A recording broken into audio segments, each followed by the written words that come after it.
advanced fighter. The Ennis Express is a runaway train. Ain't no pressure when you built for this. Man down. Round one. The truth hurts.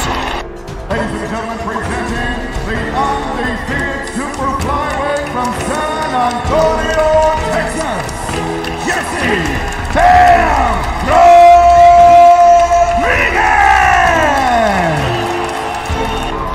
The universally recognized undisputed lightweight champion of the world, Devin the Dream Haney. You can't fight the power of Gervonta Tank Davis. What a scintillating display. Well, you question Deontay Wilder's power. The proof is in the banana pudding as he just turned the lights out.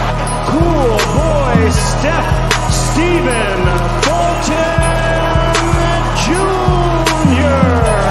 The Ennis Express is a runaway train.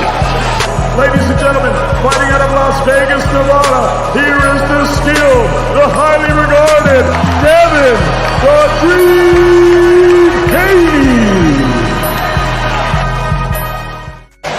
You can't fight the power of Gervonta. Yo, man. What up, family? Welcome back, man. Another great debate we had tonight. This is the after party. We will be reviewing the debate, right? It'll be an open panel shortly.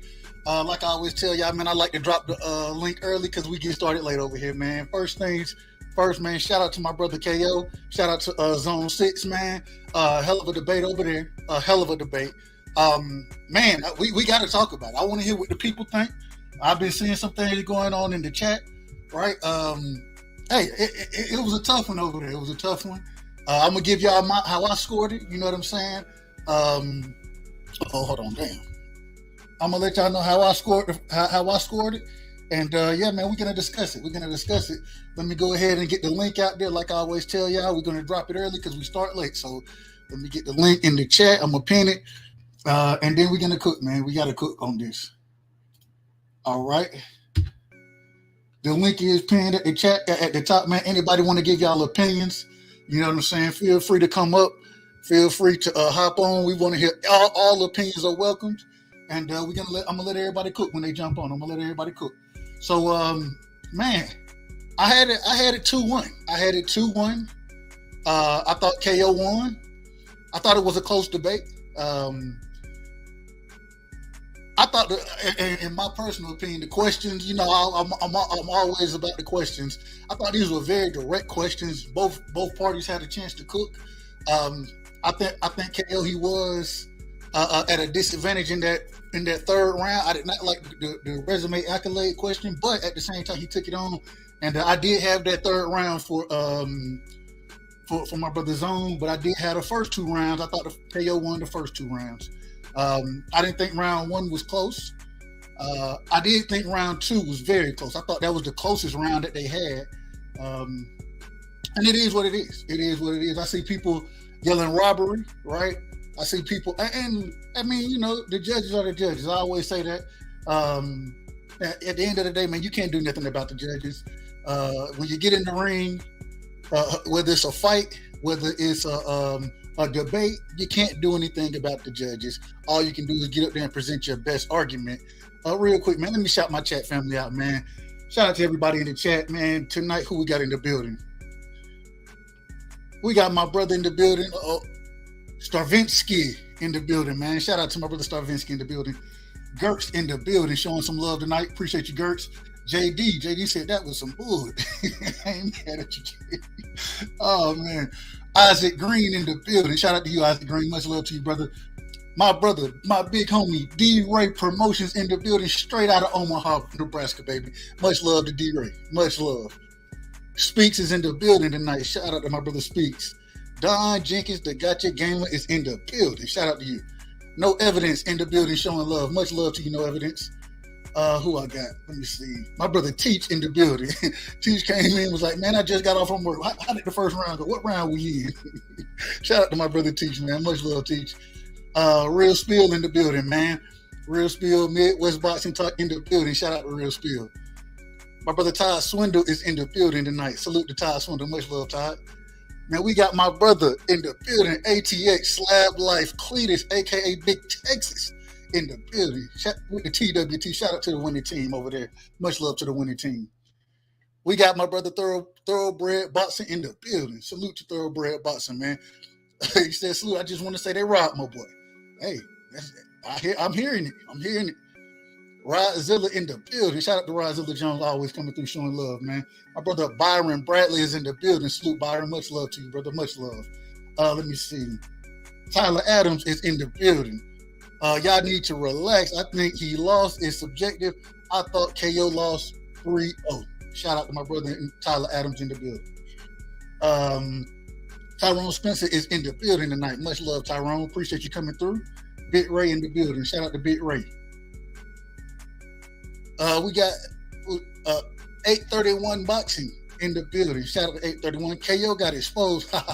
He needs to learn how to take his L's like a man. Okay, that's what my brother Boxing feel, or 831 Boxing feel like. I ain't mad at you.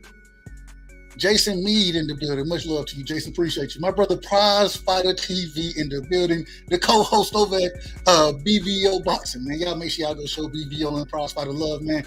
Doing great work over there. Great work. Much love to you, Prize Fighter. Appreciate you coming through. The AP, the accountability partner. I figured out what I was going on when they scored the second round. Hey, okay. Let's see. Shout out to my brother Edgar Chavez in the building. Much love, Edgar. Much love. Eric B is in the building tonight. Much love, Eric B. Appreciate you, man. Y'all make sure y'all smash the like button when y'all come in the building, man. Smash the like button. We got my brother Adarius Warren in the building. Much love to you. Much love. Said salute Dub in chat. That was the most BS panel I've ever seen on there. Niggas are getting rounds for lying, and his homies trying to explain the lie. What kind of shit is that? Hey, shout out to Adarius. That's his thoughts on it. My brother Bullet Gibson in the building. Shout out to Bullet Gibson. Much love, Bullet. Much love, my brother. He said, yo, no cap. Good debate for sure. KO clearly won 2-1. The last question was a gimme for Zone. Other than that, KO clearly beat Zone. All due respect to both brothers. Facts. Hey, shout out to my brother JD. JD, I'm going to get you in here. Let me finish shouting the chat out. Then I want to hear your thoughts on the debate, my brother. Give me 1 second. Shout out to my brother Zulu Lion in the building. Always coming through showing love. Much love. Much love. Zulu said they robbed him on purpose. Okay. We got people feeling like it was a robbery going. Shout out to my brother AJ64. Salute to you, my brother. Salute. Let's see. Big Dog Willie in the building. Big Dog Willie. The best cap debate I've seen in a long time. Wow. The people feel strongly about it. The people are feeling strongly about it. We got my brother Dundada in the building. Shout out to Dundada, man. Much love to you, Dundada. I hope I didn't. Oh, no, I got my brother in the building, man. Educated Jab. My brother is in the building. Shout out to Educated Jab. Salute my nigga Educated. That's my brother, man. I fuck with Educated the long ways, man. Yeah, that's my boy right there. I fuck with Educated. Where we're at. Mr. VA Fitted is in the building. Much love, VA. Much love. Hey, she said, I'm going to hop on tonight. This was crazy. Okay, I ain't mad. Facts. Come up here, bro. Oh, hold on. My brother, 831 Boxer said, Dub right side, stop capping for KO because he your buddy. We all know KO got exposed and was crying like a bitch because he don't know how to take an L. Okay, if that's what you feel, brother, come talk about it. Come talk about it, brother. He ain't gonna get up here. I'm not capping for nobody. I'm just telling you what I saw. I have two eyes like everybody else. I don't have to cap for anybody. That ain't how I roll. Anybody who listens to me knows that. So it is what it is. Anybody else that I missed? I hope I didn't miss nobody. Oh, here we go. My brother John Norrie in the building. Shout out to John Norrie, man. Much love, John. You know what it is. My brother, Five Boxing Fan in the building. Shout out to Five Boxing Fan, man. Shout out to Five Boxing Fan. I got Terrance in the building as well. Give me a second, Terrance. We're going to get the cooking in a second. We got the Phantom in the building. Shout out to the Phantom. He says, interesting stuff. I ain't mad at you, Phantom. Let's see. Anybody that I missed? I hope I didn't miss nobody, man. Y'all know I didn't miss y'all. Lookafella in the building, man. Shout out to Lookafella. I hope I said it right. Lockefella. That's what it is. My dumb ass. All right, man. We about to cook on this, man. JD, man, you were the first one. Shout out to Film Study in the building as well. Shout out to Film Study. Shout out to Rolling in a photo. Rolling in a photo. There we go. All right, there we go. I think I got everybody, man. If I missed y'all, I apologize, man. It ain't nothing but love. Jay Grant Jr. in the building. Shout out to Jay Grant, man. My brother in the building. Much love. Man, JD, I'm hearing people, they calling robbery, right? Shout out to Rick Timms in the building. I'm hearing people saying Knockout was crying and he don't know how to take a L. Like I said, man, I thought it was a 2-1 debate. I had Knockout winning 2 rounds to 1. Man, how did you score it, and what did you think happened in the debate? JD, it's on you. Man. Okay, there we go. We can hear you. Go ahead, buddy. I never seen a nigga get knocked out, and then the nigga that knocked him out gets robbed, bro. I never seen that, bro. How you get on the panel and lie several times, and then it's proven in the debate that you lied mad times, you still won, bro. But that's not biased judging. I don't know what the fuck is. I'm not gonna be long-winded on here today, man. I'm gonna jump off this bitch because that was some bullshit, bro. And if you got 2 eyes, 2 ears, 1 mouth, 2 lips, 1 tongue, and 2 lips, you know what happened, bro. If you're not a biased fan, whether you like Bud or Errol or not, you know what happened, bro. You know what happened. You know it was a clear 3-zip. It was a 30. I don't give a fuck what nobody talking about, bro. I watched it. 30, the dirty 30. That shit was a 30, 3-0. That shit was KO, man, he shot, he killed him, then shot the body, bro. Word. So I'm not trying to hear none of that shit. That shit was a 3-0, bro. A 3-0, a clear 3-0. If I'm going to be fair, hold on, Truth. It ain't on you yet, brother. Give me a second. Might be. Terrance, man, it's on Terrance. Then we going to oh man, be good. Hey, much love to you, JD. Much love, my brother. Hey man, Terrance, it's on you, brother. It's on you, Terrance. What did you think about the debate? How did you score it? Did you think the judging was fair? I scored it 2-2. I mean, I'm sorry, even. I gave the last round. I didn't even know what the question was, so I kind of just throw that one out. So I said it was even. But here's the thing that with these debates, I mean, one word is being thrown out there that I think all debaters need to stop with this lying shit. People make mistakes. There might be a misstatement. It's not necessarily a lie. I like when if I make a mistake, I made a mistake. Like I really thought this shit. And if you point out I made a mistake, okay, recount. I'll say that yeah, I was wrong on that. That's not a lie. A person that's lying is someone who knows that the shit is wrong and they're trying to sneak something on by somebody. So I don't think the guy was lying. And I mean, Knockout kept pointing out, "Oh, you're lying, you're lying." Everybody knows that everybody in the chat, everybody knows that Ricky Burns didn't have all 3 belts and that wasn't for undisputed. So if anything, it was a misstatement. And just like in that debate with BFTV, where I think people need to stop throwing that term out, lie, because a lot of times guys, shit, you mistake things. You think things are true, and all you should do is point it out, say that's a misstatement, that's not correct, and this is the correct thing. I think that's really incinerating when people keep calling people liars. So I hate that term being thrown around. I thought it was tied up. They didn't have they didn't know what the hell. I don't even know what the question was about. But the last one was a resume. The last question, when they finally clarified it, it ended up being resume and accolade. Excuse me. And so how do you do? The thing is, if it's accolades, of course, Bud's going to win that, right? And resume is you can argue either way about what fighters who beat. I thought that gentleman, I thought he would do a little better even in that second round, because he left a lot of meat on the bone when it came to ducking.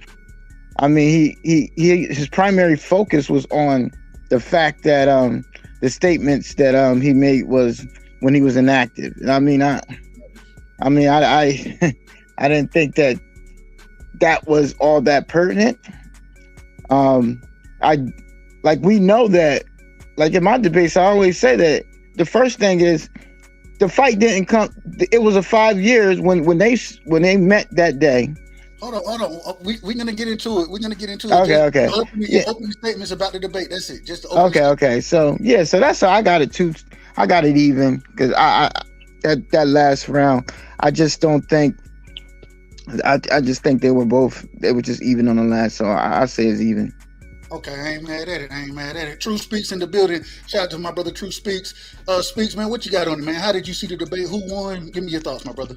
Hey, salute, Dub. Salute the panel, man. Hey, all the while, I will say it was a entertaining debate, although we knew kind of what was going on as far as the judging situation. If I'm being fair, I could probably give KO the gentleman's 30. However, I will say that third round was close. I'll say that third round is closer than we may think. Obviously, I'll kind of go back what Terrance Best Videos just said about this misstatement and everything. But as far as an opening, I'd probably give it to KO 3-0 or KO 2-1. But it was clear to me. Okay, not mad at it. Tony Reviews is in the building. Shout out to my brother Tony Reviews. Appreciate you stopping through, brother. I saw in the chat, I want to ask you this. I saw in the chat you said it kind of made you feel like how your debate went with KO. I thought y'all had a hell of a close debate as well. Man, Tony, how did you score? Tell me what your thoughts outside of that was. Yeah, it was unanimous in the chat that I won, but I lost because of the judges. But it is what it is. That's what happens when you are on somebody else's home court. KO brought Coach K's home court to him, so he was at a disadvantage. I'll see you later. Anyways, and that's the unfortunate part about people being biased. As far as I saw it, I fuck with Coach K. I've known him for a very long time. He's in the A like me, but I thought he lost. I gave it a knockout. And the third round was kind of like a losing debate round because you really can't make an argument for Spence. However, I thought he did the better job in the debate. I thought he drilled his points home better, and he was more like precise and dead on. Also, both of them said some, I won't say lies, but misstatements because KO made the statement that Poststyle lost the prospects, but he didn't. He's only lost the one prospect, and he's at the end of his career, and that was Russell. Outside of that, the only people who beat Poststyle was Terrance when Poststyle was undefeated.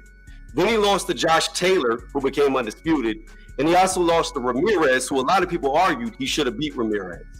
So Poststyle never lost the prospect. So they both did a little bit of misspeaking, but overall, I had to give it to KO. KO won that debate. Okay, I ain't mad at that. We got my brother Big Dog Willie in the building. Shout out to Big Dog, man. What you got for me tonight on the debate, brother? What's cracking? Yeah, I'll make this very quick. I think KO kind of washed them, but I don't know if KO's listening, but man, there has to be some fact checkers on there, man. When you're trying to accuse somebody of lying or not lying or saying somebody misspoke, you need to be some fact checkers because during the debate, if you do say something that's not even completely in the realm and using that lie or using that to try to win a debate, that needs to be X'd out really quick. And so maybe there should be a 4-person just fact checking. And that's just what I'm saying. The judges be getting shit wrong though too. That's all I'm going to say. I ain't mad at it, Big Dog. Man, we got my brother Dundada in the building. Shout out to Dundada, man. Dundada said he won't smoke with anybody right now. Hey, man, what you got for me, Dundada? Talk to me. What's good? What up, my brother? Nah, I'm not even gonna lie to y'all. I didn't even see the last round, but I seen the first 2 rounds and I had it even. Really, anybody that could come with the facts and the narrative they want to push, they could easily win that debate. but really both of them left a lot on the bone. So I can't even pick a winner. Really, that was like a draw to me. But I didn't see the last round though, as I told you before. All right, I ain't mad at it. Man, I got my big bro in the building, man. My big homie straight out of Omaha, Nebraska, right? Like the OG would say, 5929 Martin Luther King Drive, Omaha, Nebraska. We got my brother D-Ray in the building. D-Ray, man, you saw the debate. I saw you in there with your fish hook emojis and all those good things. I see you. What you got for me? How'd you score the debate? Hey, man, can I first say, bro, I told you that you was good for the sport. That's you see all these people pulling up, bro? Everybody pulling up because we want more. You good for the sport, bro. I appreciate you doing this. Hey, man. Hey, for anybody who don't know, D-Ray was the first person ever in the chat to tell me, man, I appreciate you being here. You good for this sport. And he encouraged me to start this channel, to be honest with you. So shout out to my brother D-Ray, man. That's why I call him the big homie, man. What you got, man? How'd you score the debate? Man, well, you can say I'm biased, man. I mean, because as far as the debate go, I really thought it was a draw, bro, to tell you the truth. I thought it was a draw. I probably would give KO 1. I had a draw in the second probably, and then my man Zone in 3. But, if you had to pick a winner, the thing is, though, bro, I think the fans won, and the only thing I really wanted to say, bro, is that do we want to build the fight and make the fight happen, or do we want to be the reason that the fight don't happen by trying to tear down the brother that just wants to prove himself against the best in the world? Bro, that's all I want, man. That's just like your guy Haney, man. I'm going 1 second, but I just want to say that's just like your guy Haney, right? He might lose to this person or that person, but you still want to be able, if he's willing to try to go up against them and test his skills to the max, to the best guy out there, why shouldn't he get that opportunity, bro? He already undisputed, you know what I'm saying? And in my opinion, the way I see it, bro, is really the sport of boxing is being robbed by the fight not happening. So we can see if the guy get a chance to be 2-time undisputed, or if EJ gets to be undisputed. And last thing I want to say, bro, is that, man, let's block hate, not debate, bro. Just because somebody say something that you personally don't ride with, if it ain't an attack on someone, why block them, bro? I mean, keep the conversation rolling, man. You good for the sport, bro. Your panel is full and lit, man. I appreciate you. I'm going mute. Hey, man, much love. I said, man, much love, D-Ray, my brother, man, my big homie, man. Man, we got Bullet Gibson in the building. Appreciate you always coming through, showing love, my brother. What? Tell me, man, how did you score the debate? Did you think the judging was fair? Break it down for me. First, I'd like to give a shout out to the channel, Doug Right Side. That boy, you doing the people's work as well, as you always tell KO. Shout out KO, shout out to Zone. Respect to everybody and everybody's opinion. Like I already told y'all what I thought. I really came up here. I'm about to get off break. I'm still gonna be listening in the background. I'm at the workhouse, but yeah, I just came up here because I just had to say, bro. I felt like KO won clearly, but I respect Zone, and I'm not mad at nobody's opinion. It's a dude in the chat.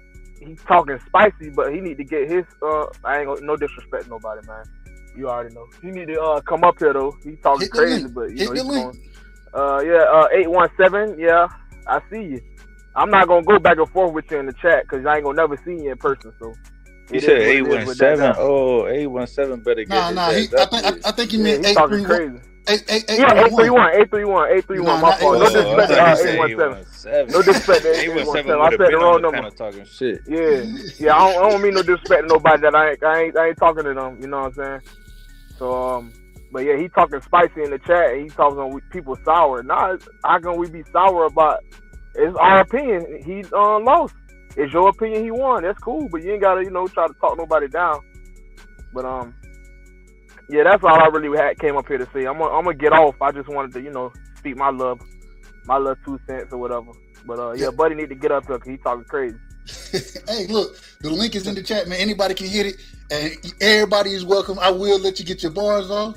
The people there tell you that sometimes I let people talk a little too damn much, to be honest, but it is what it is. Shout out to my brother Bullet Gibson, man. Much love to you.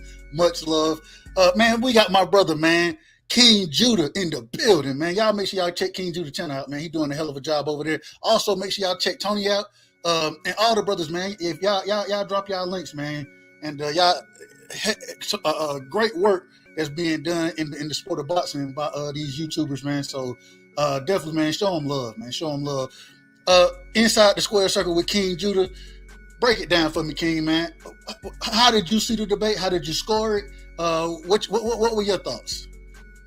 Yeah, man, I think KO won 2-1, bro. You know what I'm saying? Like I only gave ZONE6 one round, bro. But my thing is, I think was there Truth Speaks? I don't want to get a wrong guy credit, but I think it was Truth Speaks said that, or Big Dog Willie, one of them said that they need a fact checker, and I agree, bro. Let me tell you what KO need to do. I don't know if he listening or if one of y'all can tell him.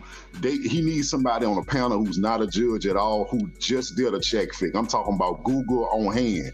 And I think each debater should get one challenge each round. Meaning if somebody say something that you know is bullshit, you should be able to challenge that, and the fact checker go out there and get the business clear. I think that should be a part of the debate series, a challenge. Like, I want to challenge what you said, and we gonna fact check. Okay, okay. I think that's doing it like the NFL, huh? Okay. Right. I think each round, each person should get one chance, to challenge something somebody said. If you know what they said not true, you should have a challenge. You see what I'm saying? So I understand that. So with that being said, bro, I like what KO do. KO, I think he did that to prove a point. He don't care about taking losses. He know that in his debate series, like we talked about that last night, there are ways you can win a debate even if you're wrong. And I think KO was kind of, highlighting that, or just letting it be known that I know this, and he just there for the smoke. He don't care how it actually turns out. He just there for the smoke. But I didn't like it. I'm gonna be honest with you. I didn't like the fact that I did feel like the judges was biased. You know what I'm saying? And like I said, I think he needs a fact checker, bro. He needs a fact checker up there. I ain't mad. We got KO. If you're listening, man, we got people are asking for a fact checker now after this debate. That's interesting. Real quick, man, before we get back to Terrance, I got to let my brother Rick Timms, straight out of the south side of Houston, no affiliation with Jay Prince. I got to let him in the building, man. Let him rock. What up, Rick? Little Rick, man, in the building. Much love to you. Talk to me about the debate, man. What'd you think about it? Oh, wow. Hey, man, what's up, right side, everybody on the panel, in the chat. I actually I only caught round 1, and I caught the tail end of round 3. I had knockout win in that first round I saw, and then when I got in on the tail end of round 3, it seemed like it was a lot of favoritism going on. I can't really comment too much on it because I ain't get the whole whiff of it, but it seemed like Adelaide Bird and CJ Ross was, some of the judges tonight, possibly. So, Knockout still handled his business like always. The other dude, he spoke some good shit too. It just, I don't think it amounted up to the same degree as Knockout. But this is what I take from that debate tonight, y'all. As much as people are fed up with this whole Bud and Errol saga, the buzz is still there. Knockout was pushing 400 people in the chat tonight. And hell, look at you, right side. You 70 plus tonight. So Bud and Errol, as much as people is sick and tired of it being drug out, everybody still apparently want that fight. And I'm glad it's finally seemed like it's about to happen. So, man, just hold your horses, people. It seemed like we finally gonna get this big event. I ain't mad at that. I hope we do. We need it. I agree with you. The buzz is there. Even when we don't, we hoping for the best, but damn it, we ain't expecting nothing no more. we're still hoping and praying that fight happen. And I think everybody will be satisfied if it does. And it'll be built. The fight is already built. Look at the numbers like Rick just brought out. We're going to open the panel up, man. Anybody, man, y'all want to respond to anybody else? Let's just keep it respectful. One mic, you know what I'm saying? And, hey, man, the platform is open. I want to start with this. I want to say this. One thing I got to say, as a judge, it's very difficult, right? It's difficult to judge debates. It's very subjective. It goes into what you bring in and how you are looking at it, how you're scoring it, those type of things. I didn't like this one thing, though, and I want to bring this up. I want to bring this one point up. If a person says something, I can't sit here and say, well, I know what this person means. Well, although this person, the opposite debate in this situation, we're talking about the Ricky Burns point when he said fighting for all the belts. Ain't no way you could tell me I know exactly what this brother means. Maybe you done been around him long enough. I ain't got no problem with that. I'm just saying that at the end of the day, when a point or a rebuttal comes out and it goes directly against the point that an individual is making, as a judge, me trying to be as fair as possible, I can't say, well, even though he said this, what he really meant was, I can't do that. That means that I already clearly I know what you're thinking at that point in time. And so at the end of the day, man, I did not like that point. Outside of that, man, however the judges scored it, that's on them. I ain't got no problem with the judges. I will say, though, once again, I had it 2-1. I thought 1 and 2 went to KO. I thought round 3 did go to my brother Zone. And I want to also shout Zone out, man. Shout out to him and shout out to KO. KO, in my opinion, he took what I would say was a Devin Haney deal. Right, he allowed the brother to bring the judges. The brother brought him. He brought the moderator, and man, they battled it out. Man, they battled it out. I think as fans, we all were able to gather something a little different from this debate than some of the other debates. But at the end of the day, man, I give respect to both of them. It's always difficult to get up there and do those type of things, to speak and have an unlimited amount of time to really lay your point out. You know what I'm saying? But it is what it is, man. Real quick, man, we got my brother Speaks in the building, man. Shout out to my brother, man. Much love to you. Speaks told me, he said, man, I got to jump up and discuss this one right here. Man, the floor is yours, my brother. Welcome to the panel, man. Tell me, what did you think about the debate, my brother?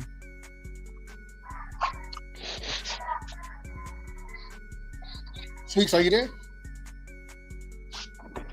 Hold on. Hear you. Hold on, you're breaking up. I can barely hear you. It's cutting in and out. It might be you. You might want to leave and come back. Leave and come back, brother.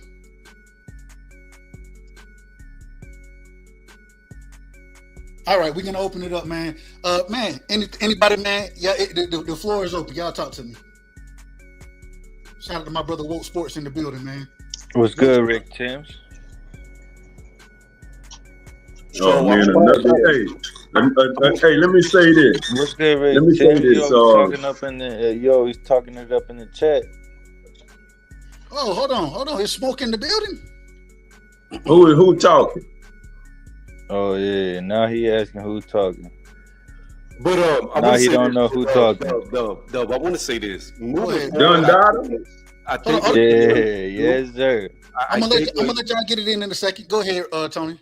Yeah, I think what KO needs to do is each person debating brings a judge, and then there's a neutral. So that way, that takes out the bias. Because if you just bring 3 judges that you know, you're gonna lose more. I mean, you're gonna win more than likely. The other person's gonna lose. Like, that's just the simple fact of it. So have each person bring a judge, and then have a neutral one. I think I'm pretty neutral. I always say I'm a neutral judge. So. But no, it is what it is. Real quick, man. Speaks. Can you hear me? Yes, sir. I can. Yeah, I can hear you, man. All right, you crispy, my brother. Go ahead. It's on you. Hey, man. First, I want to say salute to you and salute to the panel, man. Thanks for letting me up here. I'm always in the chat watching the debates. Like every debate I'm watching. Most times I'm listening. I usually can't jump on here, after because I'll be dealing with the baby. But tonight, man, I was like, I got to because that was crazy, man. KO destroyed him the first 2 rounds, like easily 2-0. The third round I was listening, then I got pulled away. But like KO, like he didn't even like he didn't rebuttal any of the points that KO made. And then when KO would rebut his and prove that he was, misstating, the judges completely ignored it. The first round, two judges were like, yeah, KO, the facts that you made. And then one judge. Uh-oh, you're breaking up, brother. You're breaking up. All right, we're going to come back to you, Speak. I don't know. You keep going. I don't know if your internet going in. I'm not sure exactly. But I got to say, man, I got my brother up here tonight, man. First things first, KO, hell of a debate. Shout out to you. I thought you did your thing tonight. I had you winning 2-1. I did get a brother Zone. I thought he won the last round. KO, man, break it down. How did you see the debate going tonight? A lot of people are saying that they think you got robbed. Then you have other people saying they think you were crying at the end of the debate. I think that was with 831. I believe that's who the one. Hey, that's cool. 831. We can set it up whenever you want. Feel me? On that. But look, bro, it's like this, man. I hear what everybody's saying, bro. Don't nobody be mad or whatever. That's the only way homie would come, bro. That's the only way he would come see me. Is if everybody that enjoyed the debate hit the like button, donated to the channel, you know what I'm saying, sub to the channel. We had 300 and something, 400 people in there. Like, don't be mad. Homie wouldn't come unless he had his judges, unless I let him pick the topics, unless I went first. He wasn't coming, bro. Everybody that was here last night saw that shit. And everybody gonna have their opinions on who won and who lost. And, bro, I don't look for other people's validation. Y'all know what I did, dog. Y'all know what I did, bro. And right side, you say you gave him the third round. I would just ask you how you give him the third round when the man got caught in multiple lies, bro. But everybody judge how they judge. Do y'all thing. Say what you want. I'm just glad y'all pushing the conversation forward. Shout out to the whole chat. But y'all know what it is with me, bro. We ain't turning down no fades. And if I gotta handicap myself to give y'all a good show because people don't really want smoke like that for real, then that's what I'm gonna do for y'all. Because at the end of the day, y'all know what the consensus is, bro. Everybody in that motherfucker, y'all know what it is, bro. Y'all know what I did, man. And what I ain't gotta say nothing else, bro. Just everybody go watch the playback. You know what I'm saying? Everybody make their votes. Everybody make their voice heard. And then more times than not, I'ma always be in the majority because y'all know how I'm coming, bro. But if you ask me my opinion, 3-0 easy. That shit was easy, bro. But that's me. Maybe I'm biased towards myself. But shout out to everybody, man, that's up here. Shout out to everybody in the chat, man. Y'all sub to my homie channel. And yo, knockout. Before you go, bro. Knockout. Before you go, bro. What? I just got one thing to say, bro. I think everybody, and I said this, you weren't in the chat, and I'm serious about this one. I think y'all really need to chill out with the liar, like and use misstatement, because everybody that says something wrong doesn't mean that they're intentionally trying to get over. They could just really honestly make a mistake. You can just say, oh, yeah, that's a misstatement. Like you and your boy BF in that debate when you said liar. I think y'all, that's really incendiary to call a person a liar. Like when I was brought up in the household where my parents didn't allow that. If you were calling somebody a liar, you had to know for sure that they said something that they knew was untrue, and they were trying to and they knew it was untrue. I'm just saying, just maybe in the future, y'all should just chill that liar stuff. I know, like BF said it too, and I mean, maybe he was brought up different, but I'm just saying that's all. I'm just saying that all debates, people shouldn't necessarily say somebody's a liar unless they know that they're trying. It's something that they know is false when he said it. You know what I'm saying? That's what when you in the middle. Now let me respond to him. When you in the middle of a debate, Terrance, number one, it's either get Aiden there. Number two, as a debater, you're supposed to speak nothing but facts. You're supposed to have your shit together. And if I'm gonna call it out aggressively because I need people to hear me, you gotta understand where I'm coming from. I was on the road game at the crib, bro. I didn't get to pick none of that shit. Otherwise, we have no debate, fam. I understand all that. I'm just saying that. Bro, I didn't interrupt you, dog. That shit was on the verge. That shit was on the verge of getting canceled and everything, homie. Like I put a lot of work in for y'all behind the scenes. So how I debate in my debating style, if that offends you, bro, you know what I'm saying? No disrespect is intended. I would just say If people don't want to get called liars in the debate, if you don't want to be called a capper, if you don't want to be told that you capping, then get your information straight. It's very, like, we all got access to the same information. If you come to my face and you tell me that Terrance Bud Crawford fought Ricky Burns for all the motherfucking belts, I'm going to say you a liar, bro. I'm going to say you capping. Like, you got BoxRec just like I do. All you got to do, type in Terrance Bud Crawford name. BoxRec is one of the first things that come up for him. If you come to my face and you tell me that Yuriorkis Gamboa was a multiple division champion, bro, I'm going to call you a liar. I'm going to call you a capper, especially when you tell me I was lying when I said that he wasn't a motherfucking multiple division champion, bro. I'm going to come right back at you. So it is what it is with that shit, bro. I'm not like, and that's just me. I'm just not on that soft shit like that, bro. Like, as long as in the stuff I had a problem with, y'all heard, like, disrespecting my chat, calling them out their name and shit, I checked them on that shit. Don't do that shit. If it's me and you, it's me and you. But that debating style where it's we gonna be cordial, we gonna be friendly, man, ain't nobody trying to see that shit, man. Ain't nobody trying to watch two people, not be passionate, not be really trying to spit their facts, not calling each other out, bro. That shit was boring. I think what everybody will agree on, I'm sure a lot of people will entertain tonight, bro. Like, I don't take that shit personal. And if you're gonna debate Terrance in the future, I would just say, don't take that shit personal. Just make your point to where it's so good, can't nobody call you a capper. And if they call you a capper, you can flip it on them, like the motherfucker tried to do me tonight. So, that's all I got, bro, man. Shout out to all y'all. I got to go to bed, man. I got to watch some TV with the wife and hang out with her. But, man, I'm glad y'all enjoyed it. I'm glad your viewership. It was a good show, Knockout. I'm glad your viewership is going up, bro. Y'all sub to my homie channel. And the offer is always for anybody, bro. Don't get it twisted. Y'all go watch that motherfucker and y'all see what clearly happened. And if anybody want it, bro, I think whether you disagree with me, whether you hate me, like me, don't think I know shit about boxing, bro. I'm literally the definition of, if you want it, I will give it to you, bro. On whatever topic that you want. Y'all know what I did, I just want to tell you, bro. I got to ride. Hold on. Before you go, I just want to tell you this. Get them push-ups ready, because you see we whooped that ass. 127. Oh, yeah. I had the game recorded, bro, and then I was about to watch it. And then I seen that they was up so big. I said, fuck this shit. I'm just finna watch TV with the wife and go to bed. But y'all boy be easy, man. I want to take up the panel. Y'all enjoy y'all open panel, man. Enjoy talking about it. But all the real ones, man, y'all know what it is. Y'all know what I did tonight, man. Put on the show like we always do. I see y'all soon, man.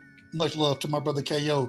Real quick, Terrance, I want to ask you this. I want to ask you something, Terrance. And yeah, if even regardless of how it happens, right? You say individual misspeaks, right? You want people not to use the word lie, because if you say something, right, and it's not factual, whether you, and maybe you don't know it, maybe you don't know that it's not factual. Does that still make it a lie? Does that still make it a lie? Not to me, because I've seen definition of. So lying is only intentional, in your opinion? Terrance, are you there? All right, my brother Terrance cut out. We're going to come back to him. But it seems like lying is only intentional. Sean T is in the building, man. Shout out to my brother Sean T. Appreciate you coming through tonight, my brother. Talk to me, man. What did you think about the debate and anything else, man? Talk to me. I thought the debate was, first of all, hey, peace and love to the panel in the chat. But I thought it was a good debate. You know what I mean? But going back to this guy Terrance and what he was saying about lying, it's just like, how can you prove when someone is intentionally lying or not? You feel me? You can't read someone's mind until that person knows that they're not lying. You feel me? Like, some people are good liars. And if you don't want to be called a liar, stop lying. Bottom line, you feel me?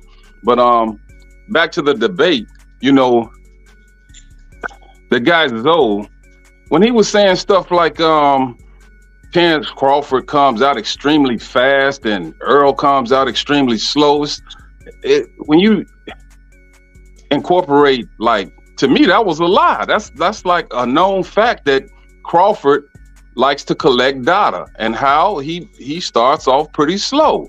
You know what I mean? Errol comes out with that jab, and he's trying to pressure people from the get-go. So, people gonna say what they want to say to try to create their own narratives. You know what I'm saying? But I thought that Knockout did enough to win. But if the judges were a bit biased, then that's what it was,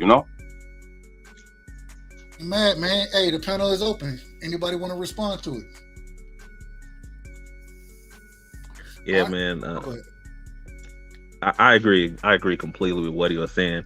Is that better? Is the mic better now? Yeah, you crispy, baby. You crispy. All right, cool, man. And again, it's a salute to y'all and shout out to y'all. But I agree exactly what he was saying, man. That second round was crazy. Like he said, oh, Terrance start fast, Errol start slow, and just a bunch of other stuff. I'm like, dude, come on, man. Again, I don't know the brother. I don't know. I'm sure he watches boxing. I'm sure but I'm like, dude, you can't really be a fan of boxing and say that and not intentionally and not really mean that. You know what I'm saying? That was my biggest problem with the second round. My biggest problem with the first round was the judges. Like, two of the judges were very consistent. They're like, look, man, I'm gonna give it to KO. He was consistent with his facts. I liked the way he spit it. And then one judge was like, nah, I didn't like your information, or you didn't present it well. I'm like, dude, you can't have two judges saying the same thing and then one just like completely out of nowhere. The judging tonight was crazy. Yeah, man, it was crazy to me. I ain't mad at you. Terrance, I wanted to ask you one more time, then we want to open the panel back up. We were asking about lying. If somebody doesn't know, it may not be intentional, right? But they're ignorant to the situation, but they still spit out false information. Is that not a lie? Right. Well, I think I'm responding to the gentleman as well. Okay. He's absolutely right. You don't know necessarily if a person lying or not. So I'm just saying, courtesy-wise, give them the benefit of the doubt that they're not lying, that it's just a misstatement. Now, if after you address it and then they still say it again after you show them the evidence, now at that point they know it's a lie. Or if you see them in another debate after they were already corrected with that and they say the same thing, now you know that they're lying. That's all I'm saying. Give the person, as a courtesy, hey, you know what? That's a misstatement. You're still going to get the debate points because you pointed out a misstatement. You still should get the credit from the judges if they said something wrong. I'm just saying, in terms of respect, that's how I look at it. You're saying that the word is lie. You're saying the word lie. I just don't like it, bro. I mean, that's, to me, that's just like, it's just not a word that you should say to me, unless you know for a certain that the person is lying. They're trying to deceive the crowd or something. Like I said, Let me hit you with a different point of view. I disagree with you, because for that 45 minutes that you're in the debate, the 3 rounds, 5-minute rebuttals, actually there's 2 rebuttals. So that would be an hour-long debate. For that hour that you're in that debate, it's a fight. It's a verbal fight. Ain't no motherfucking rules in a fight. If somebody says something, whether they misquoted, they were mistaken, call them out, call them a liar. It's a fight. That's like saying, man, I really wish that fighter wouldn't have thrown that uppercut because it's the hardest punch you could throw. He should just hit him with jabs because, the uppercut could break his jaw. Now, fuck that. It's a fight. Right. I mean, I get your point, but for me, it's not a fight. I mean, when I'm debating somebody, it's really just a debate. So I don't look at it like that, but I get your point. But it is, though. Think about it. It's almost like playing tennis. You're going back and forth. There's got to be a winner. There's got to be a loser. Your goal is to win. But it can be respectful. To a tennis match. I mean, to me, respect is before and after, but during, it is what it is. Gotcha. I get you. I just personally, you'll never hear me say that, but even I will give you a chance. I'd be like, wait, hold on a second, that's not right. But I get your point, though. I get your point. All right, so now going into the rounds, I want to talk about the different. Well, first off, anybody else got anything special or I'm good. Square? Anything you got for us, King Judah? Then Rick, anything you got for us, my brother? Then we'll Look, that's all. I mean, I agree that if somebody just gonna lie, bro, a lie is a lie, right? And see, I think the brother, what he trying to do is you trying to get technical with what a lie is. In a sense, bro, a lie is just you said something wrong. Like you mad about the word we used to point out the fact that you was wrong. The most important thing is that you was wrong, so especially in the context of a debate. This not just an interpersonal conversation that we having. We having a debate. So I'm gonna say you lied because I'm trying to win this debate. Now, if I'm just talking to you on the street, bro, and you misspeak, yeah, it's rude to call somebody a liar if they misspeak. But in the debate, I'm gonna say you lied because I'm trying to sway the audience. I'm gonna call them back. I got you, Judah, and I understand that. I guess maybe it's just the way I was raised with that word, and I get it. So maybe you guys didn't, you weren't raised like that, which that's all right. I got you. Hey man, when I was a kid, you know what I'm saying? I thought like a kid. But hey, even though I was raised a certain way, I understand now that there are times I need to say a motherfucker is lying. I understand. But hey, can I interject something, man, real quick? Go ahead. All right, see, my thing is, man, sometimes people want to be sensitive about certain words, but at the same time, I heard my man kept calling Errol Spence an alcoholic. You feel me? Yes, when that has nothing to do with boxing when you're trying to win a debate. You feel me? We're not talking about skills or anything. So I'm saying if we're going to be sensitive, he called my man alcoholic, fat, whatever. But we're men, we're grown. So those are just words. You feel me? Yeah, right. Well, I don't know what that had to do with anything either, but hey, man. Yeah. I mean, we all have to admit that. What was the gentleman's name? 776. What's his name? Zone. At the second round and after, he was respectful. The first round, he was really kind of disrespectful. But if you notice, the second and third round, he calmed down. So I'll give him that much respect. That he, because he was calling all sorts of names, calling knockout. I was like, what the fuck? I don't know what the hell was going on in that first round, but they were calling each other names. Oh, fuck. Oh, man. I couldn't even concentrate on the facts because I was like, they about to start fighting. They about to really fight. Well, we would have been at a little restaurant or something. He would have been the one, and he running behind the bar, man. He like, I ain't got time for this. Rick, man, what you got for me, Rick? Hey, man. Hey, debates are like politics, man. It get real dirty, and cutthroatness usually come out on top. So you gonna smile for the camera. You gonna wear your nice suits. Hey, man, but behind the scenes, your preparation and your delivery is all that matters. And hey, man, I'm not with the sensitive shit. So I can really care less, man. The best man win. I'm just ready for this fight.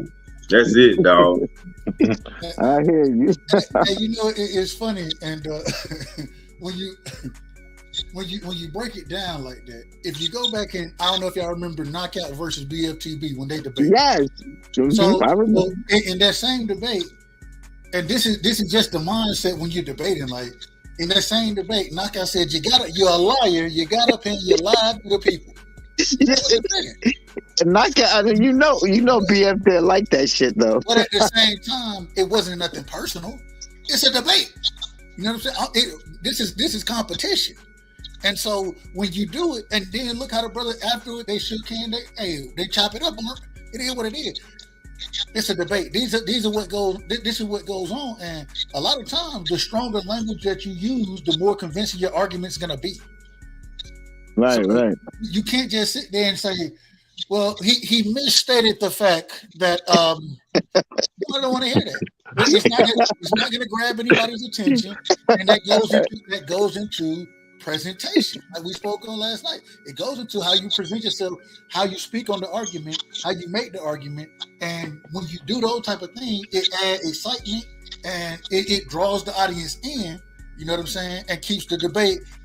These are the things we would all say that debate, BF and Knockout. It was exciting. This debate was an exciting debate, right? You had two very good styles of debaters, and so what goes into that is the presentation that they're coming with, hence the reason the debate was as good as it was. So I think the language. I have a question for you, Dub. Go ahead. with Canelo, right? This is a question. Canelo, did he duck Andre? Do you think he ducked Andre? Yes. He was Hell, fuck yes. Hold up. Say yes, dog. Hold up. He was the mandatory. The man moved all the way around to not make that fight happen. I don't know what else I could call it. Okay, and so the next question: do you think Canelo ducked on Charlo? Well, he got franchised once again. He moved all the way around. Yeah. Nah, he didn't do Charlo. Yeah, he done Charlo too. He did the same thing Lomachenko did by giving it back to Charlo, the email champion style, and accepting the franchise. But he did the same thing. Okay, another question. Zepeda. Now we heard if Shakur sent him a contract and he turned it down, he ducked Shakur. Yeah, he did. Yes. Another question. One more. Was Isaac Cruz, if he was sent the contract and Shakur sent him a contract and he didn't take it, did he duck Shakur? Yes. Okay, so here's my point. Have any of those guys like Canelo, Zepeda, and Isaac Cruz, you ever hear them calling out those guys? You ever hear Canelo calling out Charlo? You ever hear Canelo calling out Andrade? Yes. Don't they keep those names out of their mouth? They don't say nothing. Yeah. Hold on. Wait. He knows my point. That's why he's saying he already knows my point. What's your point? No. Listen. He knows the point. He knows the point. Well, okay, that's fine, Terrance. I want you to make it since you don't. I'm gonna make it. I thought he was gonna make it for me, but I'll finish. You don't see any of these guys, and I'm gonna tell you something. You'll never hear them guys say anything about their opponent. This is the difference right here. How many times has Bud made comments about Errol's face-to-face? On Twitter, on whatever, Instagram, whatever he talks on. He often comments about Errol. A person that's ducking a person, they don't say their name, bro. They don't talk about them. They keep their name out of their mouth. They'll never say nothing about them because they don't want that name brought up. You even hear Tank like, why these guys got their name in my mouth? When you don't want to fight somebody, you call it clout chasing. You don't want to hear nothing. You don't want to. That's what I'm saying. This is why another argument for Bud. If Bud was actually really ducking Errol, he would never say nothing about Errol. He'd keep his name out of his mouth. All right, calm down, Tank. Hold on, real quick. Yeah, that's what I'm saying. I got you. We're gonna respond to that. But before we respond, I got my motherfucking nigga in the building. I got my motherfucking brother in the building. ROS is in the building. I believe it's the first time you've been on my panel. I believe it's the first time you've been on my panel. You might be right. Welcome, my brother. You know it ain't nothing but love, man. Damn, man. Talk to me about the debate. We about to get on Terrance in a second. Because Terrance, you capping again for Bud, brother. You capping. But we're gonna get to it. And I gotta let Tony. Tony wants to respond to that. But ROS, man, give me your opening words, man. Welcome to the panel, my brother.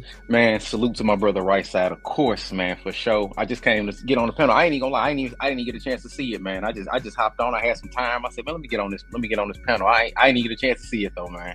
Oh man, you missed a hell of a. It's worth the rewatch. Well, you're gonna be mad. You're gonna be mad at how it ends up.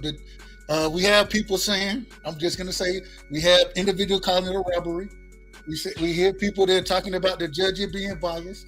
I'm not gonna say that the judges were biased. I'm just gonna say, hey, they judged the way that they judged it. At the end of the day, it was a hell of a debate. And shout out to both of the brothers, man. They did a great job. But hey, you got to check it out.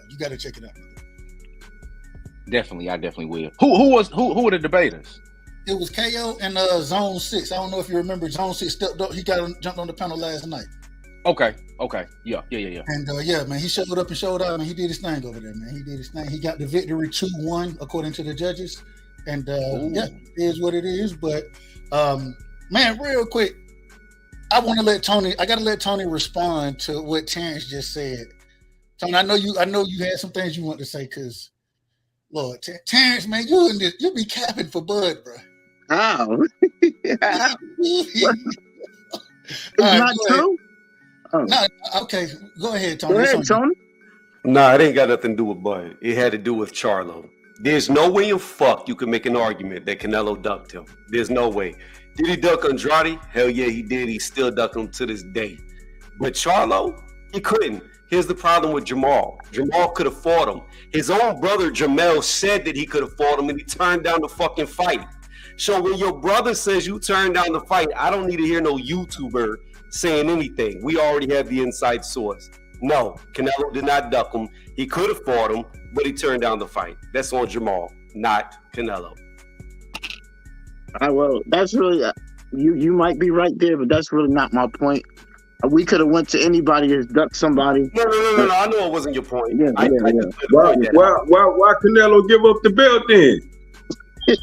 Why Jamal got that WBC belt right now that Canelo had when Jamal was his mandatory? Why Canelo give up that belt if that ain't ducking? That's a real good question, Rick. Why does he have that belt? He hasn't fought in 2 years and he still got that belt. That ain't the question. Why Canelo give up that belt? Why has he got that belt? No, the question is this. Damn his inactivity. How he get the belt? Why Canelo give that belt up if that ain't ducking? Did he fight a better champion at a higher weight class that was more dangerous? No. We talking about Mr. Chasing Greatness. Yeah, he had greatness on the table at 160, but we already say he ducked Andre, yeah. But he sure gave up that 160 when Jamal was his mandatory for pushing 2 years. Hey, can I answer that sound this like dude, a duck to me? Can I answer this dude, Terrance, about Crawford and not being a duck or whatever? Go ahead, brother. Go ahead. Yeah. So I want to say this, man. Crawford is more of a clout chaser, but he's also a duck. You feel me? So I'm saying that to say this. Like, true enough, he mentioned Errol's name, but he also mentioned Jermell Charlo's name. But he happened to be doing that when he was trying to promote a fight with David Avenesian. Did he really intend on fighting Errol or Jermell? Because going back to what he said those were the only 2 fights that he was interested in. He said if he couldn't get the Errol Spence fight, then he would go directly after Jermell Charlo. Did he do it? No. So is he ducking Jermell or is he ducking Errol at that point in time? No. But is he clout chasing? That's what he's doing. I still don't understand, though, the question. When Jermell turned down $50 million to fight Canelo, how did Canelo duck him? I don't understand. I'm not sure if he turned down $50 million. He did turn down. Google it. And his brother called him out on it. Google it. It's really easy to type into Google right now. Well, I'll say this. I don't think Canelo wants that smoke with David Benavidez. Hold up, that ain't the question. We ain't talking about David right now. We talking about Charlo. Don't we ain't gonna move the goal. Oh, okay. No, I'm just saying as a fact. You understand? Like with Charlo's been all over the place with his personal problems. So I don't really know what's going on as far as him even wanting to fight. You know what I mean? But I know I'm talking about guys like David Morrell and Benavidez and the rest of these guys who actually really want to fight. Real quick, I just want to make sure you're saying. Okay, I'm looking it up now. And again, Canelo fought Triple G, drew with him, beat Triple G, and then you're saying he had a mandatory for 2 years, but right after he beat Triple G, he moved up and fought, what was it, Rocky Fielding, I believe? Like what, 3 months, 4 months later? So where was the 2 years that he remained at 160? Because he jumped up to 168 immediately. Brother, you got to show me this $50 million that you're talking Charlo turned down. I can't. Where is this $50 million that he turned down? Are you saying Jamal Charlo was going to get paid $50 million to fight Canelo? Is that what you're saying? I never heard that. Yeah, never. I'm just asking. I believe that he just said. Charlo turned down $50 million. Yeah, he did say that. He said, look it up. He said it confidently, too. Look it up. Look it up. I never heard that. Shit, I wouldn't turn down 50 million. Shit. Hold on. That's what I mean. Now we just went over the whole. Here's his brother admitting that he turned down the fight right here. No. Hold on. Wait a minute, though. Then now I'm gonna have to look for everything. He can turn down the fight, but I'm talking about $50 million. I agree that he turned down the fight. I'm talking about $50 million. Right. Yeah, it was on Fight Hype a while back on YouTube. You got to send me that link because I read this boxing I have to report pretty fast. Because it's been years since that happened. You saying that Jamal Charlo turned down $50 million? I never heard that. I'm telling you, that's what was on Fight Hype. They did some fucking interview. Maybe, I see Charlo talk about Canelo turning down $50 million. I see that. It must have been that Canelo turning down $90 million for Errol at 164 and Benavidez. He turned down that. Here we go. Jamal Charlo explained why he didn't fight Canelo Benavidez. Okay. Hold on. We're gonna share it with the people. Hey, Dub, I got a quick question for you. Go ahead. When you're because you judge the most essentially the most debates. When you judging, do you actually like point it? Are you doing like a point system, like scoring it, or you just like kind of going off memory? No, I'm taking. I take notes of each point that I think is valid and should be scored. And so if you ever hear me, they tell me I'm too long-winded when I when I review or when I give my breakdown on why I judge the way I judge. Right. But I do it because I want to make sure you understand. When I'm scoring it, I'm literally scoring what I think the points are in the debate. And so when I read it off, I'm just reading what I thought the individuals, their scoring blows in the debate. Okay, that makes sense. Yeah, it makes sense. That's what everybody should be doing. Yeah, and that's why I was asking because I'm not sure if all the judges are actually doing that. You know what I'm saying? Like, are they actually judging it by points? And if they are judging it by points, are they taking off points when they get caught in a misstatement? I couldn't tell you how everybody else does. That's why I always give my criteria at the beginning. But real quick, man, we got my brother Phil Walker in the building, aka The Fix, is in the building. Shout out Phil Walker, man. Much love to you, brother. Appreciate you coming through tonight. What you got for me, man? Talk to me. What's up, man? Nah, I just heard you boys cooking on the debate. You know what I'm saying? Formats and stuff like that, how people judge them. I just wanted to come in here and just, give my opinions about that, man. Listen to what you guys got to say and how y'all do y'all thing. Because obviously, I just was on the debate with KO and ZONE6, and I was moderating it.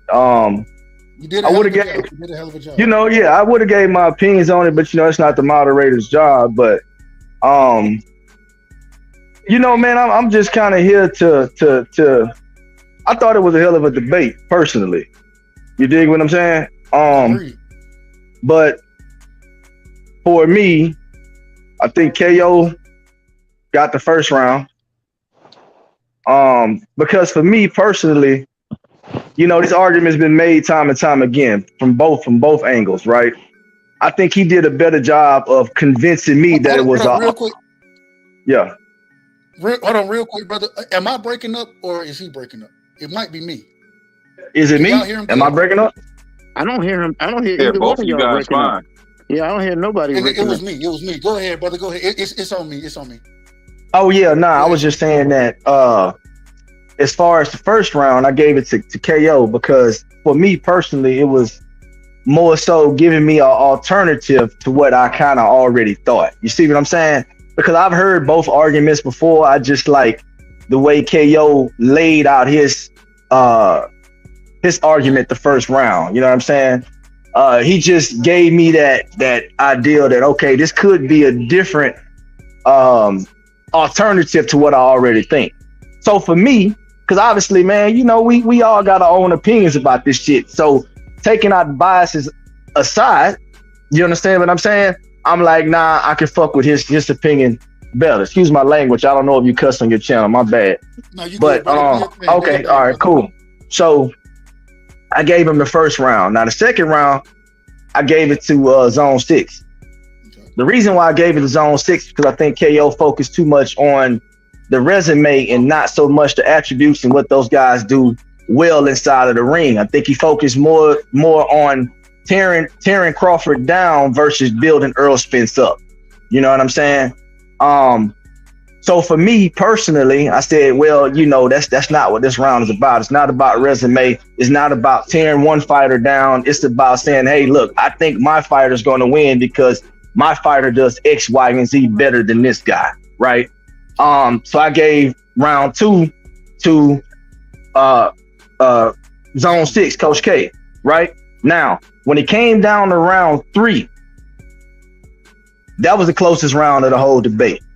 Now, I think KO could have pulled that round out, but for whatever reason, I don't know, it's because Zone went first on the last round. When KO jumped in to give his opening argument, he did a lot of rebuttaling in his opening argument. So I'm thinking to myself, I'm like, well, this is not the rebuttal round. I'm like, well, maybe KO might be confused because Zone's been going second. You see what I'm saying? So I'm like, man, I don't really know why he's giving so many rebuttals within this within his opening argument. You understand what I'm saying? So it was that point right there. And then the second point was, I think when he finally did give his rebuttal, he focused too much on the Gamboa thing. You know what I'm saying? Versus just really just rebuttaling what Zone said. You know, he focused more on trying to discredit that one thing versus just rebuttaling Zone's argument in its entirety. You understand what I'm saying? So I think for his rebuttal, I think it lacks substance. You understand what I'm saying? And that's why I end up giving the third round to Coach K. But if Knockout would have just came into that round and focused in that third round, I think he could have pulled it out. But for whatever reason, his opening statement was a rebuttal, and then his actual rebuttal was mainly focused on discrediting the whole Gamboa thing.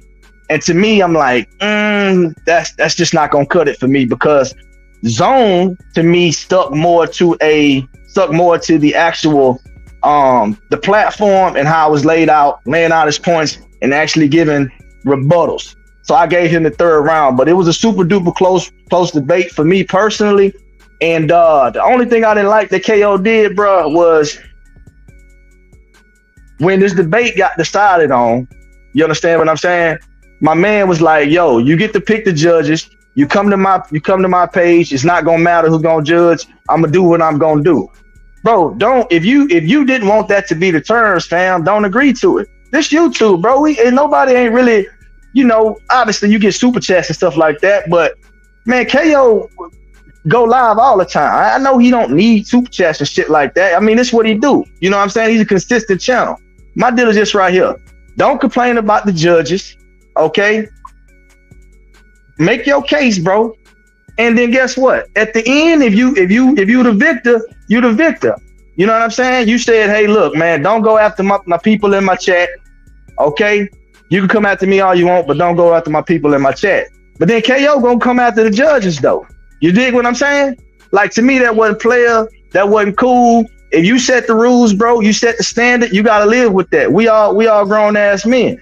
Don't Ryan Garcia's sign the contract and then complain about the weight clause, the weight and shit afterwards. You know what I'm saying? No, I'm just keeping it real.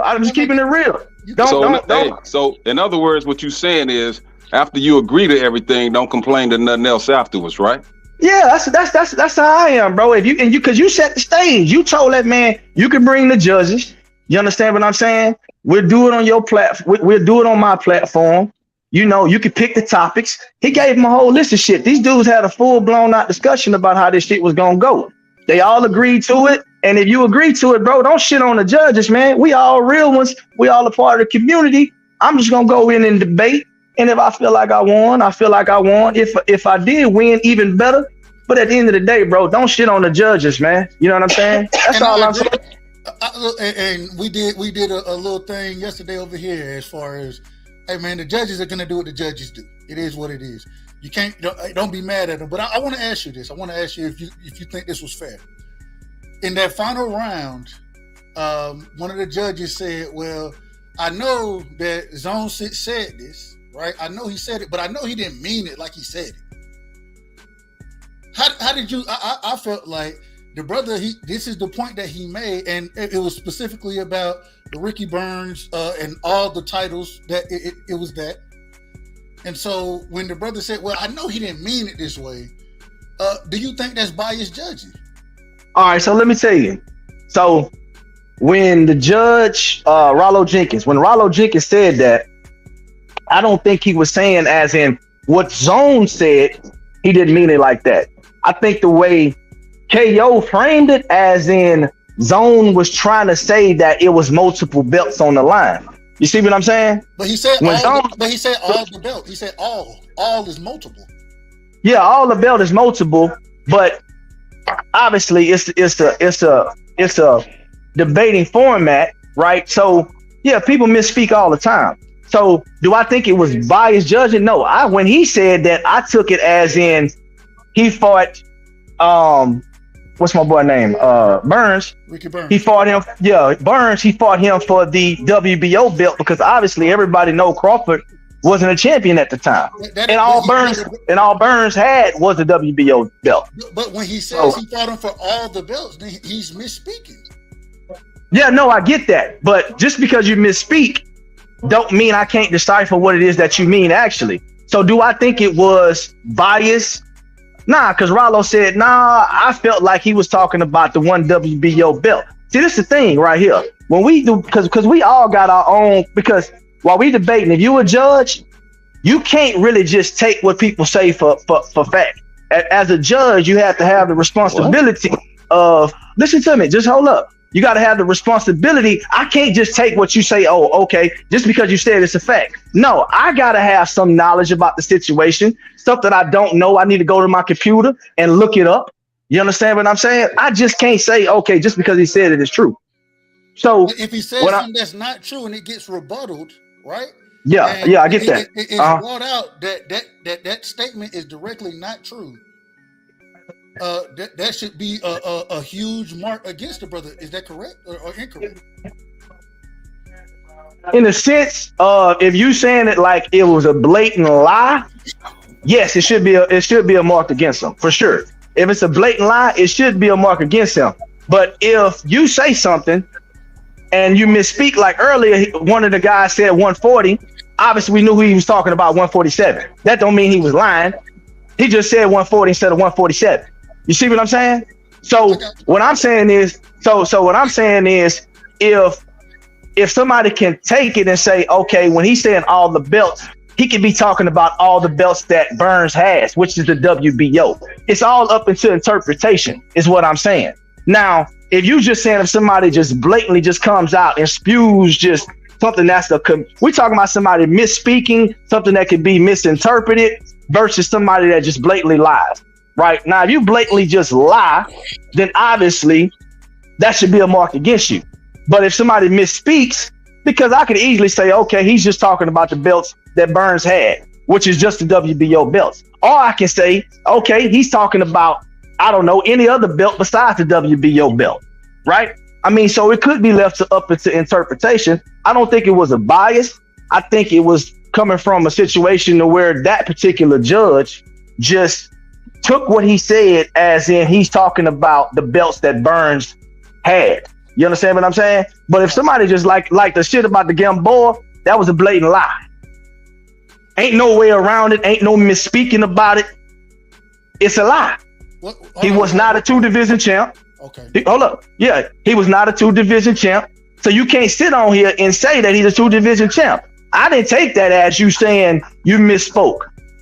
Nah, I'm taking that as you thinking that man had 2 of the major titles in 2 different weight classes.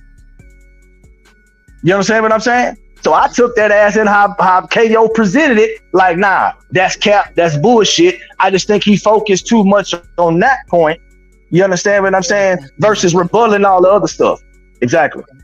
Got you. Hey, man, real quick, man, we got my brother ZONE6 in the building. One of the debaters tonight. Hell of a job you did tonight, my brother.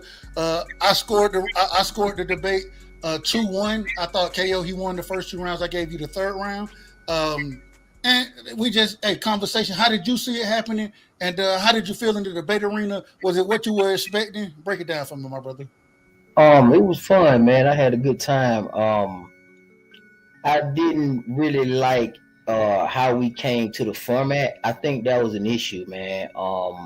We took all night negotiating this stuff, going back and forth, man.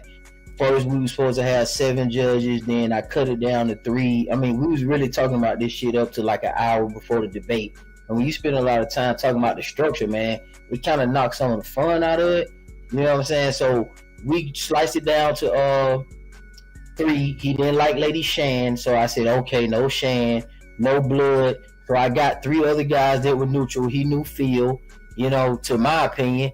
And then I didn't like the rebuttal rounds. It's like 4 rounds, and I don't like that shit.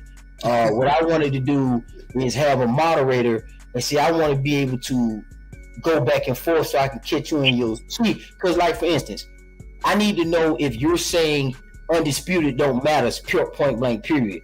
Like, see, when you get to hide over there, it's like a shark, man. Like, he get to hide in the cage and talk for 5 minutes, and then I got to respond to that. Man, that's like a response video back and forth. Now, I want to engage you because I want to trap you. And from now on, since I'm the champ now, I'm going to do it the way I like to do it. I really did him a courtesy because I went on his shit, and then he picked all the terms, really. He told me to say, hey, man, you do whatever you want to do. So I'm cool on that. But next time I know it's going to be a moderator, and it's going to be me one-on-one with a person. It ain't going to be no rounds and all that kind of shit. 'Cause I need to be able to trap you and do it the way I used to do it and the way we used to do it. And we also used to do 1 round, 2 round, and the 3rd round was open for all that shit. Like whatever you said in round 1 and round 2, that's how we used to do it back in the Lions Den's days. So this whole rebuttal round, and then he rebuttaling shit, I ain't even say nothing. He rebuttaling before his format was off, man. So I'm okay with however y'all sliced it. I just know 2, there's no way he won 2. You know what I'm saying? Round 2 was just not good for him, period. And then I think 3, he kind of got sensitive and started losing some steam and getting kind of emotional, you know, and just like, that's just what I think, you know what I'm saying? He probably could have picked it up, but he kind of took it a little too far left. Okay, I ain't mad at it. I ain't mad. Now, I want to ask this real quick, because when we're talking in a debate series, in this situation, in my opinion, now, what we have up here as far as the open panel go, you know, individual go back and forth, it is what it is. I feel like the debate series, you have to have more structure to your game. You have to understand and try to figure out what your opponents are going to be coming with. If you get a chance to attack them early and try to cut them off at the kneecaps, you can. And then that's what the rebuttal round is for, so you can hear the argument and then be able to respond back to the argument. I want to ask, when you say that the format was off, right? And I saw that it was unlimited. The unlimited thing kind of threw me for a loop. I ain't gonna hold you. But when you saw it was kind of off for you, did that throw your debating game off? Because in the first round, it seemed like you weren't quite on your game, but it did seem like after the first round, you settled down and you started to get your shit going kind of the way you wanted to as well. So did the format kind of rattle you from in the early round? No, it was fun. The whole thing was fun. I was just poking fun at him, messing with it with the first round. Y'all could have gave it to him, whatever. I was just messing with him. You playing the mind games. I'm just having fun, man. It ain't that deep. You know, I don't make money off YouTube, and that's not my thing. I do it for the camaraderie. So also, like I told you, I'm more of a guy that's like how me and you talking back and forth. You go, I go. You go, and the moderator do that, so I can trap you on the shit you say. Because like I said, it's some stuff that I had to stop him and ask him, because some of that shit I didn't say that he said. You know what I'm saying? Outside of the third round, some of the stuff he was just making up, and I was like, man, come on, man, I got to stop him right there. But the format don't allow for that. You know what I'm saying? So that format is cool for y'all, but I wouldn't touch that one again. And you know, I wouldn't touch that one again, dog. I ain't mad at you. Man, hey, it's open to the panel. Any questions that y'all have, man, y'all bring it out, man. It's open. The panel is open. Nah, so for me, real quick, you know, I mean, I don't know how long you guys been on YouTube, but you know, this debating thing been going on for a long time. You know, typically, my personal style of debate that I like is you give your opening arguments, okay, for different topics. And then you have, because it's technically, each person gets to talk, and then for the rebuttal round is a back and forth. But it is timed because you don't want to spend too much time on one topic, right? So you guys may have 7 minutes, 10 minutes to have a dialogue amongst yourselves about your opening arguments. That's traditionally how I would prefer the debate platform be. It's been done like that in the past, but personally, man, I'm just glad that we still have a platform where people do debate, because as I said on the channel, it's not very many channels that still do debates. A lot of people just want to give their opinions and that's it, right? A lot of people don't like to be challenged anymore. So I'm just glad that KO does allow people to still be able to have that kind of dialogue on a debate platform, which is cool. And obviously, man, with everything, man, nothing's gonna be perfect, but I'm just, any version is a good version if another version don't exist. You dig what I'm saying? But for the most part, man, I think as far as being a moderator like myself, traditionally, and I know how KO channel does it, right? So traditionally, the moderator, he's more so the guy that keeps everybody's temper down, so nobody doesn't talk over anybody. And a lot of times that's because in traditional platforms like what I'm used to, you have that free fall round where you guys get to have a dialogue about your opening arguments, right? That's the rebuttal. You guys having a conversation amongst the two of you respectfully and discussing the points that you guys just made. But that's just my opinions on it, man. But regardless though, I mean, I like what KO doing on his channel, man. It's good for YouTube. Yeah, the only issue I have with what you said is this. If you do it your way, which is better in my opinion, it just doesn't work online. Because then you have two people going back and forth freely, and then one talks over the other, and you can only hear one person. One mic's going to overpower the other mic. It's not like debating face to face to where you can hear both people clearly. So it doesn't matter if they talk over each other because you can decipher who's saying what. Online, you got to separate it, my dude. You got to have one person talking, one person quiet, then the other person talk, then the other person quiet, or nobody's going to know what the fuck is going on. Well, see, the way it used to be is you used to be able to mute mics. So I don't know if you can do that on StreamYard, but I'm used to have. I'm an equal mic muter over here. I will shit out you over here. Okay, so that's what I'm saying. So you can mute mics. So if you want to, if you are the moderator, right, you can shut both fucking mics down and say, look, bro, we got to get this shit under control. Okay, it's cool if you guys can have a respectful dialogue when ain't nobody speaking over one another. But I do think it's healthy for if somebody says something that you didn't say, that you should be able to step in and say, okay, hold on, I didn't say that. Or hold on, what do you mean by clarify what you say when you say X, Y, and Z, right? I think that's healthy during an actual debate, because it gets to a point to where when you're talking for so long, and then you saying shit that people didn't say, then that kind of, if you're not a good note taker or you're not paying close attention, then it gets to a point to where, like, especially when there's something that's being judged, you just kind of like, oh, okay. And you murk the waters up when you do it that way, is what I'm saying. Because if you say something, that I didn't say, then I should be able to come through and defend myself on that. But if you second on the rebuttal, I don't have an opportunity to defend myself in that case, right? So I think it's good, and I think if you have a good moderator, it can work. I don't think that platform is for everybody, though.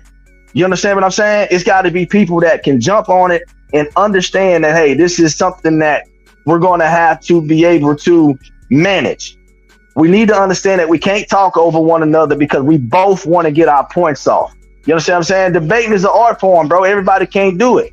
You dig what I'm saying? So for the motherfuckers who can't do it, we're going to hit that mute button and tell them, yo, bro, you need to chill. Homeboy, I want to ask you this quick question. If you want to answer, it's fine. If you don't, then we move on. Homeboy didn't say that. Okay, a homeboy trying to get clarification of why you saying that he said that. Maybe you misunderstood something that he said. We need to get clarification on that. So I think it's good for that. But if a motherfucker can't do it, you always got that mute button. And I get it, bro. Some motherfuckers still not gonna be able to do it. But in that case, then that's when you say, okay, well, fuck this. This is how we gonna do it now, because obviously you niggas is like some fucking kids and y'all won't let one another talk. Zone, I have a question for Zone. Go ahead, Terrance. Zone, great debate. Think y'all both did a good job. I have a question now. I pretty much know, just talking to you the other day, that you obviously know your shit about boxing, and I know for sure you knew that Ricky Burns only had one belt, so I didn't really take that. He kept and Knockout kept harping on it. Can you tell us a bit about what happened there? Did it just was a Floridian slip or something? What happened there? I got you. Yeah, when I say all the belts, I meant the ones that, because lightweight, that's what was on the line. That was the key thing for Terrance Crawford to move up, because it was 2 belts on the line. It was the Ring Magazine and WBO. I knew that, but I was just saying that all the belts that was before he left, man. So I was saying it in that perspective. I ain't say undisputed. I was just saying all the belts because I knew it was 2 of them. I knew it was WBO and then I think the Ring Magazine. So that's about it. That's why I was saying all the belts that the person actually had. And this is what I think Zone is talking about. So if he was able to, if Knockout right there says, "Oh, you saying Phil? This is what Phil talking about." Yeah, this is if not. Yeah, exactly. So if Knockout says, "Look, that's a lie," then so he should be able to say, "Okay, wait, hold on, let me explain it," and boom, that would have been over right then and there, because he would have been able to explain his point. That's what I like to do, because bingo. Because here's the thing, like just like he's saying. Like somebody could go on and on. Like I'll make my points. I'll make like a bunch of points, 14 points, to the point where the judges might not even get them all. But I would like to have a round where I can say to my opponent, okay, I said this, you never addressed that. Do you have anything? Are you going to address that or not? And I like to do that so the judges, hey, they know my point. Even if they missed it, now they know for sure what my point is, and we'll see if he can rebut that or not. That's all I'm saying. I don't ever there's no round to do that. And I think that's the main point that Zone's making, that you don't get a round where you can point out everything that they're not rebutting. You know what I'm saying? And you might not be getting credit for it, and you might not be getting credit from the judges for that unless you point it out again. But you don't, in this format, you don't get that opportunity. Absolutely. Yeah, and that's what I was saying, and that's why I think you make your points, and then you come to that third round where the rebuttal round is more like a conversation amongst gentlemen. You know what I'm saying? Without the banter, just to get clarification on what the other one is talking about exactly, right? And then sometimes within that round, you can kind of catch people up on some shit that maybe they should have said and didn't say, or they said that's false. You understand what I'm saying? But if you sitting there, you talking for fucking 5 minutes, you shit niggas get lost in the sauce, man. You dig what I'm saying? And I think honestly, it holds a different kind of entertainment factor, because it's more engaging versus a motherfucker just kind of waiting for a motherfucker to get finished. And you just kind of there, you've been sitting on the sideline for 7 minutes. You really just like, man, this motherfucker ever gonna finish, or what's going on, man? I ain't even said half the shit he said, but I don't get a chance to rebut that because we moving on to the next round. That's all I'm saying, bro. Absolutely. Yeah, that's what I'm saying, and that's the style I'm used to. So I liked it though. I mean, it's been a while. I felt like Floyd Mayweather beating up on Marquez over there, 18-month layoff. So I don't really think me personally, I wasn't really impressed with really nothing that me and him both did, to be honest with you. I think it was a cool run. It took so long for us to come up with the fucking format, man. And I don't know what dude issue is a little bit. And then they tried to compliment him at the end. I'm gonna keep it a buck with you, bro. Off YouTube, real life shit, nigga, man, he's really a little pissy. Like that, and that shit ain't even cool. Like, man, sit down and listen. Like, you ain't have to be this arrogant and cocky with me. Me and you could get a neutral channel. Because first I offered him a neutral channel. And I appreciate you, Doug, because you was on with us all night trying to figure this shit out, man. And you know that. And I was trying to figure out what he wanted. And I was trying to go somewhere neutral. I didn't know he was really like trying to grow his channel like that. Then You referring to KO? Yeah, KO. Okay. Yeah. Okay. Then I said, let's pick the judges together. I kept asking the man, and he didn't want to do that. No, you do it all, and just come to my channel. I said, let's go to blood. No, I want to do blood. Okay, let's go to field. Let's go to any. And Doug was saying he would have hosted too, and I would have took that. It could have been totally. I just wanted to go somewhere neutral without his fans or his subscribers, and I wanted to have an open dialogue, just like now, right? We're rotating around. You know what I'm saying? Everybody getting the cook, and we passing the rock around. So anybody can on the spot say, "Hey, Zone, you. Hey, Phil, you. Hey, Dub, you." We can challenge that. Real quick, this is the only thing I would disagree with, and that this is what my platform is for, so we can go back and forth, have those discussions. You know what I'm saying? My thing is like the brother, my brother Phil said. I believe Smoke would agree. Zone, you would agree. The debate series, as far as YouTube boxing goes, fell off for a second. And so even though, and me personally, I'm a fan of the format. I think it adds a lot of control to the situation, because I done been on panels where shit just get out of control, bro. And if I ain't the moderator, if I ain't the one up here muting people, I done seen things just go left. You know what I'm saying? So I think it is a good having certain platforms you can go to. Hence the reason I rock with the people I rock with. You know what I'm saying? Because they're going to be in control of what they got going on. At the end of the day, there are times where that format is a perfect format. You know what I'm saying? But that's only when it comes down to individuals who can control themselves, who know how to speak. You know what I'm saying? Because we had last night an individual come on here, and what he was going to do? If I tried to run it that way, he was going to overtalk everybody. Yeah, but you got to give people a chance. You ain't never seen me not give nobody a chance. You know what I'm saying? Like, Shawty, KO got it, bro. Like, hold on. And this is what I'm getting to. So this is what a platform like mine is. BF. There are multiple. My brother Black and Brown, Tony Reviews, Lady Shan, there, Mark Nash. It's multiple platforms out here that you can kind of get it in that type of format.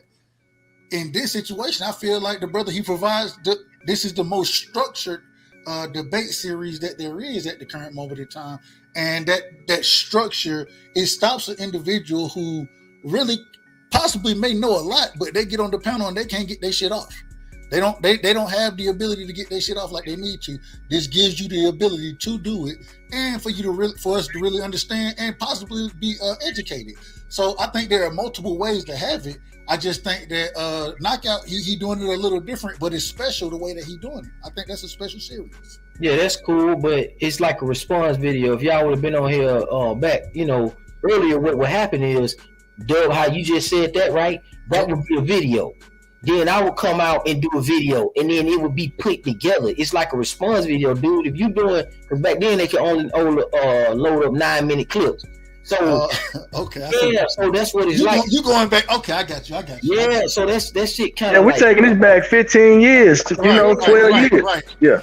So and all I'm saying is I understand that. What I'm saying is now is modern day. It ain't clips. It's live, but it make you that you got to be that much more craftier. You got to be on your toes, and you got to be able to defend and attack at the same time. I like it. Yeah, that's your opinion. That's a good opinion to have. But I mean, I know some people who we don't remix it up over here, but I just don't like it. Because see, this is the thing, man. You could be rebuttaling something, and then people like y'all guys got to score it right. Like when somebody rebuttal and they don't supposed to be rebuttaling. Like it was a couple of times where I had to open a statement, and I had got my opening statement, and Shawty went straight. KO went straight to the rebuttal. Like, bro, what's your opening statement though? See, so when you say he won, what round you say he won? I say he won 1 and 2. Okay, yeah, he won 1 and 2. But see, that's what I'm saying. So one, I don't see how I don't see how he won 2 at all. But I got you. You see what I'm saying? That's why it's cool to have an open one so you could pin somebody down on what they say. Because if you talking about undisputed and you're gonna discredit accolades, I need to hear you say that live in HD so we can know how credible you are. Because I don't like debating with the chat in a collective idea of shit. I like to debate the person one-on-one, and I think that's what a lot of people really hide from, because that is a true fact. You could debate the topic, but it's also one thing entirely different to debate the person. And I think that's where I'm different from everybody else. I like to debate the person. Okay, so I can sit down and sit back and dialogue. I can do that with a moderator, and we can. Hold on, real quick. During the debate, I don't know if y'all remember, but during the debate, one of the judges said, "Look, man, you're not debating him. You're debating the topic. You're not debating him." And when he told you that, I saw it. You kind of changed your debate style. You know what I'm saying? And you had more success. So when you say you like to debate the person, I understand exactly what you're saying, because in that first round, I felt that's what you were kind of doing. And then you kind of switched it up when he said, "Hey, you're debating the topic." I agree with it. I see exactly where you're coming from. Go ahead. Yeah. So yeah, that was Rollo said that. But to get to that second round, I'm gonna be real with you. That second round wasn't even close for me, because whenever you get a debater that concedes about the third round wasn't even close. When you get a guy that concedes and says we're not even going to talk about the accolades, that's why I gave. Yeah, I gave it. Yeah, I'm like, I mean, and then for the second round, to me, I think Zone pulled it out because he focused too much on the resume and not what those guys can do inside of the ring. You know what I mean? I get the resume thing, but I was kind of looking for him to say, hey, you know, Errol is a guy who is super consistent from round 1 to round 12, right? You know, he's not a slow starter, he's not a fast starter. But what he is he didn't. He said I promise he said hold on. What he said was, he said Errol Spence is a fast starter. That's what he said. Then he followed up and he said that he's consistent. Well, you can't be a fast starter and consistent. You got to be one of the others. No, that's what you mean. You just hold on, brother. You literally just said. Hold on, Phil. You literally just told me that the brother should have said, "Well, Errol, he a fast starter. He's gonna come out and he's gonna be consistent 1 through 12." That's what you literally just said, right? This is what I said. I said that. Hold on. I'm gonna tell you what I just said. You telling me what I? Okay. All right. Go ahead. I'm gonna tell you what I just said. All right. Go ahead. This is what I heard you say. Okay. Go ahead. And then you just said after that, you said, well, he came out and said he a fast starter and he gonna be consistent, but he can't be both. You just said that, but you what I said was I'm gonna tell you what I said. I said that I would have preferred him to say that Errol Spence is consistent from round 1 through round 12, not that he's a fast starter, because I don't think he's a fast starter. I think he's the same fighter. Yes, I just did. You go do the playback, rewind it back. You can go listen to it. Not that he's a fast starter, because I don't think he's a fast starter. I think he's a consistent fighter from round 1 to round 12. So to me, when somebody tells me that Errol Spence Jr. is a fast starter, I call bullshit on it, because he's not a fast starter. Do you think he's not a fast starter though? Huh? Do you think Bud is a fast starter? Because that's what Zone said, and I'm like, Bud is the even slower starter than Spence. So I didn't understand. I don't understand that. That's not true though. Do I think? Nah. This is what I think about Bud. I think Bud switches his style, because the argument that Zone made for Bud, I'm assessing that different than what the argument that KO made for Spence. Because again, I'm telling you that KO focused too much on the resume and not what EJ does inside of the ring. So when I think about what Zone said, even if Zone makes 5 more points about the attributes inside of the ring, that's better than, let's say, 3 points that KO made. You see what I'm saying? So I gotta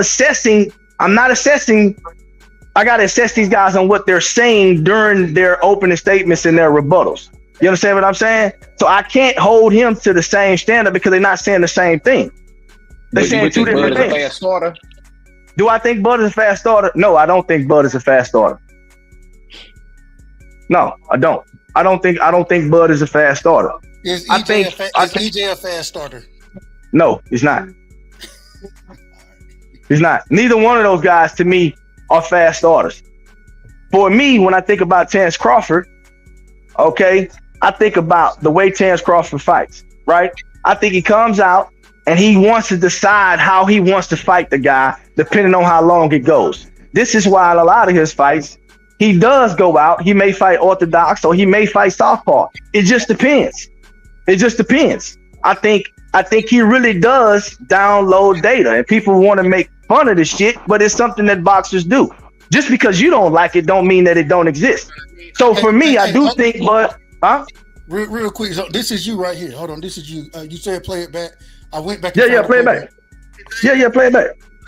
I was kind of looking for him to say, hey, you know, Errol is a guy who is super consistent from round 1 to round 12, right? You know, he's not a slow starter. He's not a fast starter. Okay, he's not a slow starter. He's not a fast starter. You just said I said he was a fast starter. Can I get my apology or what? Hey, you said I agree. You said he's not a slow starter. He's not a fast starter. I apologize. He's consistent. Okay. Thank you. Hey, all right. I'm good with it. All right. Go ahead. See, go ahead. That's why that open. See, right there. That's what this openness would do. See, but if this the format you talking about, that gets lost. What just but happened? See, but hold up. What you saying? That it was just somebody that was coattailing that said, nah, you did just say that. So I'm getting double teamed by 2 or 3 people, and I didn't even say what the fuck homie just said. But that's again, I still feel like that's why I say so. Yeah, I mean, you can feel like it. You can feel like it, but homie just played it back. So you can still feel like it, but if you a real one, just like my man is, he said, you know what, my bad, bro. I played it back. You didn't say that. But if you still want to be on some sucker shit, that's fine. I thought we was all real ones having a real conversation, but I guess not. You can't tell me if I'm a real one or not because I don't agree with you. No, bro, it's not about being, bro. I'm saying this right here, bro. If your man can admit that I was wrong, what's wrong with you doing it? That's all I'm saying. I just disagree. If I'm wrong, y'all. I disagree with both of y'all. No, we're not talking about the disagreement, homie. We talking about somebody said something that I didn't say. That's honestly what I still feel like what you said. Like what? I know what you played back, but I still feel like you still tweaked it when you said it. I do feel like you tweaked it.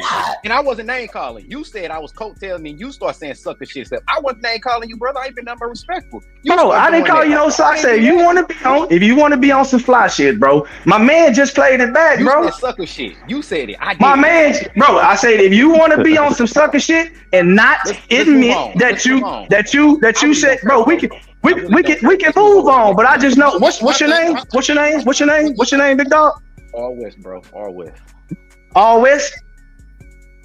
What's your name? All West. Yeah. Okay.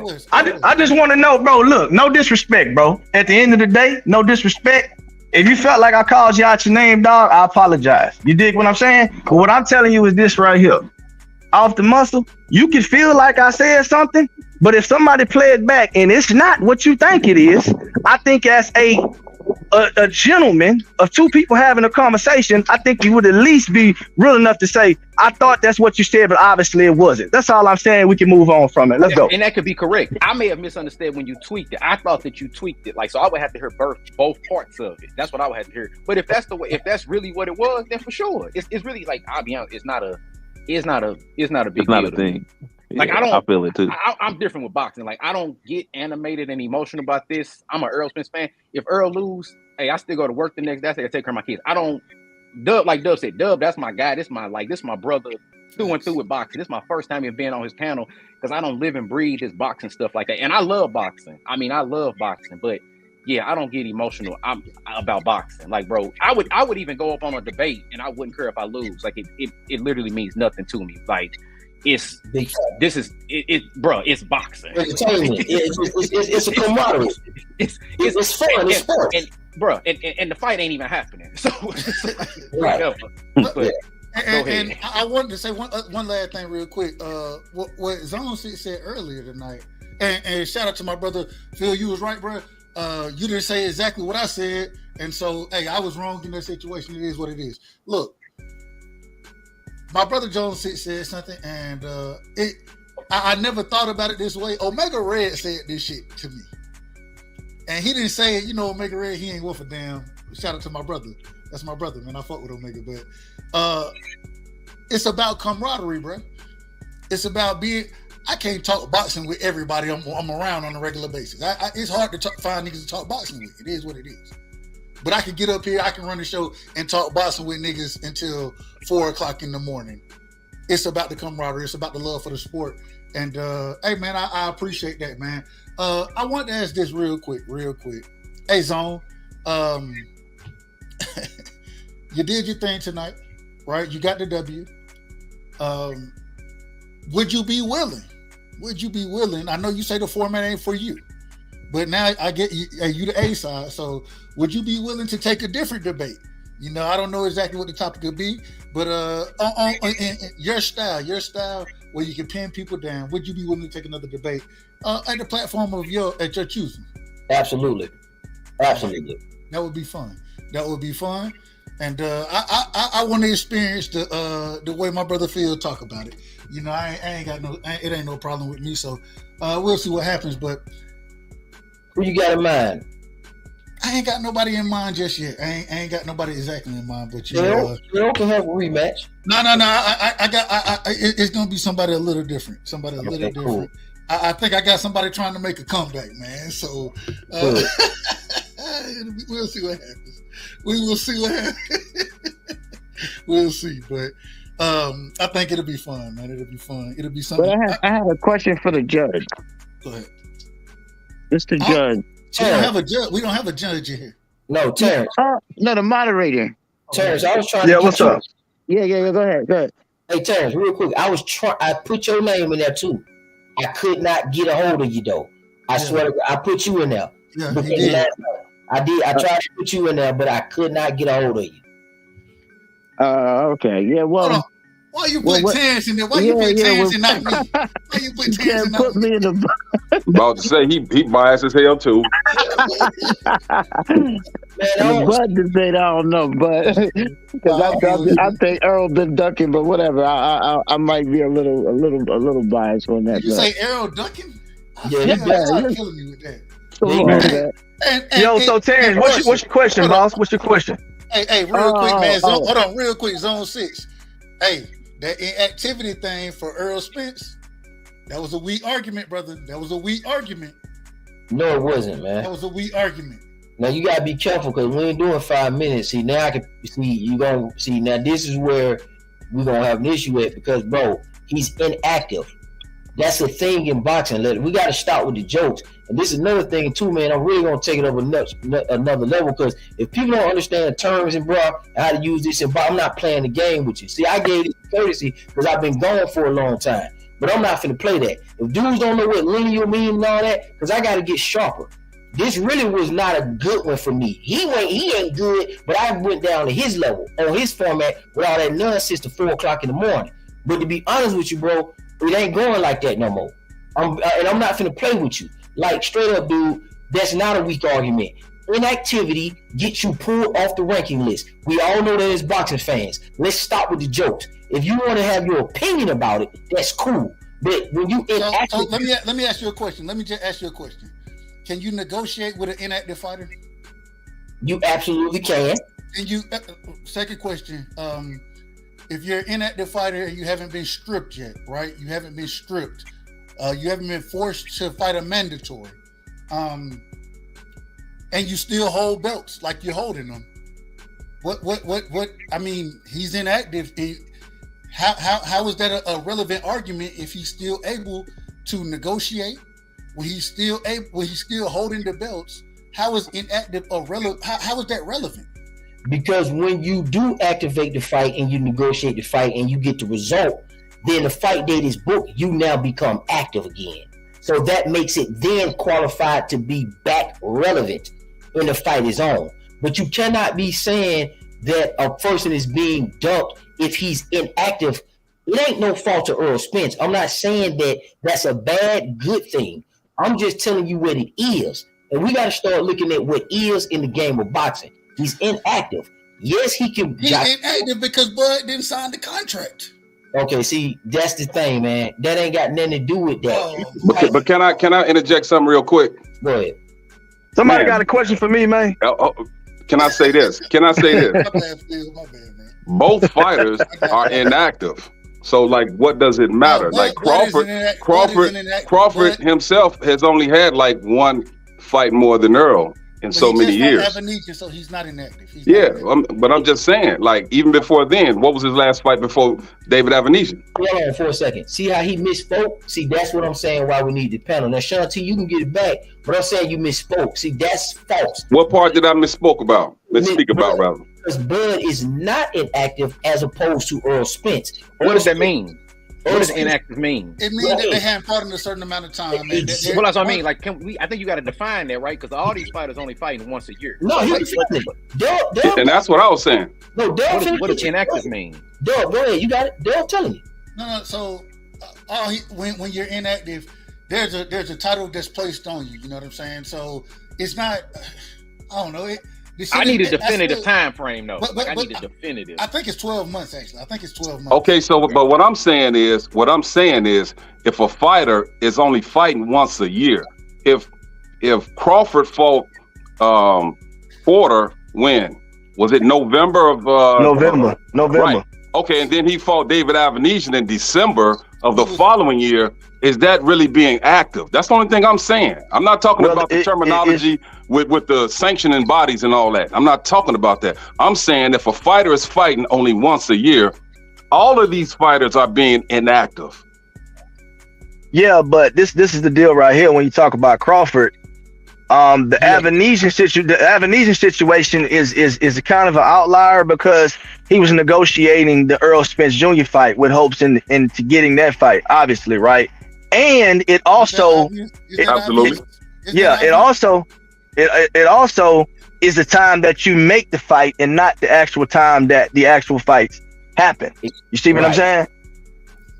So if I make a let's say I fight in right now is May, right? Let's say next year I don't fight until June, right? But I make a fight with you in February and we sign it and we set the date for June. I'm essentially not inactive because I have a fight on the books. Perfect. Absolutely. Hold on. Wait. Okay, here we go. Phil and my brother ZONE. This is the overall question. And I think this is what the people are asking.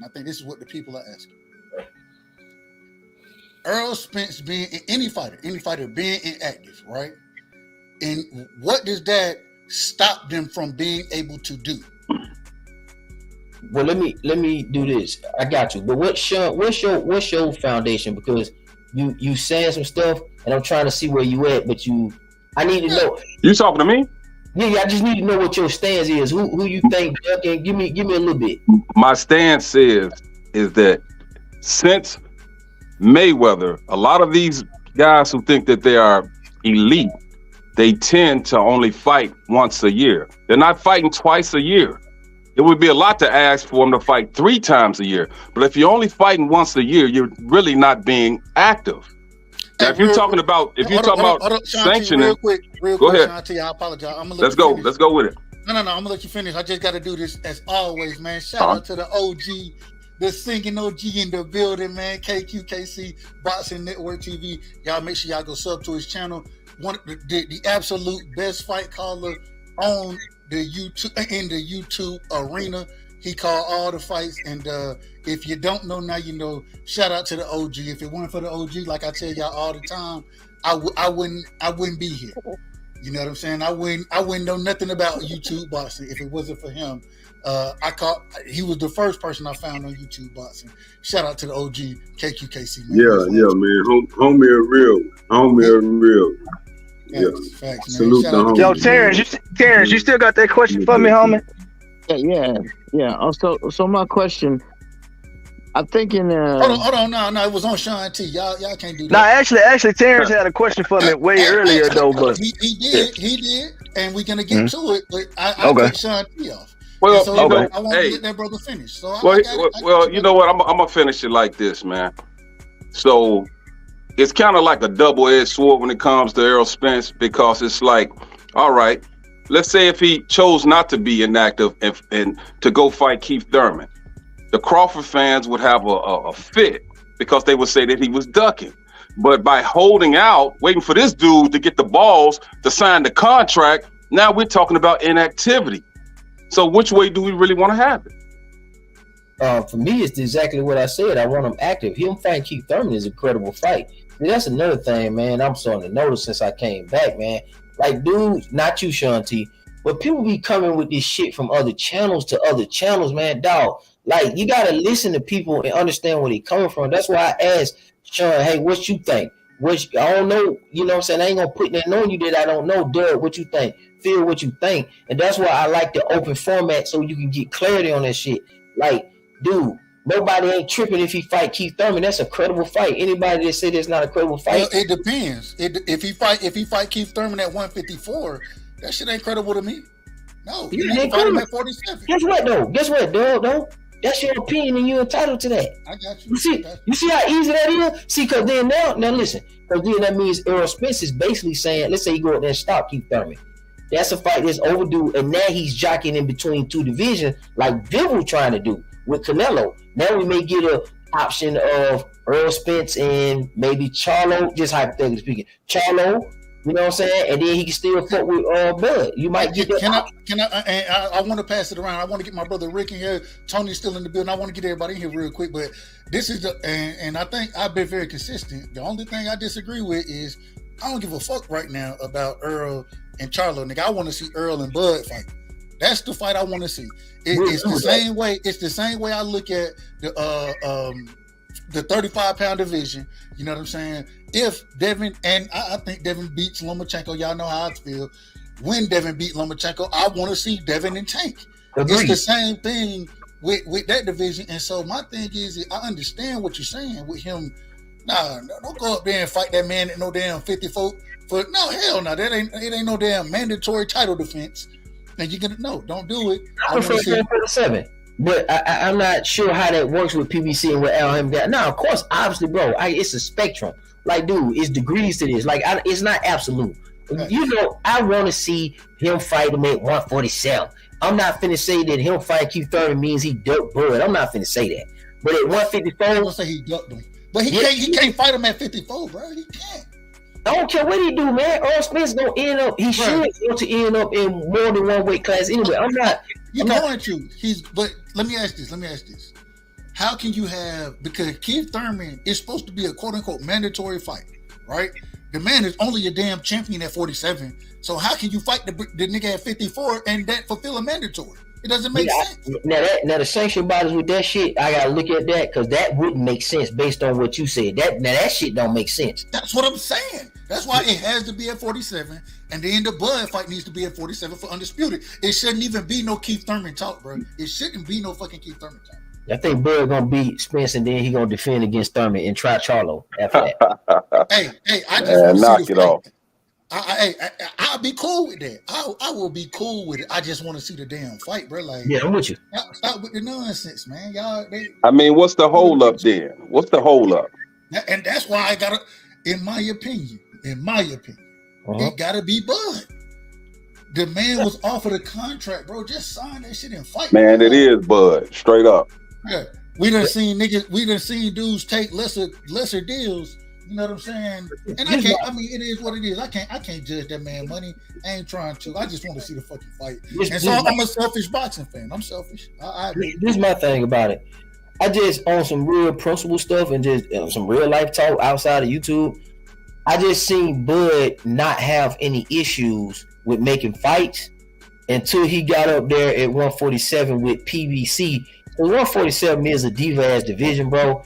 And them niggas always had problems with making fight. We've been talking about Keith Thurman ducking Errol Spence and Sean Porter ducking Errol Spence. We've been talking about these boots in the mix with somebody ducking, Margarito ducking Mayweather. Man, 147 always had that fucking problem.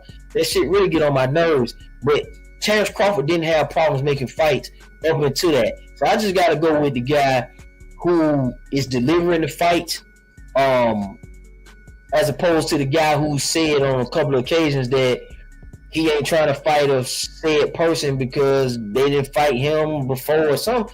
It's different, man. That shit just different with PBC, dog. They strategic. Hey, real quick, man. Rick Tins, what you got on it, man? What you got, Rick? Oh, okay. Damn. Hold on. Wait a minute. My bad, Rick. We're going to get you in here in a second. I apologize. Terrance, go ahead. Ask my brother Phil the question, man. I apologize, Phil. I ain't trying to stall you out, brother. I ain't trying to stall you out. I think, Phil, in the beginning, you made a comment about when a judge making, I guess, some sort of using their knowledge or whatever when a debate's going on to determine whether it's a fact or not. And I'll point to the movie. I don't know if you ever seen the movie where the guy says, "Did you order the code red?" And then the judge says, "You don't have to answer that." No, I will answer the question. Yeah. No. You want to know? I want the truth. You can't handle the truth. Yeah. So the point I'm trying to make here is that judge was wrong for doing that, because he's supposed to just sit there and take in information. He don't supposed to choose one side or the other. So as a judge, I don't think it's your business. Even if you know something, it's not your business to tell one side or the other. It's up to the debaters. If someone says something wrong, let them come out and say that they said something wrong, and then you can give them a point for it. But if they're going to let somebody say something that's not true, then I think you just got to let it ride, because I don't think as a judge, I'm just saying personally as a judge, I wouldn't get involved with that. Even if I know something, I'm going to let the debater point it out that it's wrong. You know, that's the only thing. So let me say this right here, right? Yeah. So if I'm a judge, right, and I'm judging a round, and I'm speaking to you, and I'm telling you why I gave a round to X, Y, and Z person, right? Okay. So what's the difference in me saying I gave the round to Kendall because of X, Y, and Z, right? Or I gave the round to Knockout because of X, Y, and Z. Or this is why I didn't get around to Knockout, because he put too much emphasis on this when I felt the person meant this, right? This is what judges do. I mean, this is what makes judging. Everybody's going to have their own personal opinions about who won what. Now, if it was all one curriculum and that everybody had to go by and everybody judged exactly the same, then it wouldn't be what it is. You dig what I'm saying? It is the way it is because motherfuckers are going to judge differently. I took it as in the guy just explaining why he did what he did, why he made the decision that he made, because obviously he's on a channel where somebody is saying, oh, the judge is gonna find a way and a reason to get a boy around. You dig what I'm saying? When nah. So you put the judges in a position to have to defend themselves and explain themselves. Right. That's all I'm saying. Hold on, Terrance. Hold on, bro. I got you. Hold on, calm down. And I agree with that. And at the end of the day, the judges, in my personal opinion, I've been a judge. I've been criticized many a times for how I may score around, right? And so it is what it is. So I do agree with what you just brought up, my brother. Terrance, go ahead. No, I was just saying, and not forget about the debate tonight. I'm just saying, in general, do you think a judge should do that? Like interject what they know instead of letting the debaters point it out. That's the point I'm just forget about tonight. I'm just saying in general, what do you think they're the judge? That's the question. So to answer your question, I think in that particular point, it was left up into interpretation. As ZONE just explained to you, he said it was the Ring magazine and the WBO. Hold on. So this is the thing, real quick. And my thing is, in this situation, what Terrance is asking, it's about the judges' understanding and their. At some point in time, regardless of how individual judges it, you can't sit here and want them to break it down every single time. When judges and if the brother give his criteria, he say, "This is what I'm choosing off of. This is what I'm picking off of. This is what you follow. This is how you move in the debate." And so, at the end of the day, we can say judges. We can definitely say that. At the same time, these brothers went up there. They took their time. And I just don't think we don't attack the judges, bro. I done been there. Yeah, exactly, bro. And that was my only thing. And again, just to answer your question, my brother, just answer your question. Do I think the judges should do that? use their personal knowledge. Yeah. So I do think you need to use your personal knowledge, because I can't, as a judge, and I said this earlier, I just can't take what you say as bond. You see what I'm saying? I gotta know something about what you guys are talking about and the information that I don't know, because I can't judge you if my knowledge of a particular situation isn't there. Because you may make a good point. Should you suffer because my knowledge isn't where yours is? Hell nah. If I make a point and you don't know it, you need to take it upon yourself. It's your duty as a judge to solidify that point, whether it's good or whether it's bad.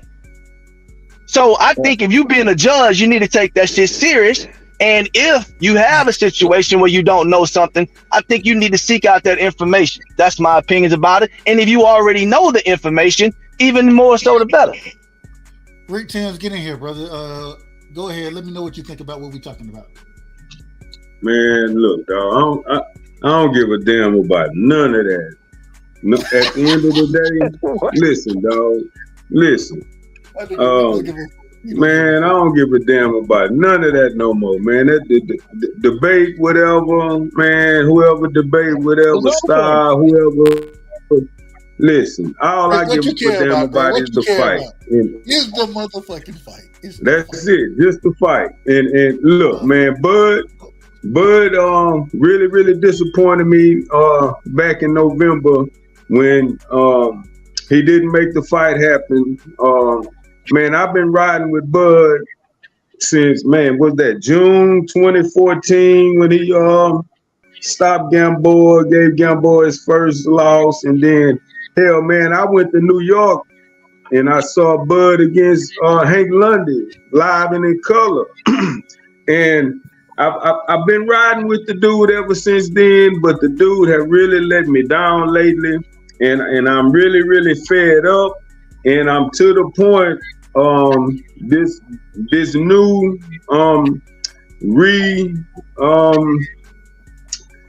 revamping of the fight, so to speak.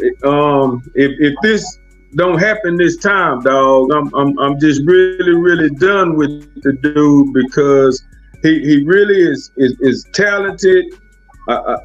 I like the dude's style. You know, he just not very marketable. You know, he got a real type of bum personality.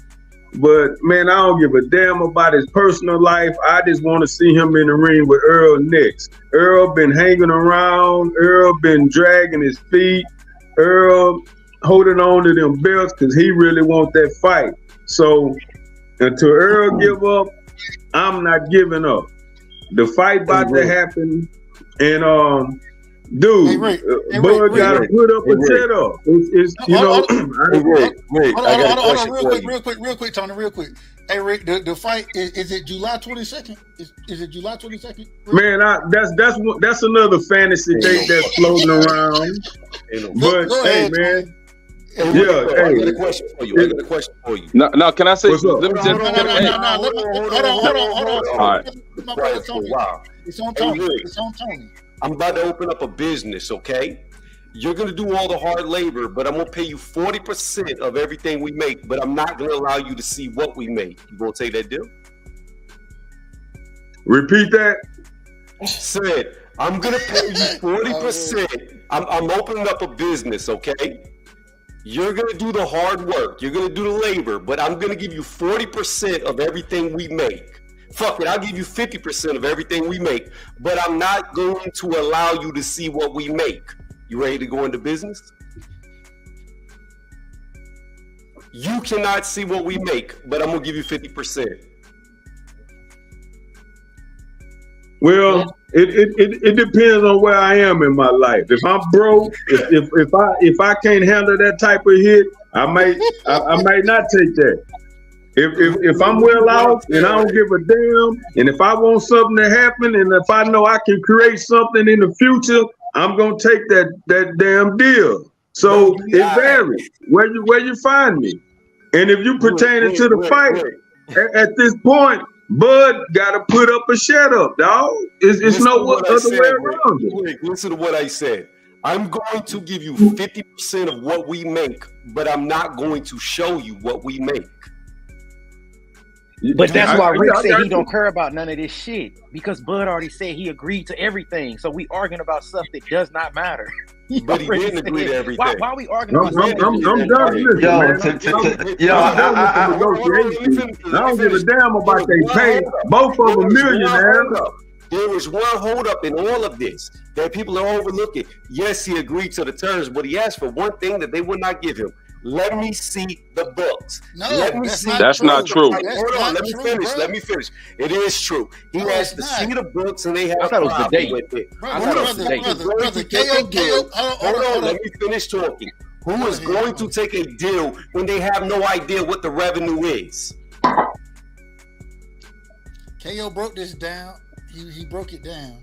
But there's no breaking down to it. It's already been put out. Hold on, brother. You got 2 ears, bro. Hold on, brother. Hold on. He broke this down in the debate. He brought out how if you go look, shout out to Master Khalif in the building, shout out to Jerome King in the building. Much love to y'all brothers coming through. I hope I ain't missing nobody, man. Y'all know I got love for you. Man, shout out to my brother Real Rap in the building, man. Peace to the guy, man. Shout out to Real Rap. That's my brother, man. Listen, it was broken down in the debate, brother. It was broken down. But he admitted that he got the transparency. Bud admitted that he got the transparency he was asking for. He admitted it. And so my problem is why are we gonna sit here and throw this out and say that hold on. After and my thing is it seemed like y'all know more than Bud know. Bud said when Bud says these things, y'all can explain them and break them down and do all of that, but you can't take what the man is saying and take it for a factual statement. Why can't we? Hold up. Let me finish. Why can't we just take what Bud said, transpose that into real life, and say, Bud Crawford, the individual who is that we're directly talking about, these are the things that he's saying. They have to be facts from his perspective. The same way I have to take. Hold on. The same way. The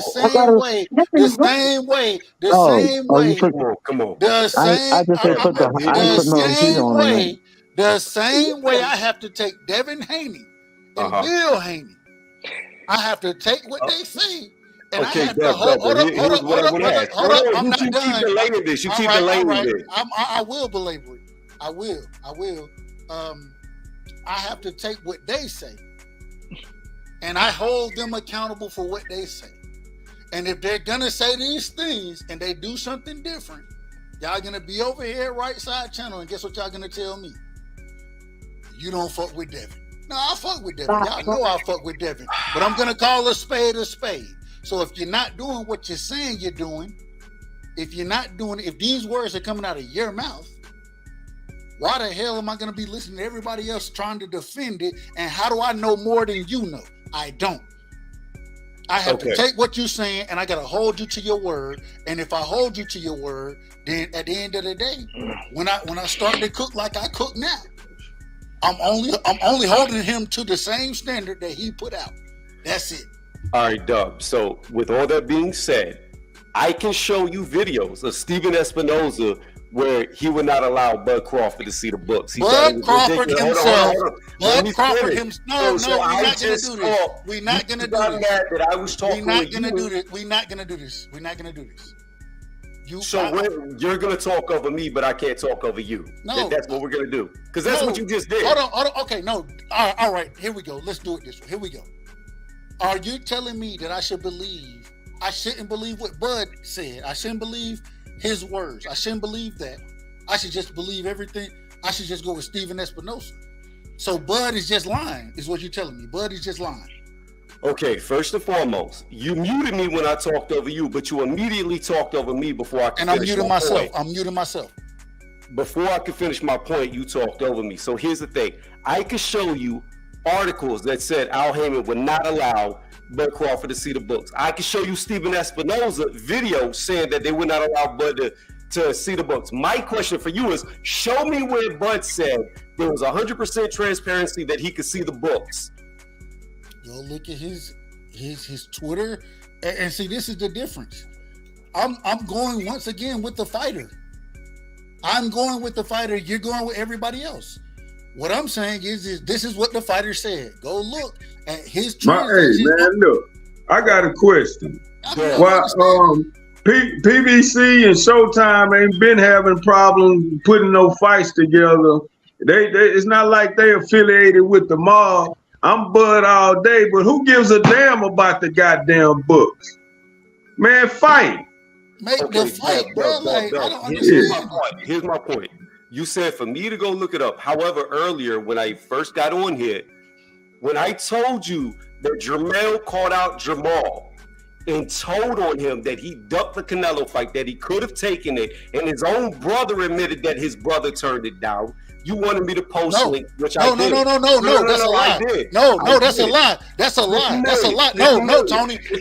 I got you right. That was a part of it. That was a part of it. Tony, that's a lie. That was a part of what I said. That was not a part of it. I agreed with you. I agreed with you that he ducked. I agreed with you, and I still agree.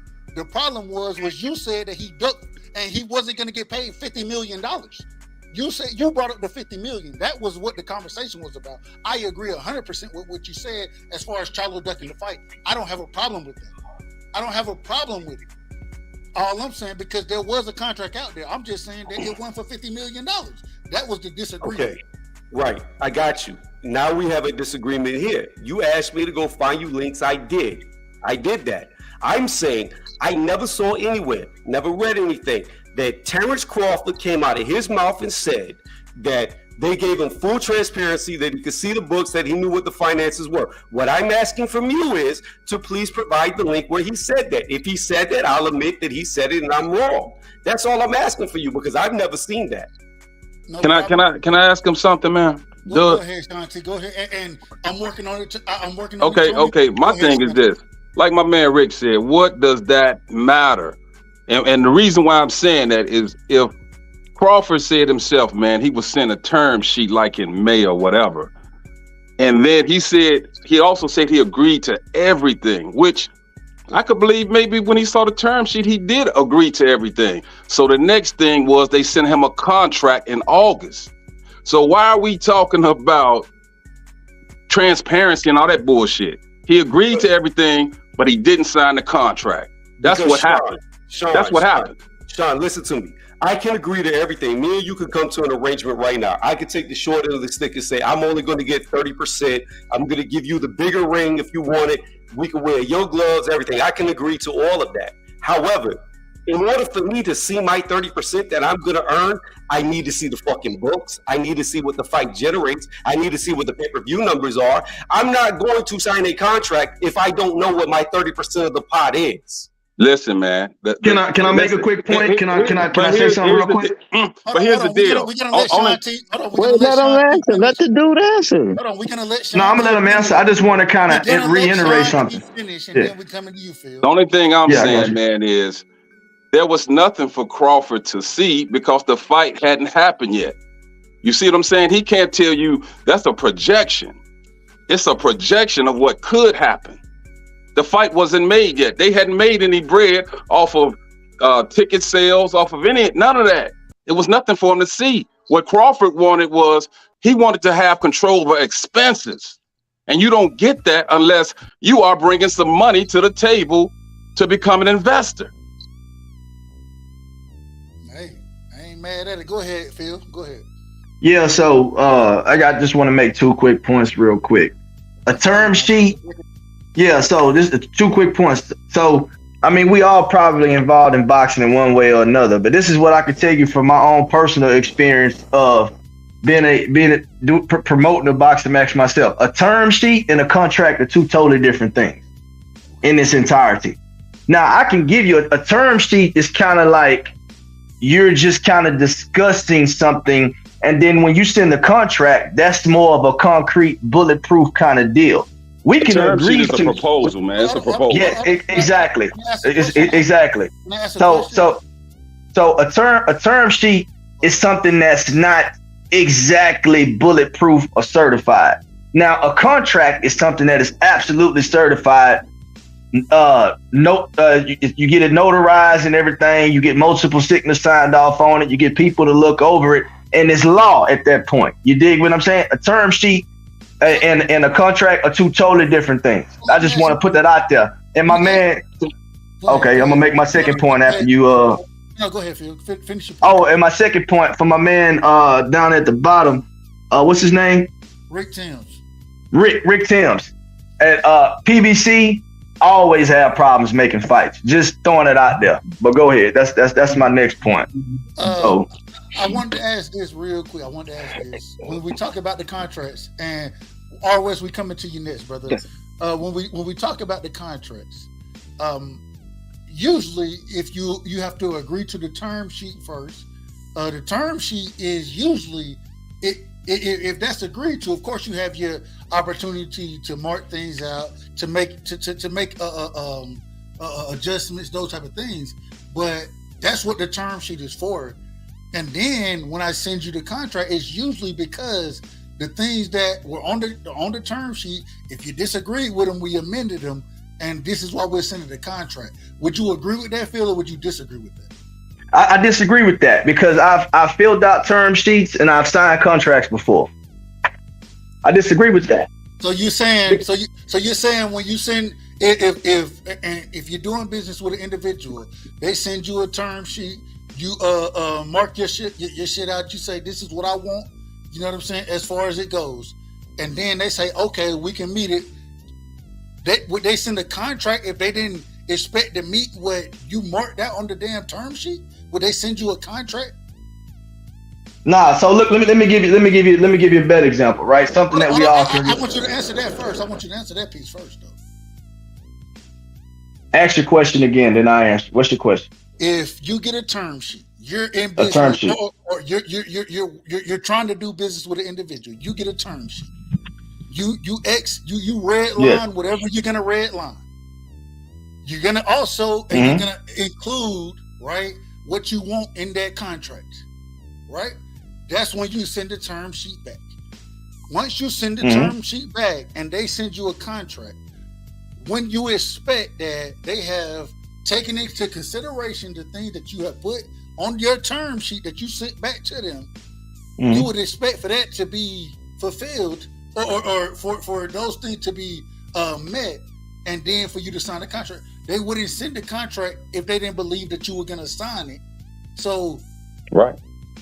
I don't understand when you say, break it down. The question okay, is, so what's the question? The question is, my apologies. The question is why would you send the red lines and all those things back, then get a contract that has been met from what you sent back? Why wouldn't you sign that contract? Okay, so this is the deal right here. You can send me a term sheet, right? All right. I'll make adjustments to the term sheet, right? Red lines, whatever you want to call it, right? And I send it back to you, right? Now, the term sheet in the form of a contract, okay? Wording makes all of the difference, right? So you can send me terms, okay? But if the contract is not worded in a way that's beneficial to me, I have the opportunity to redline the contract as well. The term sheet is not the end all be all. The contract is the end all be all. This is what people are getting things confused at. Just because we agree to something on terms doesn't mean that it's going to be worded and exactly the same way as the term sheet is listed out. So when I get the contract, hold on. So when I get the contract, bro, let me answer the question. My man asked me a question, I'm answering. When I get the contract back, what I'm going to do is, when I get the contract back, is what I'm going to do is, I'm going to send it to my people, I'm going to send it to professionals, and I'm going to let them read over that contract. If they see any kind of discrepancy or something that's not in my favor, or something that could be put in that contract that wasn't initially on the term sheet, or something that I didn't realize I needed to be inside the contract that wasn't on the term sheet, I have the authority and the right to redline it. The contract is the end all be all, not the term sheet. So okay, go. Can I say something, man? Hold up. Okay, go ahead. I got it. Go ahead. Yep. ROS, man, it's on you. We got to get ZONE6 back in here. I need to hear from my brother Sean T as well. So, R-West, we're gonna start with you, Sean T, ZONE6, Rick Tim. That's the order it's in right now. Go ahead, I'm gonna try to be real brief, real quick. The term sheet, I deal with term sheets and contracts literally every day. Like I literally deal with them every day. The term sheets are the specific details of the contract. Okay, the contract is the full language that's in there. Like you probably ain't gonna be able to see right up on my phone. You probably gonna be able to see it what I got up on here. But literally, I pulled up a contract. Okay, the contract is blank. It's got a bunch of other language that's up in there that can be filled in. The blank parts, those are the details that are on the term sheet. The date, the contract amount, the duration, all those different, whatever you put in, it's all kind of contracts. You could put, all kind of things, liquidated damages if you're doing construction, whatever you want to do in terms of a term sheet. All the specific details go in there. Literally anybody can fill out a term sheet. Okay, me and you can go back and forth and fill out a term sheet, and then we can pass it to an attorney to put it together, to put a contract together. All the specific details are in a term sheet. They're kind of the same thing, but the contract is what's actually what you'll sign and what's binding. But the agreement is what's in a term sheet. Is not really something where y'all making it seem like a term sheet is the contract. It's not the contract. You can red line it and go back and forth, but I agree. The stuff that you just fill in, that's what you fill in the contract. A lot of the contracts are actually, most of the language is the same. It's the specific details that make your contract different from somebody else's. That's what's actually negotiated in a term sheet. Facts. So, and when you agree and redline and send things back via a term sheet, it gets filled in. Hence the reason the contract is sent. Yeah, but the reason. This is what we're saying. There's a big portion of this that's being missed. A term sheet is not legally binding, nor does either party have to adhere to it. So in other words, me and you can go back and forth with a term sheet. We can both agree on that term sheet, right? You can send the term sheet back to me. And in the real legal binding contract, if you don't read it thoroughly, correctly, or send it to a lawyer who knows the law and the language of the law, I can fuck you over and not adhere to Thank you. In the term sheet. Why? Because I don't have to follow the term sheet. If you sign that contract and it does not match the term sheet, then it doesn't fucking matter what the term sheet said because it's not legally binding. Thank you. Bingo. Bingo. I ain't mad at that, but real quick, I gotta do this. I gotta do it. And I did say that it was not a contract, so I said one of them was legally binding. No, you got it. I agree with you. I like the way you broke it down. You did a good job, Wes. You did a good job, Wes. No, I like the way you broke it down. Hold on, family. Hold on. We're gonna get back to it, but before we do, I gotta show my brother love like always, man. My brother Real Rap is in the building. You know what I'm saying? Shout out to Real Rap. Y'all go sub to his channel.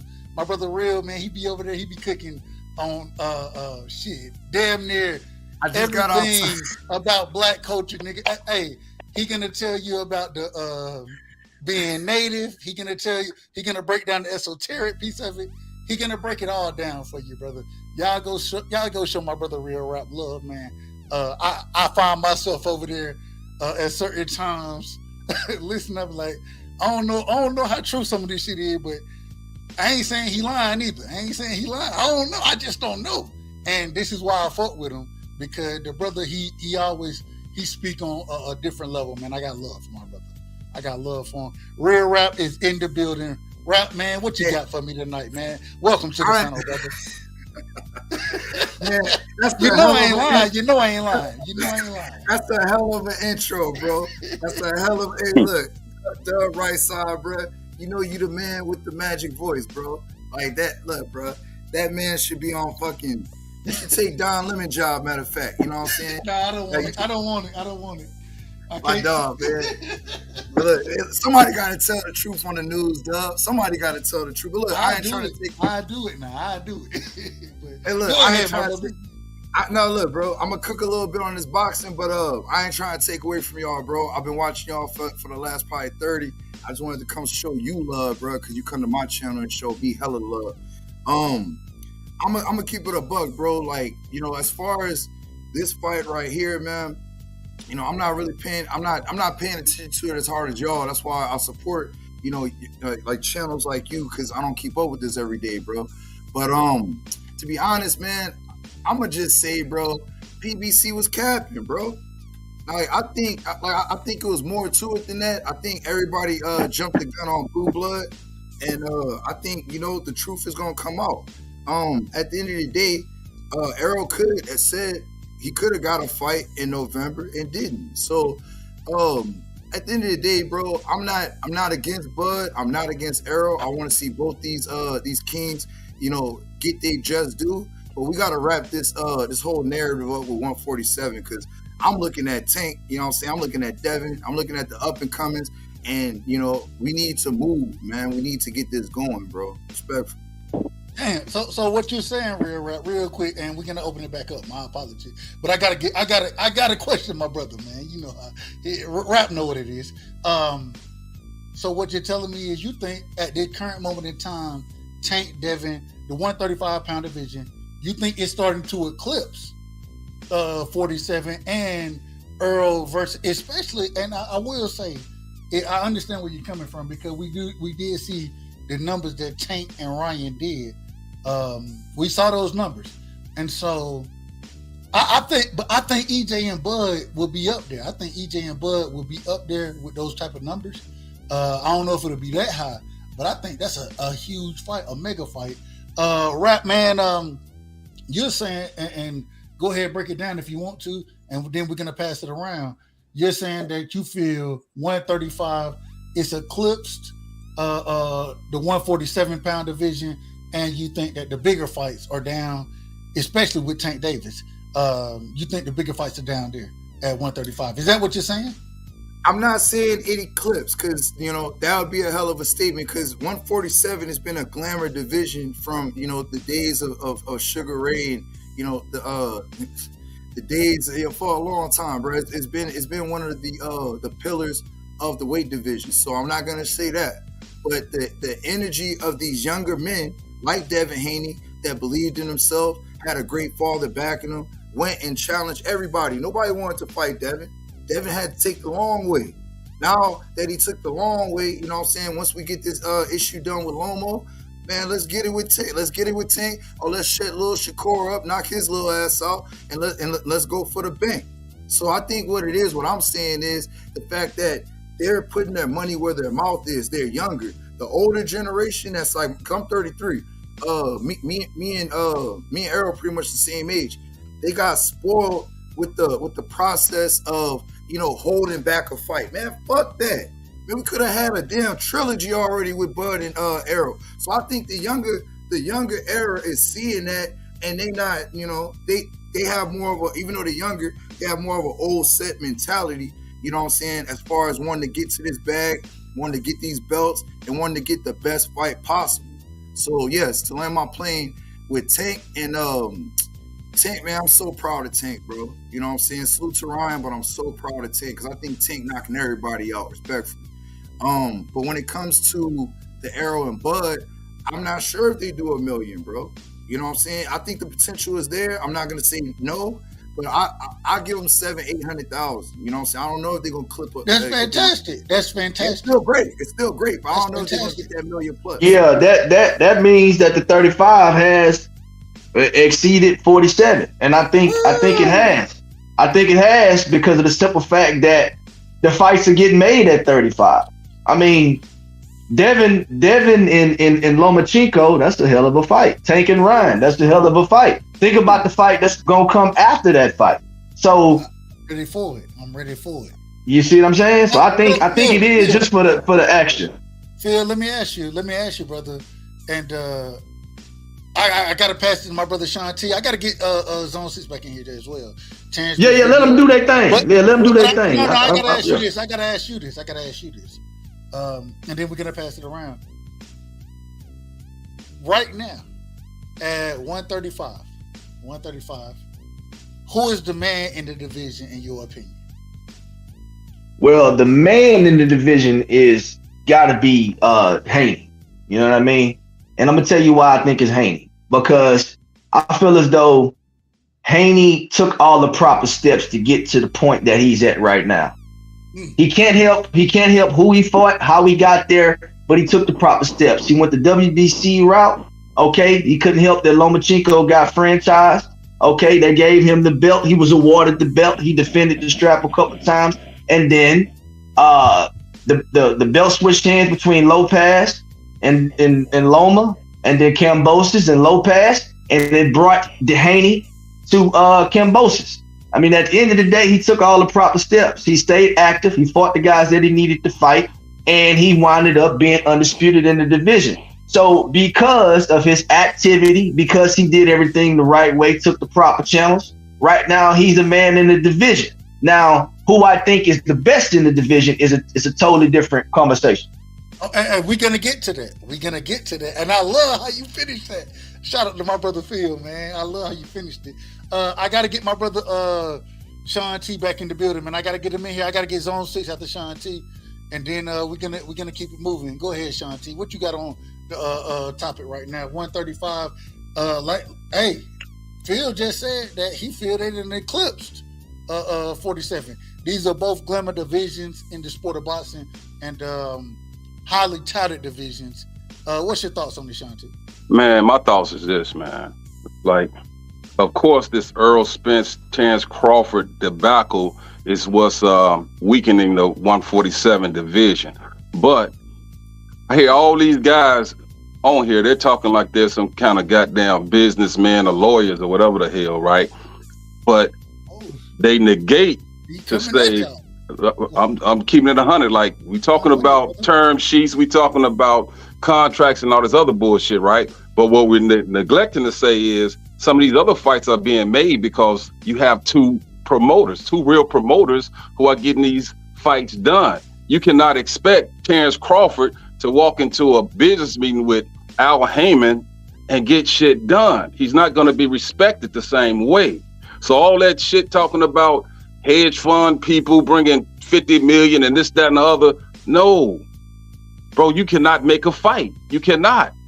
And if you actually believed in what you were talking about as far as being a businessman, you would have collected your 10 million over there at BLK Prime. You would have stayed your ass over there, got a few more fights for $10 million or 20 million or whatever, because they had all the bread, remember?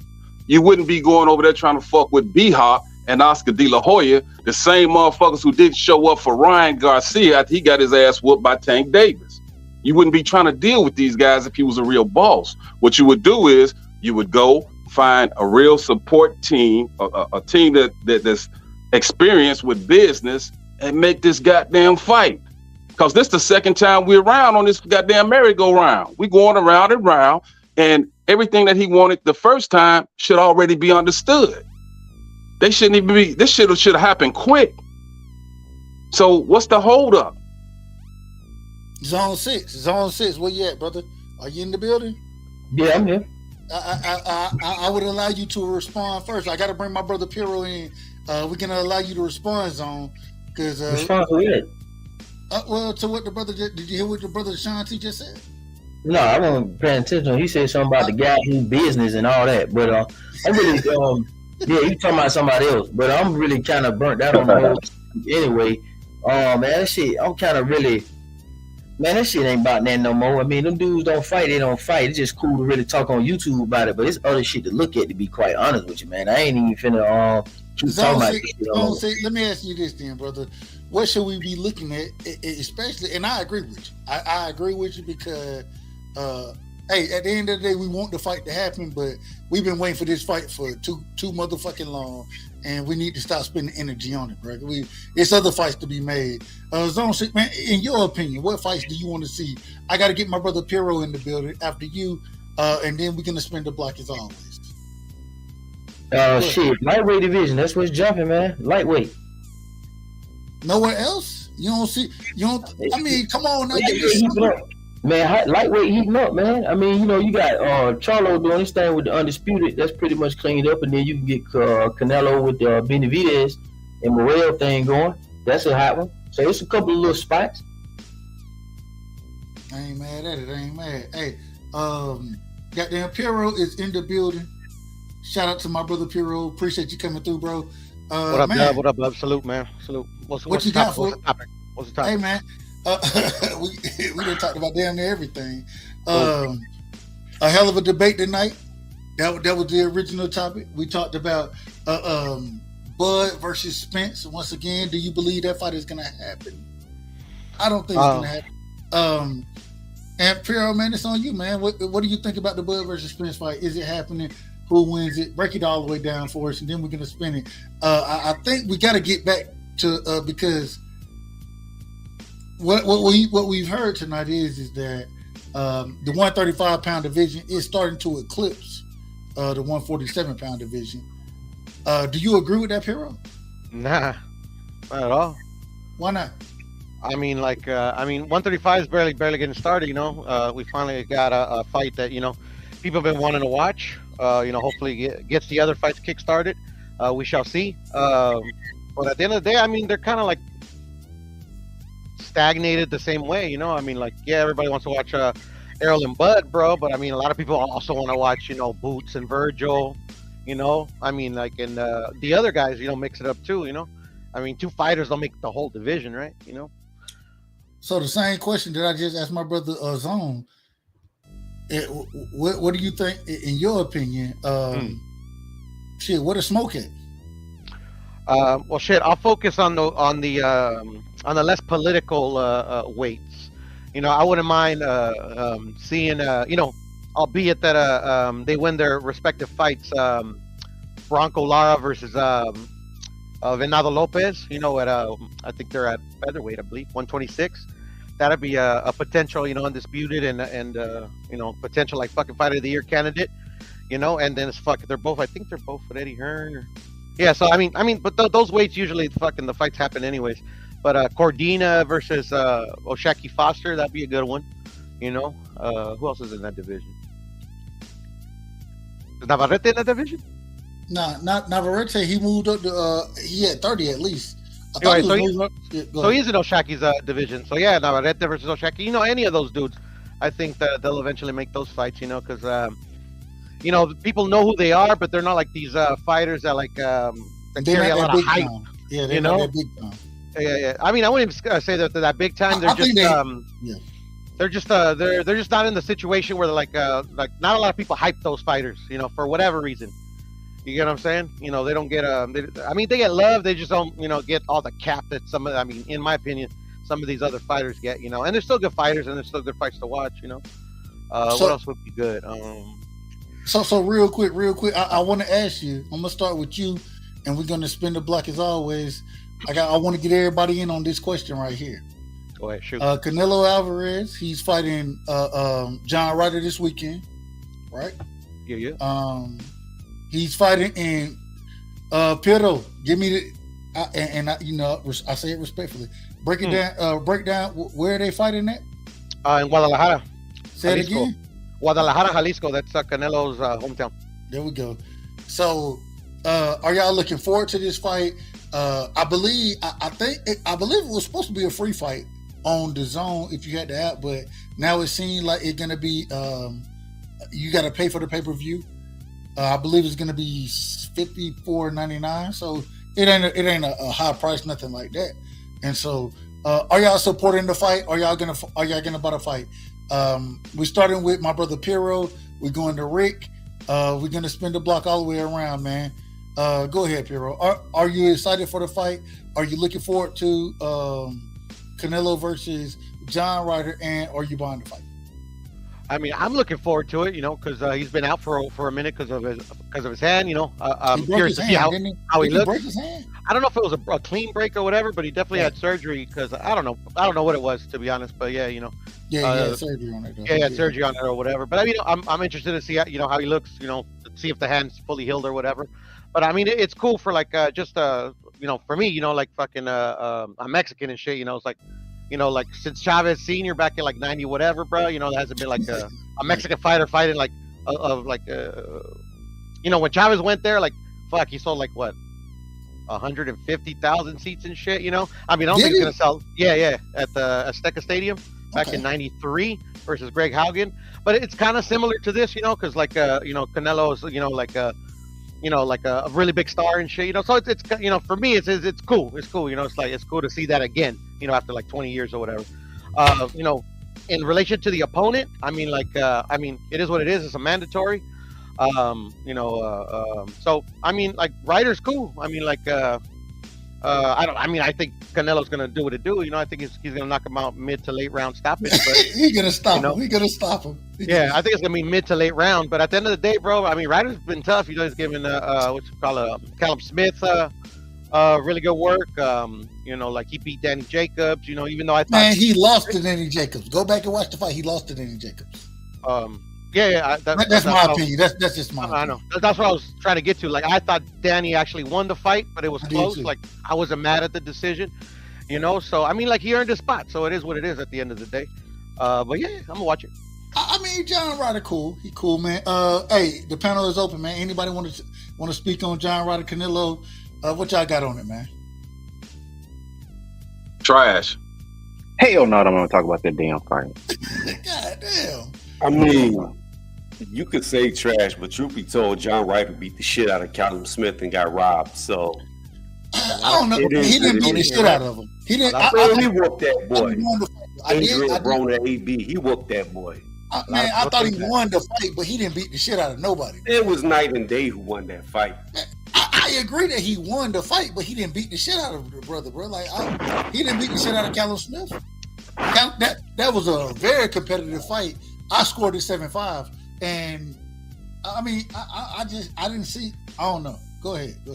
My bad. Well, for me, man, I'm gonna be honest with you. Anytime Canelo fights, man, I get excited about it. I'm a big Canelo fan. But is John Ryder? John Ryder earned his seat at the table, man. You know what I'm saying? So, he did. Yeah, I think he did, man. I think he been kind of grinding, keeping his head down, and he put himself in position. I mean, at the end of the day, it's a mandatory, right? Now, whether we agree with the way the rankings is set up, right? I mean, it's different. Yeah. Real quick, Phil. I'm gonna kick it right back to you. John Ryder put himself in position by beating Zach Parker. Who was supposed to fight Zach Parker, but came up with a motherfucking shoulder injury? A bullshit nigga. A bullshit motherfucker. And see, this is my problem. This is why when niggas start talking about ducking and shit, I'm like, yeah, he ducked at this division, but at this current moment in time, these niggas, y'all not even putting yourself in position. You know what my problem is, though, Dub, with you saying that? Here's the issue. Andrade got a shoulder injury after he was supposed to fight Zach Parker. We know that. However, what you're leaving out is this. 2 weeks before he was supposed to step in the ring with Parker, is it WBA? I believe it was. Yeah, the WBA came out and said that Andrade would not be allowed to fight Canelo for 14 months. However, the very second that John Ryder beats Parker, he gets to fight Canelo in the very next fight. I don't give a damn about none of that. This is the problem. Even if the people came out and said that, cool. Guess what? I put myself in position. If they're gonna rob me in front of everybody, that's fine. But they robbed me in front. Hold on. This is what you're saying happened. I don't even know. I'm gonna be honest. I don't even know. Break that down again. I don't know if that truly happened. I ain't seen that. It did happen. So listen. So go ahead. The mandatory fight was for the winner out of Andrade and Parker. They were supposed to fight Canelo in his next fight. Facts. However, 2 weeks before that fight happened, the WBA comes out and says, "Wait a minute. The winner out of this fight's not going to fight Canelo next in his next fight. You're going to have to wait 14 months." Then all of a sudden, Andrade got a shoulder injury after they came out with that. Then John Ryder is the one that steps in to fight Parker, and lo and behold, the very next fight, not waiting 14 months, he gets the fight, John Ryder. And I say what I say again. Hold on, dog. Let me just finish. They've been protecting Canelo from Andrade since 154. Cap. Hey, I want to throw out some quick facts real quick. So, all right, so this the deal right here, the 14-month thing, right? So that is an adjustment that the WBA made to consolidate the belts, right? So what the WBA has done is So, because you got the secondary title, you got the super title, and then you got the baby title up underneath that one, right? Don't do that. So, hold on, listen to me. Hold on, listen to me. So what the WBC has, the WBA has done is because you don't have to fight mandatories with the WBA, right? So what they've done is the person with their secondary title is you have to fight that person within the 14-month time frame. Okay, so it could be either right at 14 months or it could be before 14 months, but it cannot exceed 14 months. The way they've done it is so that secondary title can get a shot at a mandatory for the person that's holding a super title.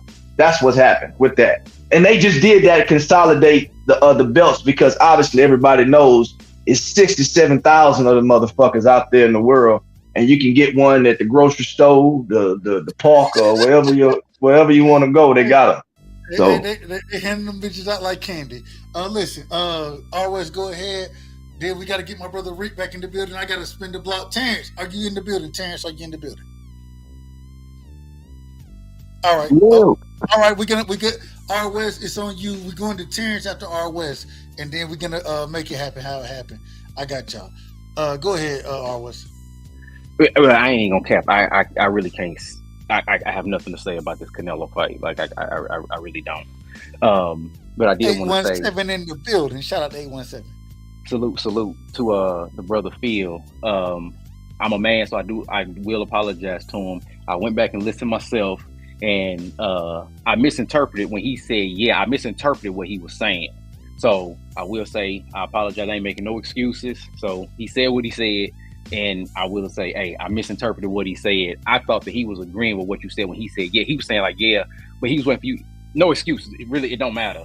Right. What he said was right. What he said. So I'm a man. I can admit that. So, but y'all talking about Canelo, right? I ain't gonna lie.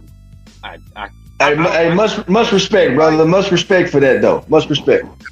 That's some real shit, bro. I think he it's my first time hearing him talk, so I think he a good brother. I mean, I don't like I don't get in that box and stuff. If you disagree with who I like about a fighter, I actually like to talk with people who don't. Nah, like hell nah, don't do that. Don't come with that. Nah, hell, I'm gonna argue with your ass.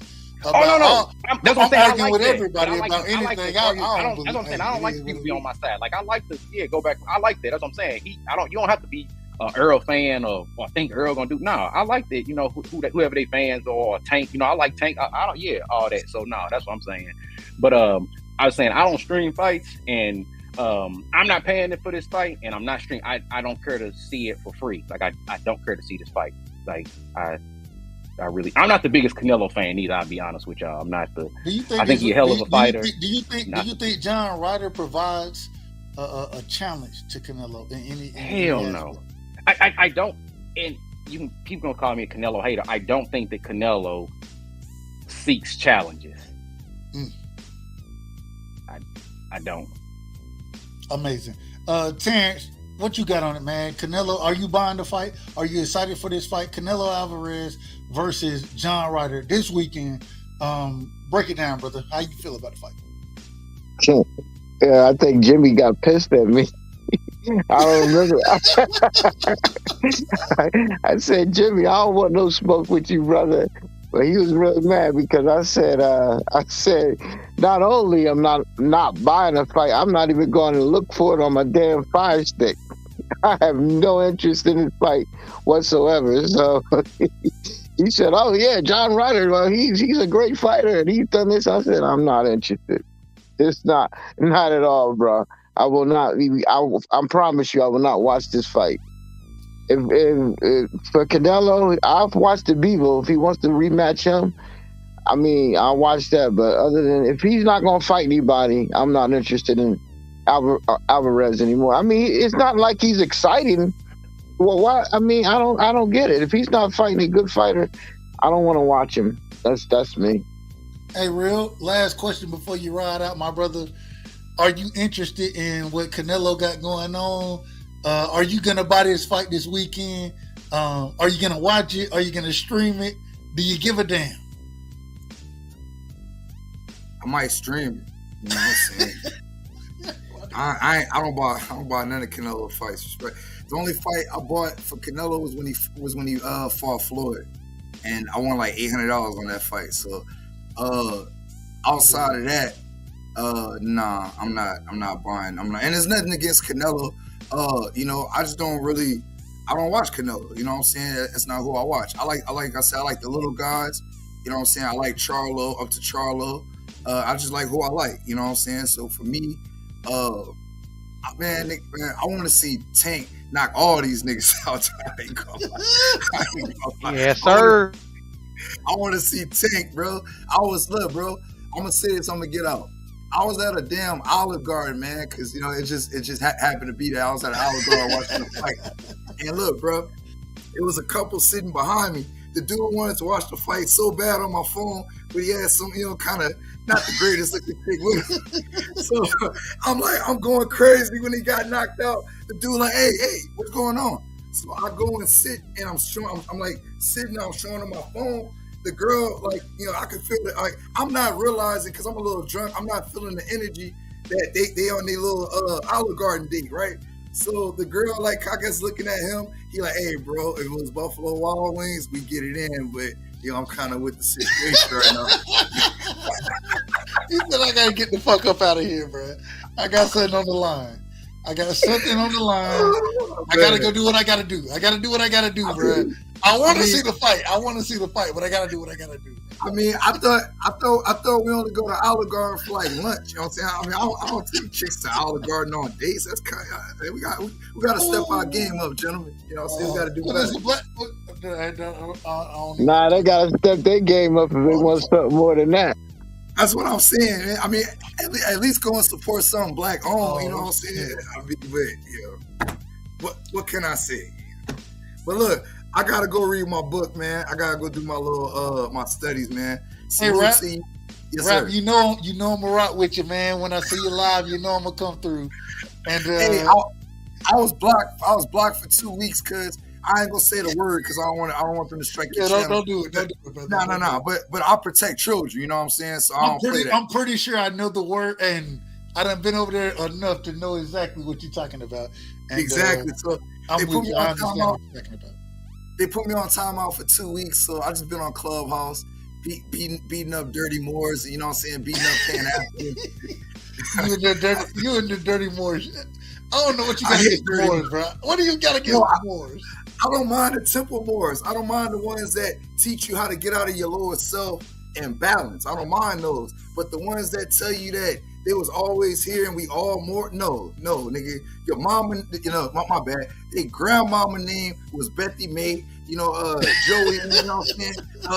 Patty, you know what I'm saying? Their grandpa. Patty Pearl, baby. Hey, Patty Pearl. You know what I'm saying? Thank you. That's what they come from. They don't come from no El Baz Shabay, you know what I'm saying? El Rakabim, Sheik, you know what I'm saying? Rashawn, like, maybe you don't shut that shit up. You know what I'm saying? See how you going off on the dirty Moors. Lying to my damn people. My people have been lied to enough, all right? Stop lying. That's why I say free real information, man. Hey, man. Shout out to my brother Real Rap in the building. Appreciate you. Y'all go sub the Real, man. You going live tonight, Rap? He be doing his thing over there, man. And I got love for my brother, man. That's put your channel in the private chat, bro. So I can see. Yeah. Drop the link, bro. Drop the link. You going live, Rap? Tonight? Private chat. Nah. I'll probably go live. I go live in a couple of days, man. I got a lot of study to do, bro. But I go live in a couple of days. Hey, yeah, my bad. I dropped off earlier today, man. My headphones. They went out. Bro, don't ever apologize for having to take care of family, bro. You good, bro. That's all. Sure, but we were cooking, brother. That was a good life. I appreciate you, bro.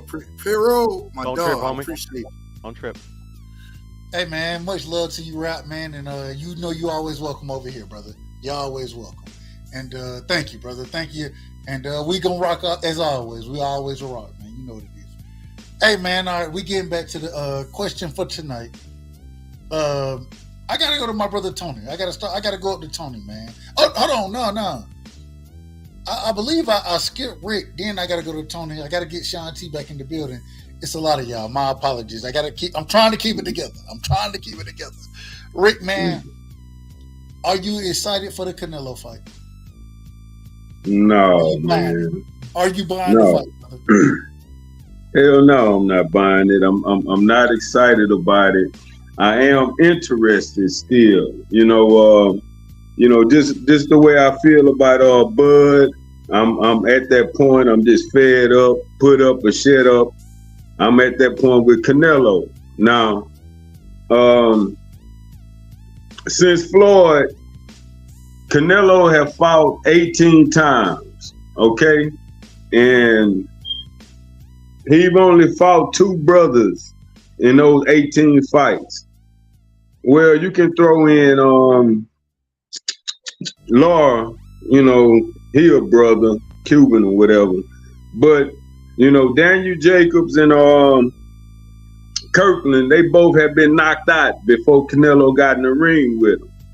Now, John Ryder about to be number 8 European Caucasian white male in a row for Canelo. Damn, that kind of rhyme. And the way I feel about Bud, enough is enough. The same way I feel about Canelo, enough is enough. After Ryder, he got a really, really, really big decision to make.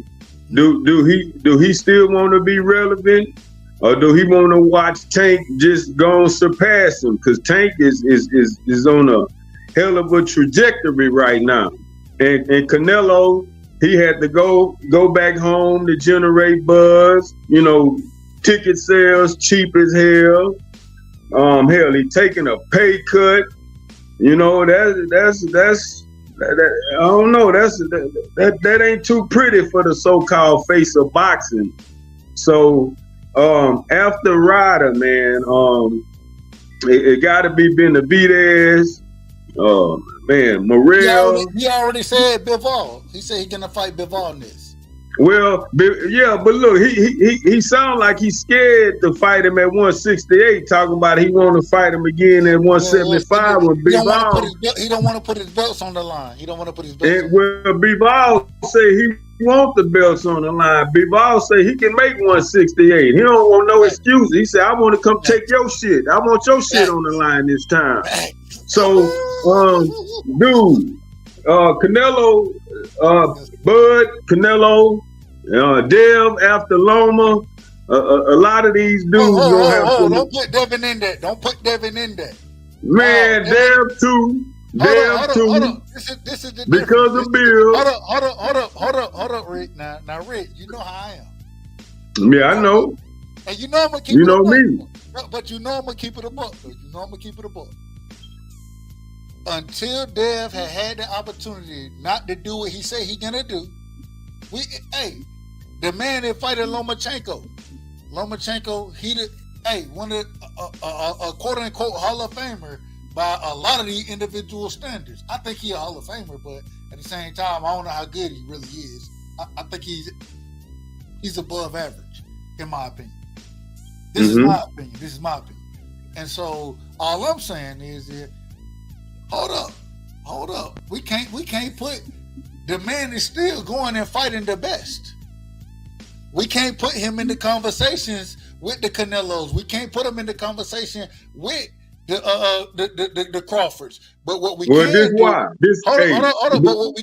what we can do is hold him accountable for his words and the actions of him and his team. We can do that. But at the same time, I can't say you ain't never seen him not try to fight the best. You ain't never seen it. And so let's not do that. That's all. Well, look, you're right. I have seen Dev always try to fight the best, but this where I put him in the same boat. I'm speaking for after Loma. You know, I mean listen. Go ahead, brother. He gonna have to get past Loma. I mean, his daddy didn't talk so much shit about Tank. That's my point. I'm saying he like Canelo after Ryder and Dev after Loma. That's what I mean. That's how I'm equating the two. But we've always agreed on that. We agree. Yeah. We agree. Yeah. Right. Yeah, but hey, man, Canelo, he should take his business with Ryder. We just got to see what he gonna say next. Facts. That's a fact. We need to see, and I ain't gonna hold you. it's interesting.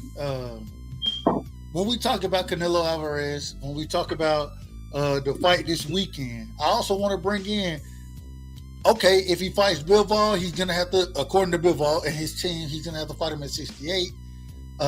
They just add more competition at 168 for him, because now you have, if Bivol going to fight down there, right? Then you have, this is John Ryder, you have that fight at 68. You still got David Benavidez, you got David Morrell. Hopefully those two individuals fight each other. We're supposed to have Charlo moving up. We don't know what he's going to do. We have no clue what Charlo is going to do. Mauro Charlo is one of the most lost individuals in the sport of boxing. Respect. I say that respectfully. But he's one of the most lost individuals right now. We see what's going on with Boo Boo Andrade, or Andrade, however you want to say his last name. Respect to the brother. But we see what's going on there. Who knows who he going to fight? He had the opportunity to put himself in position, and he gave it up to John Ryder, and now John Ryder is fighting Canelo. I don't know. Maybe it's a coincidence, and maybe it wouldn't have happened the same way. But damn it, you gave the opportunity up. It is what it is. It is what it is. Yeah, I mean, look, it's one thing we know about Andrade. He's going to always make the wrong decision when it comes to his career. I mean, it's just been how it is, man. And that's just respectfully, that's just how it's been for him, man. He always makes the wrong decision, man. But let me tell you though, man. I mean, this is the deal right here for me. As far as the Canelo fight, he says he's going to fight Bivol.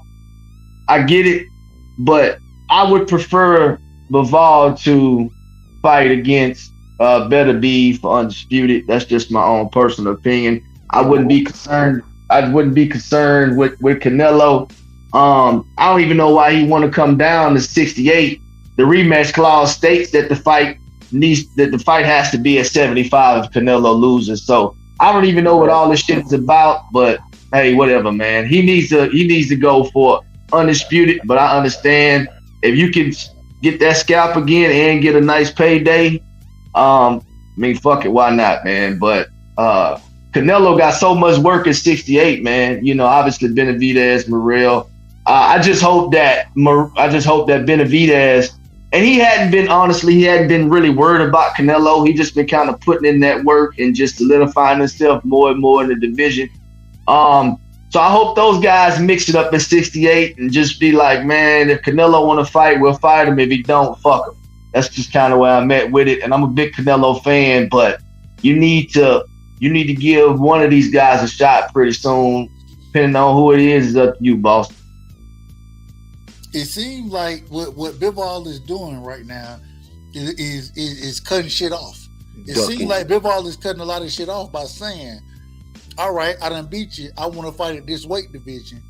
It seems like he cutting shit off now. He's ducking. Hold on real quick. Hold on. Yeah, he is ducking. So y'all saying that Bivol is ducking Canelo? No, Beterbiev for years. Y'all saying that Bivol is ducking Beterbiev? I can't say that.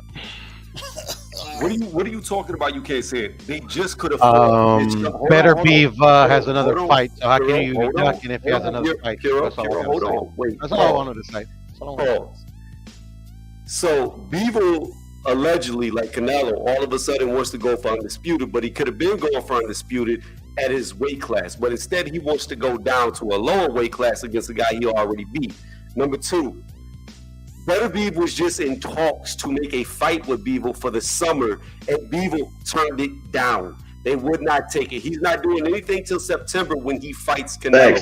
Beaver could have just fought Beterbiev. However, he's still scared shitless of him. He is fucking terrified of this dude. Whenever they were amateurs, they were around each other, they sparred together. The dude knows he's going to get flattened. They're waiting for him to age out. That's what it is. It's what it's always been. He can't beat him, and he knows it, and he don't want it. Now, back to Canelo. Canelo versus Ryder. I think it's a decent fight. Stylistically, it should be fireworks. Stylistically, it benefits Canelo because Ryder's going to come right to him. He's going to be there for the counter punches, and more than likely Canelo should stop him. But I would not be surprised if Ryder gives him a hard fight because the dude's tough. Not really excited for it. I want to see Canelo fight Benavidez. If he's going to stay at 168, I really don't care about him fighting Bivol because he can't beat him. I know he can't beat him. I don't care. The only way he beats Bivol is if Bivol does come down to 168 and it weight drains him. That's the only chance he has. Bivol has to be weight drained or he's going to lose. He can't beat him. And yeah, really, Benavidez is the only fight I want to see him fight. Good opinion. What opinion? Bivol beat the shit out of Canelo. You're saying that Canelo can't beat Bivol. I was like, that's an opinion. Well, it's not. It's a fact because he already whooped his ass. It's a fact that Canelo got his ass whooped. But we're talking about the rematch, obviously, right? I mean, the rematch hasn't happened yet. Yeah, but I'm saying the only chance he has is if it's at 168 and Bivol's weight drain. That's it. I could see the night and day skill difference. Like, it wasn't even competitive. I mean, it was very competitive. It was 7-5. Bro, and you know what? He had a draw. That's not with an opinion. Hold on, Puro. And he drew with Mayweather on one of the judges' scorecards. I don't give a fuck what the scorecard said. It was not competitive. He got dominated. Yeah, that's one of the scorecards, bro. But he lost against Floyd at the end of the day. But against Bivol, all three judges scored at 7-5. Puro. So it's your opinion that he got his ass whooped, bro. Puro. He didn't win one round against Mayweather, and he got a draw on one of the scorecards. Are we serious right now? Are we talking about Bivol or are we talking about Mayweather? Hold on, pause. No. Let's talk about tasking. He got his ass both times. He got his ass whooped. You can't move the goalposts, bro. I'm not moving the goalposts. Yeah, you are. We got to be talking about Floyd or we got to talk about Bivol. No. We're talking about Canelo's scorecards. We know he got his ass whooped against Triple G. The whole world knows he lost to Triple G in the first fight and got a draw. Nah, he got a draw. No. That's an opinion. The whole world has an opinion that he got his ass kicked by Triple G in the first fight. If the whole world believes something and only a handful of people don't, who's right? Who's wrong? Like I said, it's a matter of opinion, and unfortunately, ours doesn't matter. The judges does. Yeah. Them bought and paid for judges. We got it. We know how. Yeah, I mean, that's your opinion. Like I said, it's your opinion that they're bought and paid for. But if you know what you're looking at and you score the fight impartially, you would score it like I could see you could score it for Triple G. I could see you could score for Canelo because it was a close fight. Me personally, I had it a draw. Puro. Man, look, in all fairness, man, we just need to stick with the results and move on. Let's do this real fast. I'm down with that. We'll get off because I got to go to bed. Let's do this real fast because I got to go to bed too.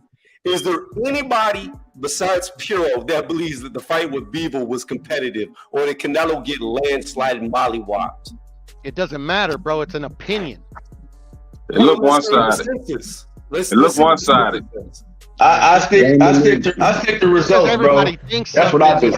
I mean, like, no, I know what I saw with my eyes. There could be a pretty lady, around us, but we know she has a dick. Doesn't make her a lady. You know what I'm saying? We can all agree that's a lady. No, that ain't the same. We talking about physical performance, bro. You couldn't think of another analogy, bro? Jesus Christ. Puro, here's the problem. No, there ain't no problem. No, there is a problem because there ain't no problem, bro. It's just like that lady that you was just talking about. That lady with the dude that you was just talking about. She could bend you over and fuck you in the ass, but because she looks like a lady, you still gay.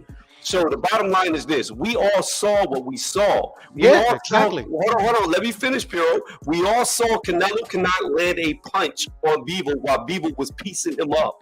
That's what our eyes showed us. I don't need a judge to say it was 7-5 when Canelo couldn't even land a fucking punch. Well, I saw punches land. So did the judges. You know, the fight scored round by round. So at the end of the day, bro, like an opinion will never supersede facts, bro. No, look, you know what? Judge C.J. Ross scored Floyd and Canelo 114, and that was a travesty. And that bitch haven't judged the fight since. And Tony gave me the exact same. So our judges don't mean well. It is corruption out there. Yeah, but at the end of the day, we have eyes, we're and asking like a some question. people Yeah, don't know we how to got score. I eyes. get And that. Canelo got I his get some ass people don't know how beat. to. Yeah, I guess Floyd he did. Let's do this. Let's That's do this. 100% facts. That's not even an opinion. What's Here's a up? fact. Let's do facts. Let's go What's up? facts. Okay, let's go facts. Okay. When Bivol fought Canelo, how many rounds did Canelo outland Bivol in? We're going round by round. I don't know. I haven't seen the CompuBox numbers, but those I mean, those Fuck, are. fuck copy box, your own eyes. No. The judges don't have the Right. CompuBox numbers, bro. No, they The don't. judges don't Right. use That's a fact. Right. The judges You don't sound use like a CompuBox damn numbers. Democratic Party robot, man. Yeah, You need somebody else to tell you what you I'm see. just spitting facts, bro. I'm just spitting facts. It's very easy when you spit facts. Pure. You're right. The judges do not use CompuBox. They do not have CompuBox. But you know what? We all have eyes. You know what the people who score CompuBox says? Eyes. When punches land, you can see it. Let me give you a fact, since we're talking about facts. Canelo got outlanded in all 12 rounds. He didn't win one round. And per what? What are you talking about? Like per what? Per CompuBox? For your own assessment? Your own eyes? CompuBox. Okay, We're like I talking said, CompuBox he did is not the outland end all Bivol be in all, one bro. round. Like I use CompuBox in my own like when I'm like debating like who won a fight or anything like that. But at the end of the day, they're more like a tool, especially when it's a dude like with a clicker, bro. You know, but at the end of the day, the only thing that matters is what the judges see. And then we also got to put it in context that the judges don't have the views that we have. Puro. Canelo got beat up so bad he forgot how to speak English. Like, what the fuck are you talking about? He lost 7-5, bro. I mean, like, and that was on his worst day, you know. Not to mention this dude. This dude was crying. He was crying and speaking Spanish. He couldn't find a word of English after he got beat because he knew he got his ass whooped. It wasn't even competitive. Yeah, like literally, like I don't think anybody likes to lose, bro. I mean, what's your point? No. When he lost to Floyd, Hero, when he lost to Floyd, he wasn't crying. He took his loss. No, he was crying. He was crying in the ring, bro. I remember that shit, bro. He did cry when he lost to Floyd. He absolutely cried. And that is an actual fact. He got his ass kicked. He got his ass whooped even worse against Bivol. It wasn't competitive. Didn't. That's fucking cap. It wasn't competitive. Pure. It was very competitive. All right. We got it. One person think it was competitive, the other one say it ain't. We got my brother Rollo. We got my brother Rollo Green in the building. Shout out to Rollo Green, man. Much love. Appreciate you coming through, brother. Get your bars off. It's on you.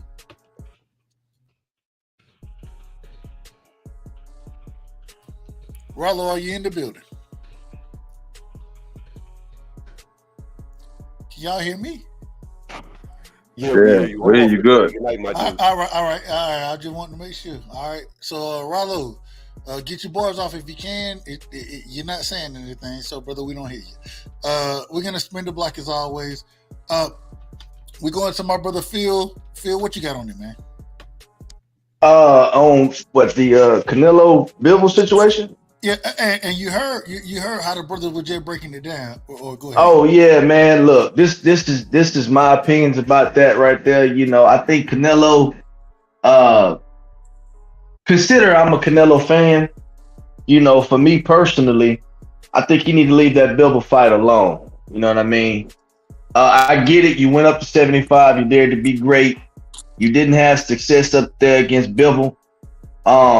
I think Bivol won the fight convincingly. I probably gave Canelo maybe 3 rounds. I just think that all around in me viewing the fight, Canelo was gassed out. His output decreased throughout the fight in the later rounds. To me, he just didn't look good at all at that weight class against a guy like Bivol, right? And this is the problem. When I look at Bivol and I study him, he's actually one of the few fighters that I can say personally seems to be getting better with time, seems to be sharpening his craft as he goes on his journey. You understand what I'm saying? Even when he fought against Zerto just here recently, you know, he looked better than he looked in the Canelo fight, right? Who thought that he was going to beat Zerto the way he did, right? Yeah, so yeah, a lot of people. Yeah, Exactly, man. Nobody really thought he was gonna do Zerto like that, right? Zerto was dumb. You know, No, and no, Zerto went no damn well, yeah. bomb. Let me just I'm not even finna get into all of that, but this is what I'm saying right here. Bivol to me is the fighter right now that's really gaining some momentum, and I think Canelo should first and foremost stay away from that fight, and Canelo should focus more on his actual division. I would like to see him defend undisputed against somebody that's actually in the fucking division. Because his first defense was against Triple G, who was not in the division. Now his second defense is going to be against obviously you got Ryder that's in there, but then you have a voluntary defense against Bivol, who's technically not in the division. I just think he needs to focus on 168 because he does have really good fights within that division. It's because there's some good fighters in there. But look, man, he needs to stay away from that fight because stylistically, Bivol is all wrong for Canelo, man. I just think sometimes, man, fighters just have your card, man. And I think Bivol pulls it every time if they fight. I don't give a fuck if it's 5 times, 10 times, 25 times, 2 times. I just think sometimes, man, when a fighter has your card, man, and they pull it, it ain't really nothing you can do, man.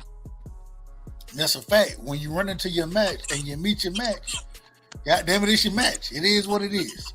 And we've seen this happen multiple times in the sport of boxing. I agree 100% with you. Fuck it. You're fighting John Ryder now. We've seen we've already seen the results of Bivol. And although you can say, I don't know, because are you going to fight him at 68? I don't think you want to fight Bivol at 68. I would take my chances with Benavidez. I would take my chances with Benavidez because I wouldn't take my chances with Morrell. I think Morrell is that dude. You know what I'm saying? So, I don't know. The walls are closing in. That's what it's seeming like. It seems like this Morrell fight is gonna be the last opportunity to fight somebody that. Not the Morrell fight. I apologize. The Ryder fight. It seems like it's gonna be the last opportunity for him to fight somebody that us as a community would say he gonna beat the shit out of John Ryder. He gonna beat the shit out of him. You know what I'm saying? That's my opinion. If y'all disagree, let me know. But I think this is the last time he's gonna have that opportunity. And it ain't nothing but smoke. It ain't nothing but smoke for him after this John Ryder fight. Man, I hate to say this, man, but you're right, bro, because this is the deal. As much as I like Canelo, man, the walls, you said it exactly right. The walls are closing in on him, whether it's Morrell or whether it's Benavidez. He's going to have to fight one of those young guys. Or Bivol. Oh, yeah, or Bivol, right? And the truth of the matter is, after this Ryder fight, I'm feeling like I'm going to get some relinquishing of some belts thing going on here. I just feel like that's what's going to happen. Man, I hate to say it, bro. I love Canelo, but I think it's gonna be some fuckery going on. Excuse my language, bro. I think he gonna disappoint us, bro. I feel like he is, bro. Because there's no reason why he can't take those fights already, right? I mean, prolonging them doesn't do anything but give these guys an opportunity to get better. That's all. He gotta make those fights. He got him. We put pressure on fighters all the time to make the fights. Hey, if you ask me at this current moment in time, I'm putting pressure on Tank to make the Devin fight. I'm putting pressure on Devin to win against Lomachenko and to make the Tank fight. If you hear me talking right now, I'm putting pressure on Bud. I'm putting pressure on EJ to make the fight. Yeah, that's working out real well, bro. Maybe it ain't working out well. At this end of the day, all I can do is my piece. I can only be true to myself. They ain't listening. And that's fine. No, it ain't fine, bro. That's the problem, bro. Guess why it's fine?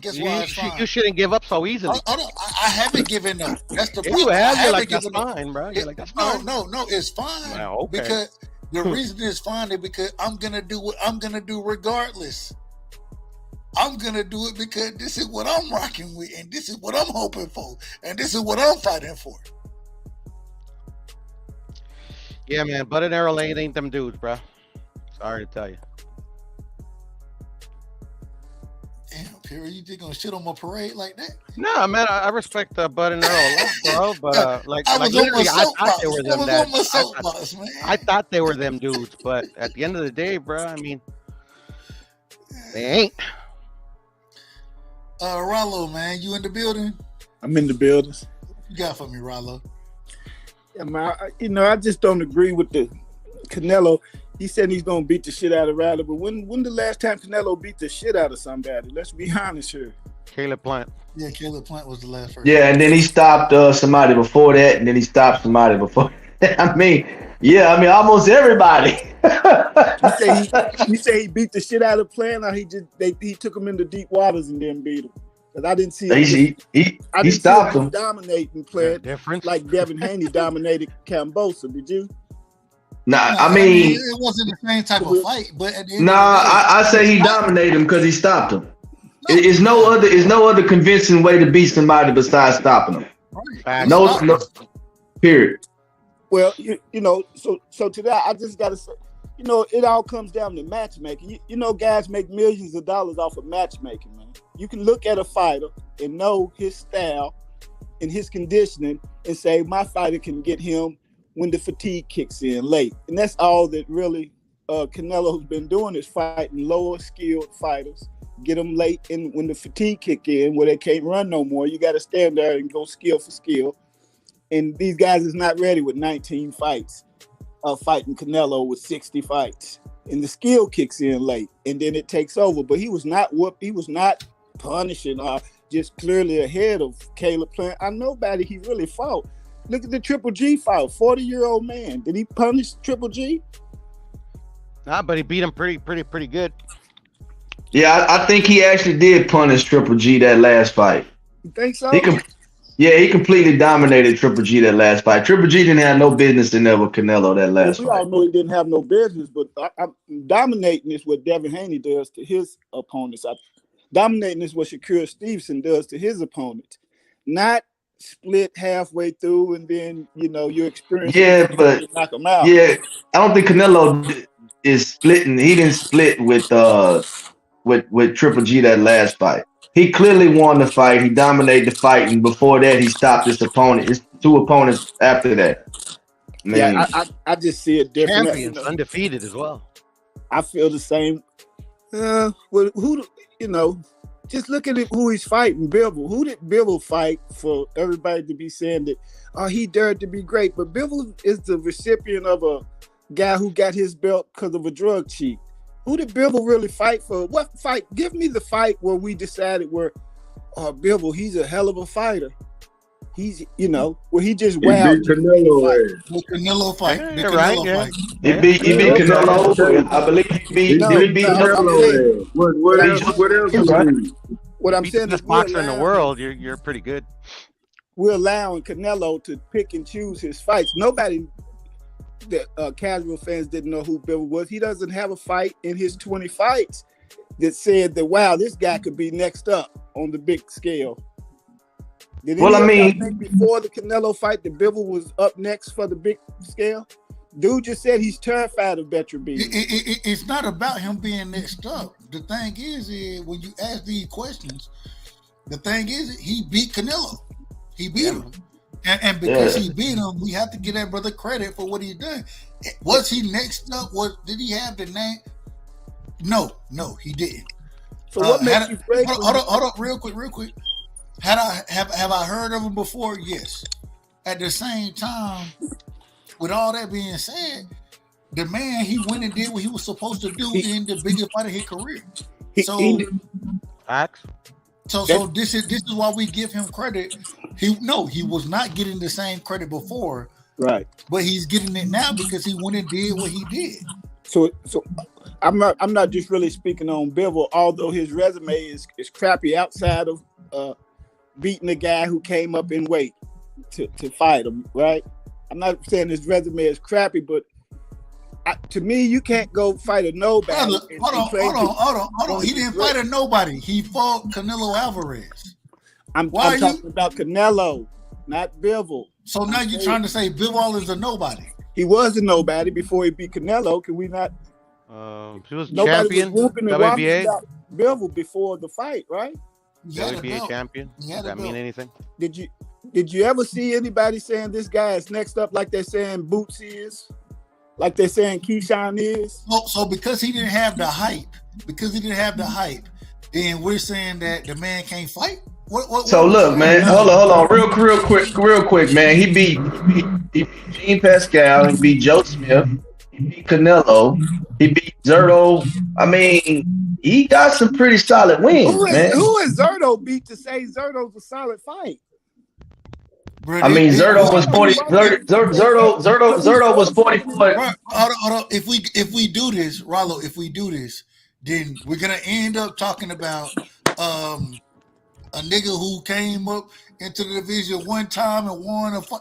Brother, we can't go that far down. We can't always say who did this person beat.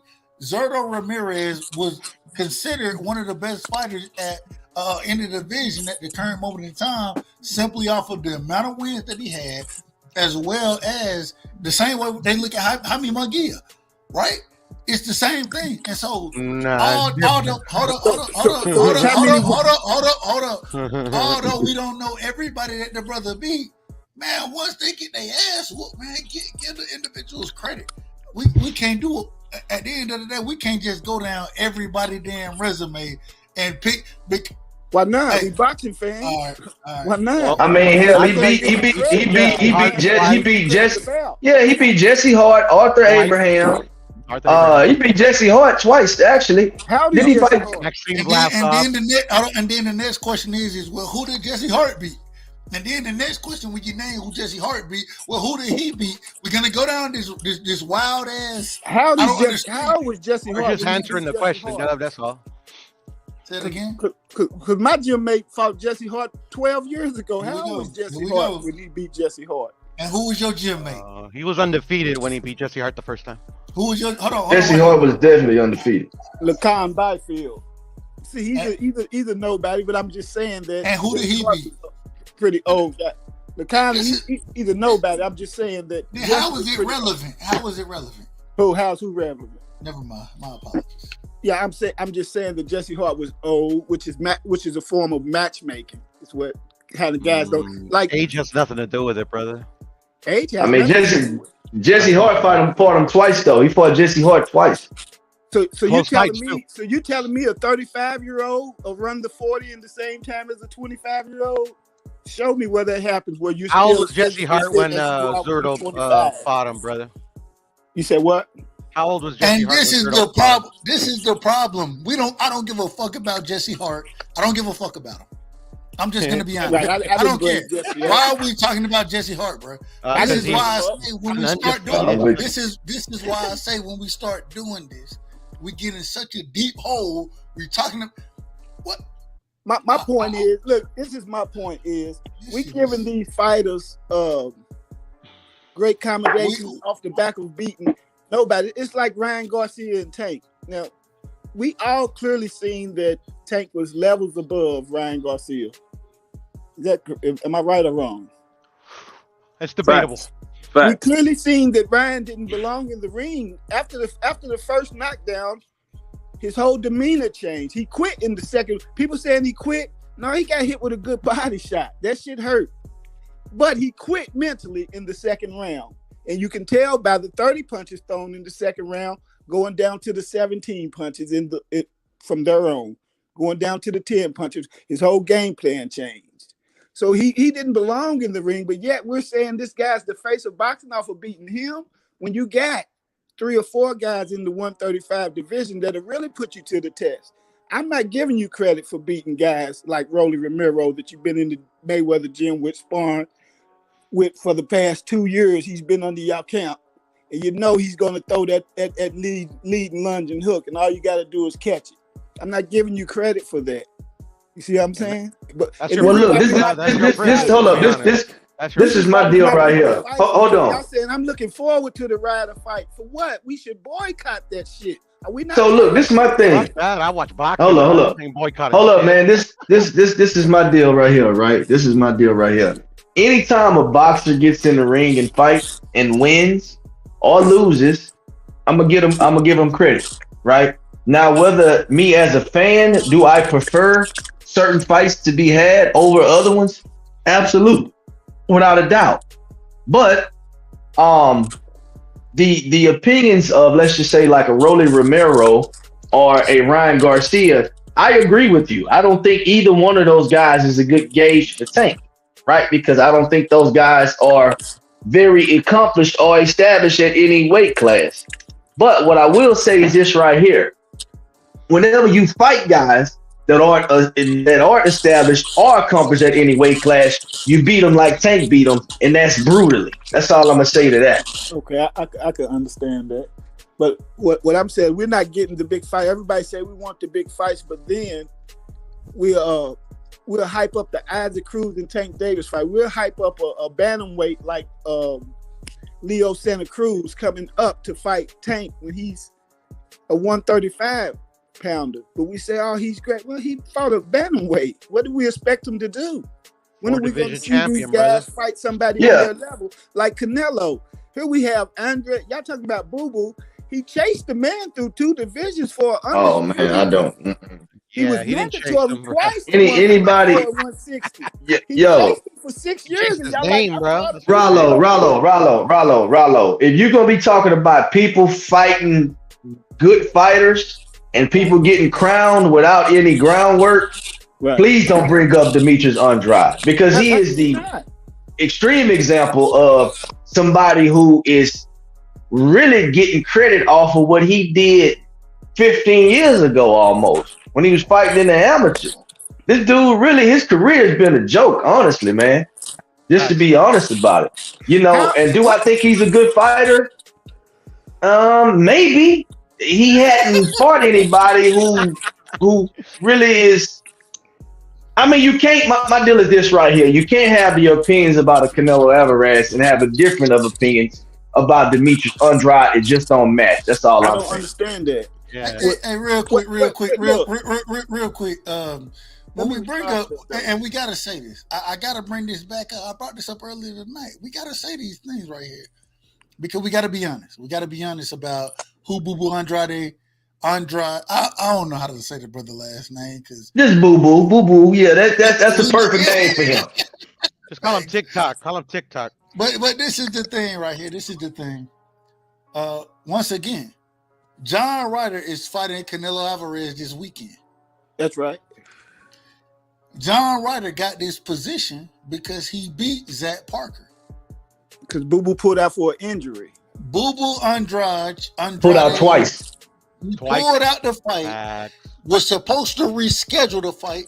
Didn't reschedule the motherfucker. And then and you telling me you're trying to chase somebody down?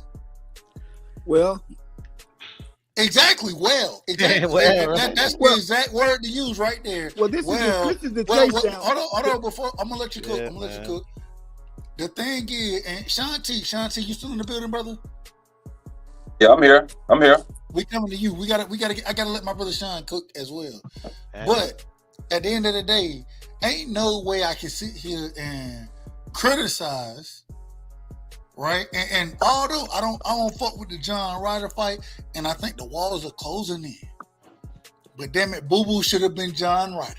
He was John Ryder. No, he wasn't. He wasn't John Ryder because he didn't make the fight happen.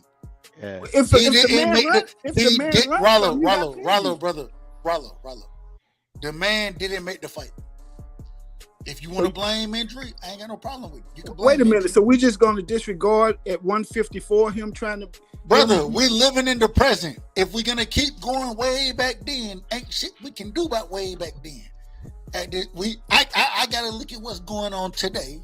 At this current moment in time, I'm watching John Ryder fight Canelo Alvarez. And I'm also understanding that John Ryder got this fight by beating. And even if you go look at it, Zach Parker, he got an injury in the damn fight. Is really why John Ryder won. It is what it is. He won the fight. Oh. It was the same fight that Boo Boo was supposed to be in and that he pulled out of. So listen, what I'm saying is this. Fine. I agree with you. Canelo ducked back in the day. The problem is today. The problem is today. Boo Boo Andrade has pissed his career away, and he didn't put himself in position. Or was he blackballed? He didn't put no. He man, he ducked Mel Charlo. He didn't Boo duck Boo Mel. ducked Mel Charlo. Yes, he did. Yeah, he did. Excuse me, I'm sorry. Yes, he did duck Mel Charlo. Excuse me, you're right. All right. He pulled out the fight the same week. Yeah. What are we? I mean, how many passes are we gonna get? Sean, it's on you, brother. I apologize. I get long. No, with it. I can't. I get long with it. Hold on, Rollo. We're gonna It's come all, back to you. yeah, it's all good. The only thing I'm gonna say is this, man. Like, we tend to want to hold Errol Spence and Crawford's feet to the fire, but these other guys aren't fighting each other either. You know what I mean? Like, we're lucky to see Josh Taylor and Teofimo or NOA and Fulton and all these other guys who are finally getting in the ring with each other.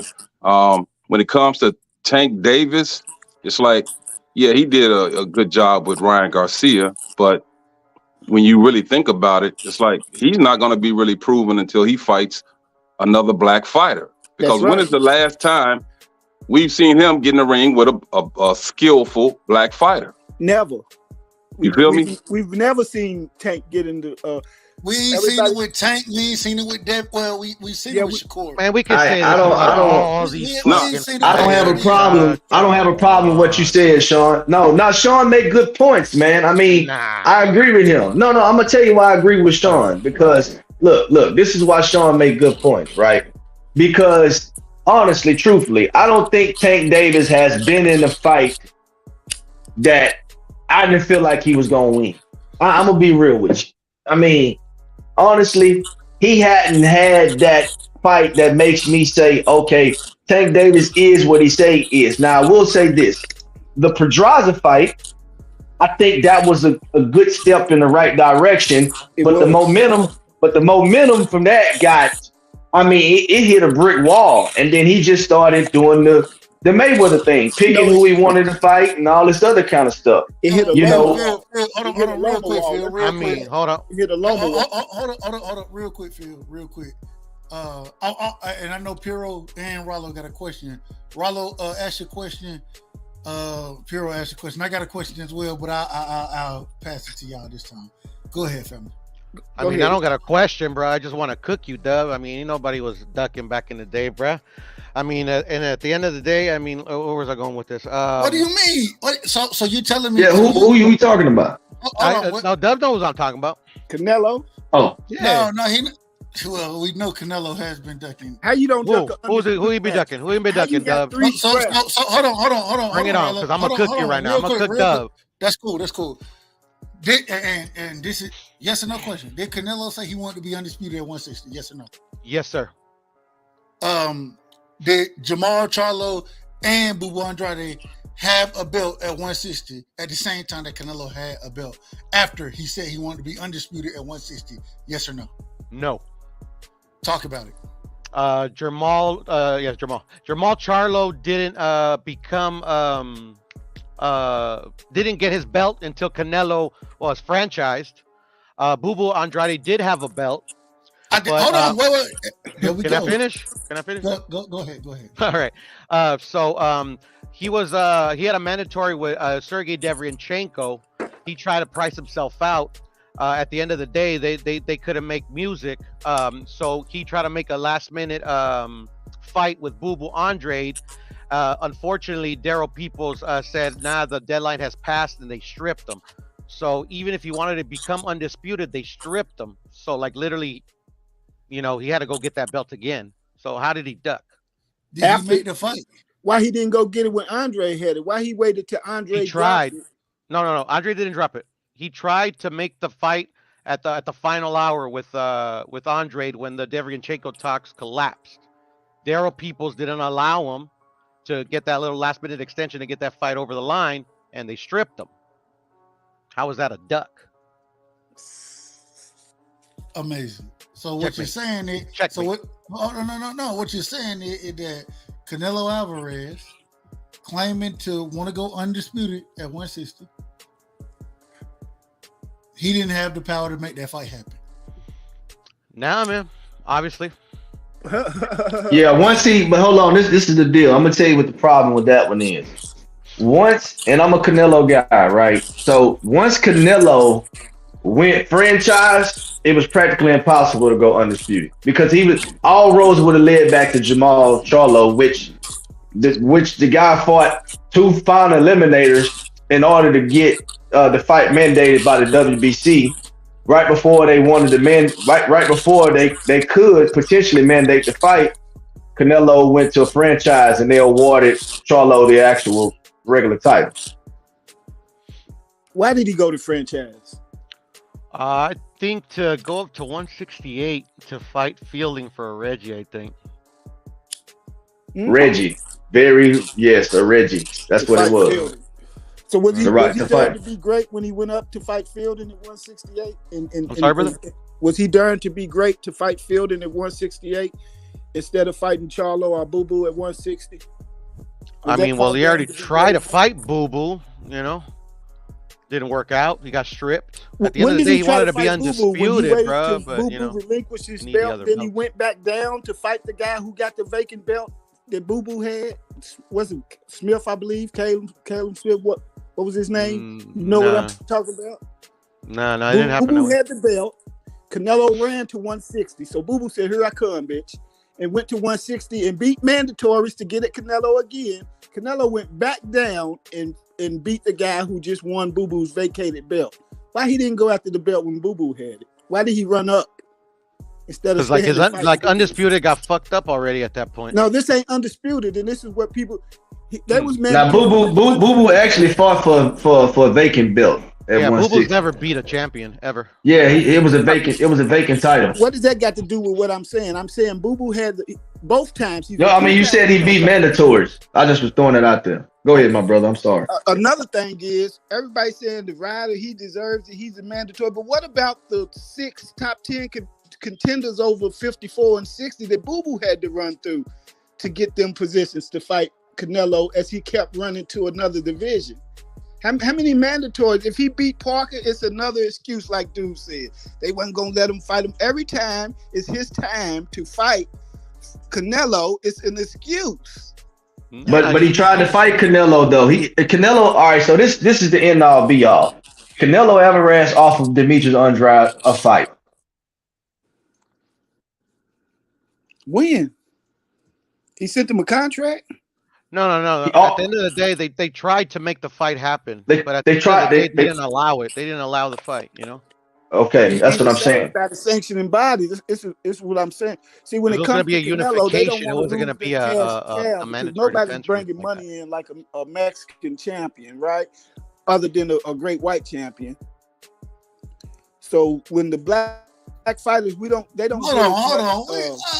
You know how we always end up in the. I don't understand, man. What? You gotta address these things because it's what's true. I do understand. I don't think we gotta address those things because last I checked, Anthony Joshua doing numbers. Before that, it was Floyd Mayweather. Then Oscar before that. I mean, it's just alternate. Yeah, let's let that man. And I mean, damn, if a white boy can fight, he can fight. It is what it is, man. I'm not knocking. I love Fury, and I love Wilder. Fury dog. I can't stand Fury. Fury just the king, the man. Yeah, bro. Fuck that guy. I don't like Fury. Fury dog though. How you know like boxer? He's a really good boxer. Usyk is good. I like the man can box and he's big as shit. He's a monster. He's a problem. He is a problem. Absolutely. He got great boxing skills, and he's got heart. He took the punch from the hardest punch I ever seen. The hardest one-hitter quit I ever seen is Deontay Wilder. and he been dropped by him 3 times and got up? 4 times. And look, I'll be the first to say I'm biased when it comes to black fighters against everybody else. It's us against everybody else. But that boy Fury, you got to respect him, man. You got to. Ain't nothing wrong with that. Ain't nothing wrong with that. I respect him. I just don't like him. Yeah. I'm with Doug. Yeah, nah. I mean, yeah. Like I like the Gypsy King. I like the Gypsy King. I like the games he plays. I like how he be bullshitting. I like it all. So this is my problem. Yeah. Why we not getting big fights? Because we letting promoters like Eddie Hearn matchmake Canelo. We letting promoters like Al Heyman matchmake Tank Davis.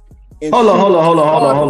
Rollo. Ryan the Tank was a humongous. Hold on, time out. 1 second, man. Come on now, because look, let's be fair to Eddie Hearn, because honestly, Eddie Hearn up until recently has been Devin's promoter.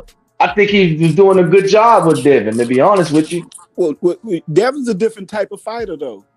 But he's a black fighter, and he's with Eddie Hearn. It don't matter. Yeah, but see, we got to give him credit. We can't pick and choose who we give him credit for. You want to know what's so funny about Devin? Y'all want to know? It's very interesting. It ain't even funny. It's interesting. Nah, we don't. But I'm sure you're gonna tell us. Go ahead. You damn right. I'm gonna tell you. You already know. I'm gonna tell you. You already know what it is, Piro. Listen, it's funny because Devin, he does things the right way as far as boxing. The right goes, way, right? He do every. He dedicated. He call out the best. You know what I'm saying? We've seen him make the moves to make the big fights happen. Devin has done damn near anything that you want to see from a boxer. A young boxer. That's a fact, bro. Oh yeah, you fought Tank already? You fought Tank already? No, Tank ain't fought him already. Nah, that's the other way around, man. Hold on, Dub. I like Dub. I want to hear Dub cook. Cause yeah. Let me hear Dub cook. I don't want to use the mute button. I don't want to use it, but I will. Y'all know I will. Yeah. Listen, my thing is that with what Devin is doing, we need to give that brother credit first. That's the first thing. The second thing is this. Now we have to put pressure because we need to see Devin and Tank fight.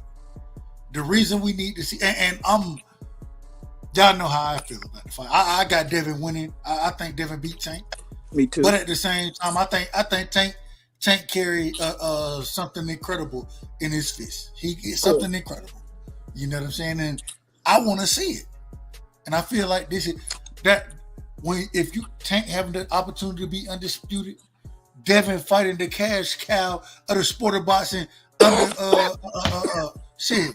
I can't even say. I was gonna say under 147. I can't even say that now after he done did 1.2 million buys with Ryan Garcia. I can't say it. You're fighting Canelo now? What are we talking about here?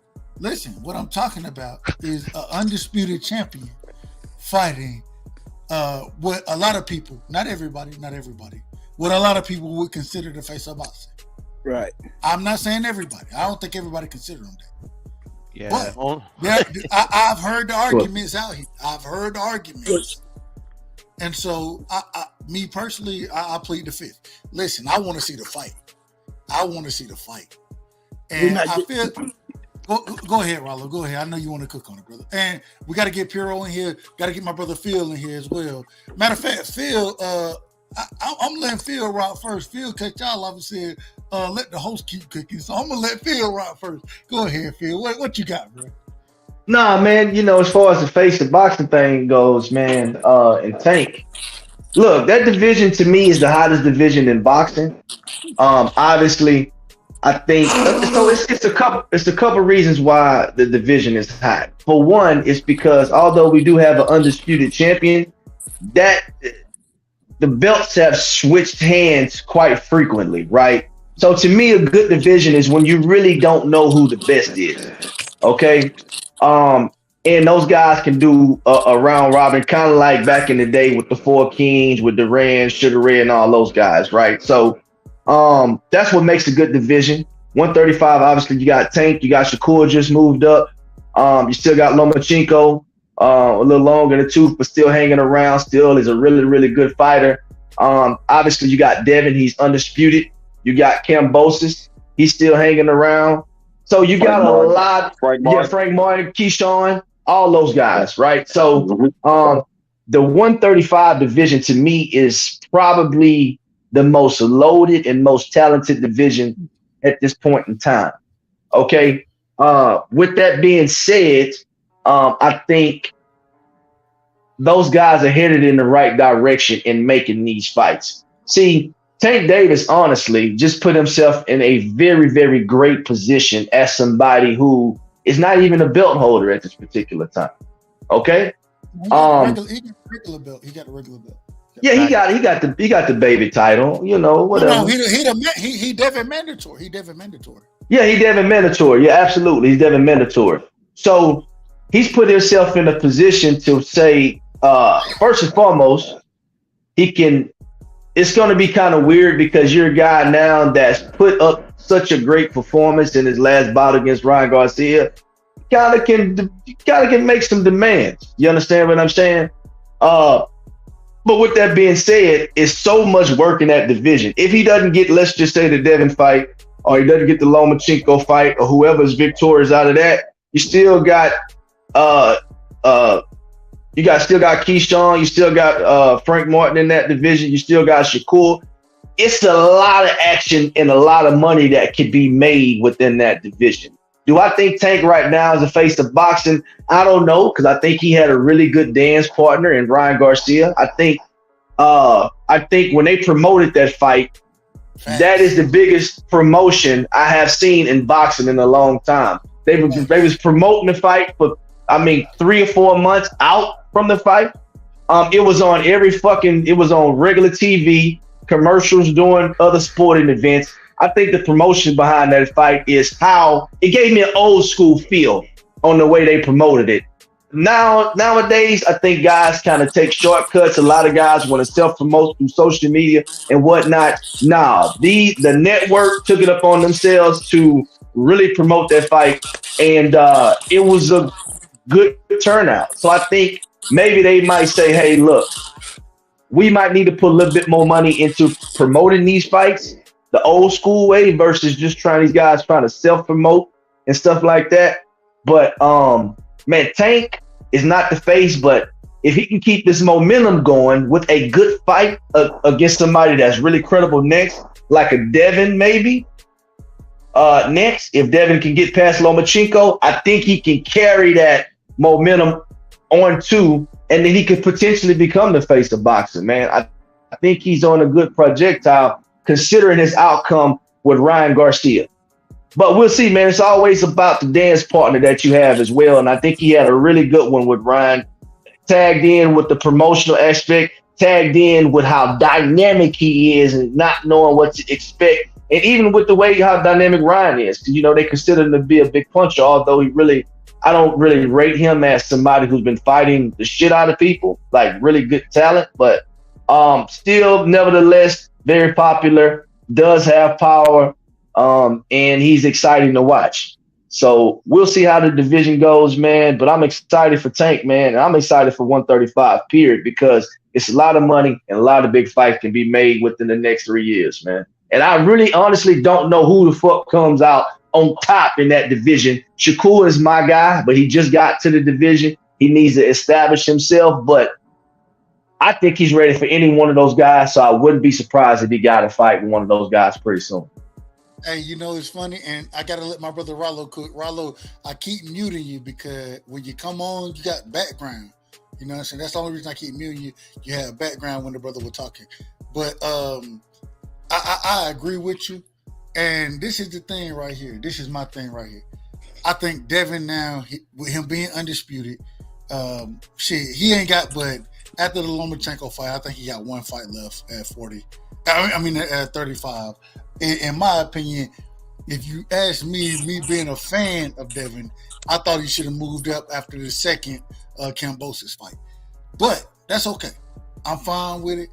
You're going to stay in the division. I want to see you mix it up. I want to say this, and I thought you brought a great point up when you brought out how in the next 3 years, how loaded the division is. I wanted to ask your opinion and the panel's opinion. I want y'all to speak on the depth of 135, and specifically, I'm gonna tell you my guy. I'm an Abdullah Mason fan. I think Abdullah Mason is going to be coming with the smoke pretty soon for the division. I think he beats damn near everybody. I like Kid Austin. You know, He what I'm can saying? fight. We talk. Hey, I like. I'm a huge fan of. Shout out to BFTB Coleslaw Davis. What do you call him? Shout out to BF, man. That's my brother.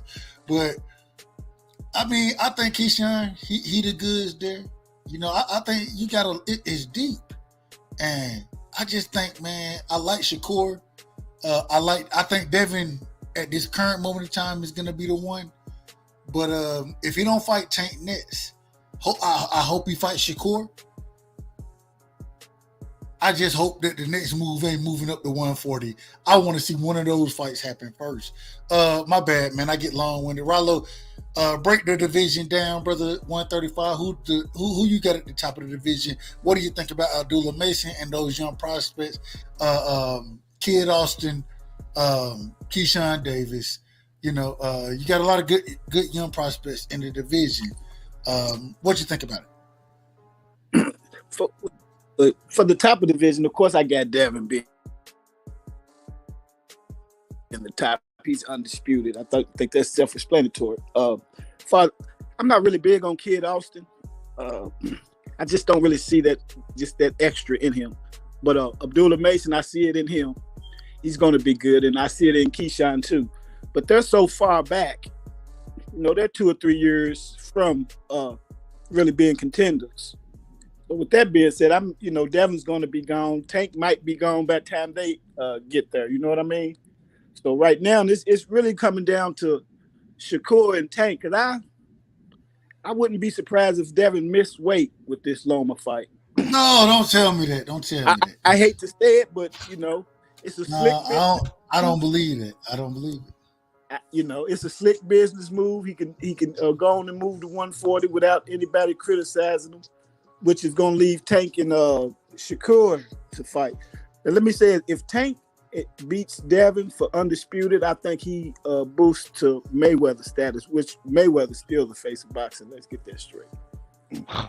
But I think Tank moves to Mayweather status if he beats Devin for undisputed. For undisputed. So that's the fight that got to happen, but it's not going to happen because Floyd and them don't want to lose their cash cow. So, that fight ain't going to happen, man. We can get that out of our head. But as far as the 135 division, yeah, I think it's the strongest division, got the most talent in it. Of course, Devin, he's a different dude. That's why he's leading the pack. He fights who's at the top and not who they put in front of him. It's the difference between, as does Shakur. He fights who's at the top. We seen it at 135. He chased them dudes down. He didn't fight. He didn't fight O'Shaquie Foster. He didn't fight Foster. Won a vacant title at 126 too. But we can all agree that was Valdez not the best in that division? I would say so. Yeah. Valdez, he had just stopped Burchell. So yeah. Right. So once he totally washed him, it made it look like Valdez didn't belong in the ring with him like Devin did George. Then, what else is left to do? He unified that division and he missed weight, by the way. You know what I mean? Yeah. So he did what he's supposed to do with that division and come right to one. Hold on. Wait now. How you gonna criticize Shakur for missing weight and then say it's a business move if Devin missed weight? Exactly, you right? can't have it both ways, bro. You can't have it both ways. No, it's different situations. No, it's not. No, it's not. If Devin missed weight, bro, look. So I keep it a buck, bro. When Shakur missed weight, I was on Shakur head, and I love Shakur Stevenson, second favorite fighter. You know what I'm saying? I love the young guys, bro. Anyway, that's a whole other story. Look. When he missed weight, I was on his neck. If Devin missed weight, I'm gonna be on his helmet about it. If we can sit here and say it's not professional to miss weight, that's something very unprofessional to do. And now all of a sudden we're gonna say, oh well, it's a business move for Devin to miss weight for his next fight with Lomachenko. No. It would be a business move. No. Let me explain why. It's different situations. No explanation. Brother, you cannot explain no. Ain't no way I can sit here and and try to explain away how this is a business move. No, the business. Nah, move that's the fact, bro. I agree, man. As a fighter, you have a responsibility to meet the prerequisites to make the fight happen, and he didn't do that, and that's just disappointing. For me to say he's such a good fighter. That's probably one of the biggest letdowns I've seen him come across in his career, because he didn't strike me as a guy that would ever miss weight. Okay, and we also gotta put respect on Devin's name, bro. I don't think Devin's gonna miss weight, bro. Like, he's always been very professional when it comes to that. He's never even like. He's gonna miss weight. Yeah, no, I'm not even discussing that. I'm not even discussing. I'm not even the hugest Devin fan, bro. But I'm gonna give respect where respect is due, bro. I'm not. Yeah, I don't speak fake shit into existence. I don't do that. I don't want to put that in the air. I want him to be his best self, because he been trying to get the Lomachenko fight, man. So he gonna make weight, and he gonna be his best self when he go in there and fight Loma, win, lose, or draw. That's what I'm expecting from Devin. I mean, he's gonna be. And this is the thing, though. This is the thing. My thing is this, Rollo. I know from when I talk to you, you rock with Devin. Why would you sit here and put something on the man talking about missing weight? Let me explain. I'm going to, but I just want to. I want you to understand what you're about to be explaining. This is what I want you to understand. Why would you put this type of situation on an individual who has never fallen into these lines? Never. Why would you put this situation on him and then say, "Let me explain why he's gonna do what he's never done before"? Break it down, brother. So, first of all, a loss for Devin, being that everybody say he's boring and not a pay-per-view draw, would be devastating, right? Not saying that he's going to lose to Lomachenko, miss weight or not. He's going to watch Lomachenko. But now, if he misses weight, so I say the loss because, I love Devin, but Tank could kick his ass like Devin can whoop him, right? Shakur could kick his ass like Devin could whoop him. Oh, no. Yeah, them is 50-50 fights. Just Devin is my favorite, but I facts over feelings, man. All them dudes got the same elite level skills. Devin got the size advantage on him. Tank got the power, and Shakur got a little better defense. But far as they all getting A pluses across the board, and they're the only ones in 135 that's getting that A plus right now. So he can lose to these dudes and jeopardize potential millions of dollars, or he can just miss weight. Say, man, I can't make 135 no more, but I'm going to go up and take these because can't nobody beat him at 140. He go up and win the belts at 140 and keep his legacy going on without people saying that he officially ducked Tank. Because if he make 135 and then move to 140, everybody's going to say, oh, he ducked Tank, even though we clearly seen the differences between Gambosa 1 and 2. The man looked like a skeleton in 2, right? And that was almost, 8 months ago? He looked like a skeleton in 2. So Rollo, let me ask this: you condone ducking? No. I'm looking at it as a business move. Is that not ducking? Is that not ducking? Yeah, it is. So you condone ducking? You condone ducking? I understand it. I don't deal in feelings. I deal in facts. I don't condone it. I understand it. What Tank been doing at the 135 is ducking. That's what you call ducking. When you ain't trying to go after the top and you fighting Garcia's that's 130. Man, listen. That's called ducking. I can't condone nothing that Tank is doing. I don't condone it. But this is hold on. This is the problem, though. This is the problem, Rollo. This is the problem. If you saying what you saying, right? Right. And you saying, hey, make a business decision and miss weight. That's what you're saying. Right. Then I have to say that you can't say Tank ducking. He making, according to you, he making business decisions. But yeah, exactly. Tank's making. Oh Lord! And now you're gonna because you're gonna stick to this which argument. Is all ducking. You need to stop, brother. Stop. Look, man. Let me. All right, so look. Hold on, real quick, Phil. Hold on, Rollo. I'm about to let Phil cook. I gotta let Phil cook. All I gotta say is this: stop trying to protect Devin Haney. He don't need your protection, brother. You don't let that man fight. Then let him fight. You think I don't want to see him whoop Tank Brother, and shut these you're niggas up? sitting here talking about he should miss weight, so he don't have Nah, to fight. I didn't say he should miss weight. I said that I think that he's gonna miss weight. All right, brother. Phil, go ahead, Phil. Yeah, I didn't say Look, man, let me say this real quick, man. I just want to give my opinions because, you know, about Mason, right? So I heard my man Dub, he mentioned Mason, Abdullah Mason. Abdullah, I think he the goods. Hey, look, I'm gonna tell you something. The kid can really fight. I like his fundamentals are good to me. He's got a very, very fast jab. He has a hell of a 1-2. I think he has good footwork. He's quick. I think he's a really, really good fighter. Obviously, you know, he needs to put in a little more time, but I think the kid is nice. You know, a lot of people don't know about him. You understand what I'm saying? You know, I don't even think right now he's ranked in the top 15. I don't think. He's not. Yeah, I don't even think he's. I think he's probably somewhere between that 20 and 30 range right now. But with that being said, you know, the rankings on everything because I do think the kid does have phenomenal skills without a doubt. You understand what I'm saying? Sometimes you can see it. Sometimes you just see it, and he got it, man. He definitely can fight. Like I said, man, he's got a hell of a jab. He's got a hell of a 1-2. He has power as well. He sits on his punches. He can box. He can do pretty much everything. Now, as far as 18, 19. Yeah. Now, as far as Austin, Okay, go ahead. I'm gonna be honest with you. I think he's really, really green. I see the greenness in him when he fighting because didn't he fight on what was that? Was that Chocolatito card?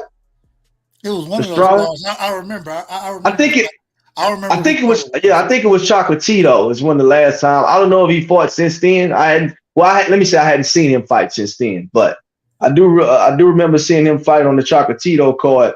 I just think he has moments where, you know, you could tell that he's green. I think he lacks. That was the blister on the feet fight.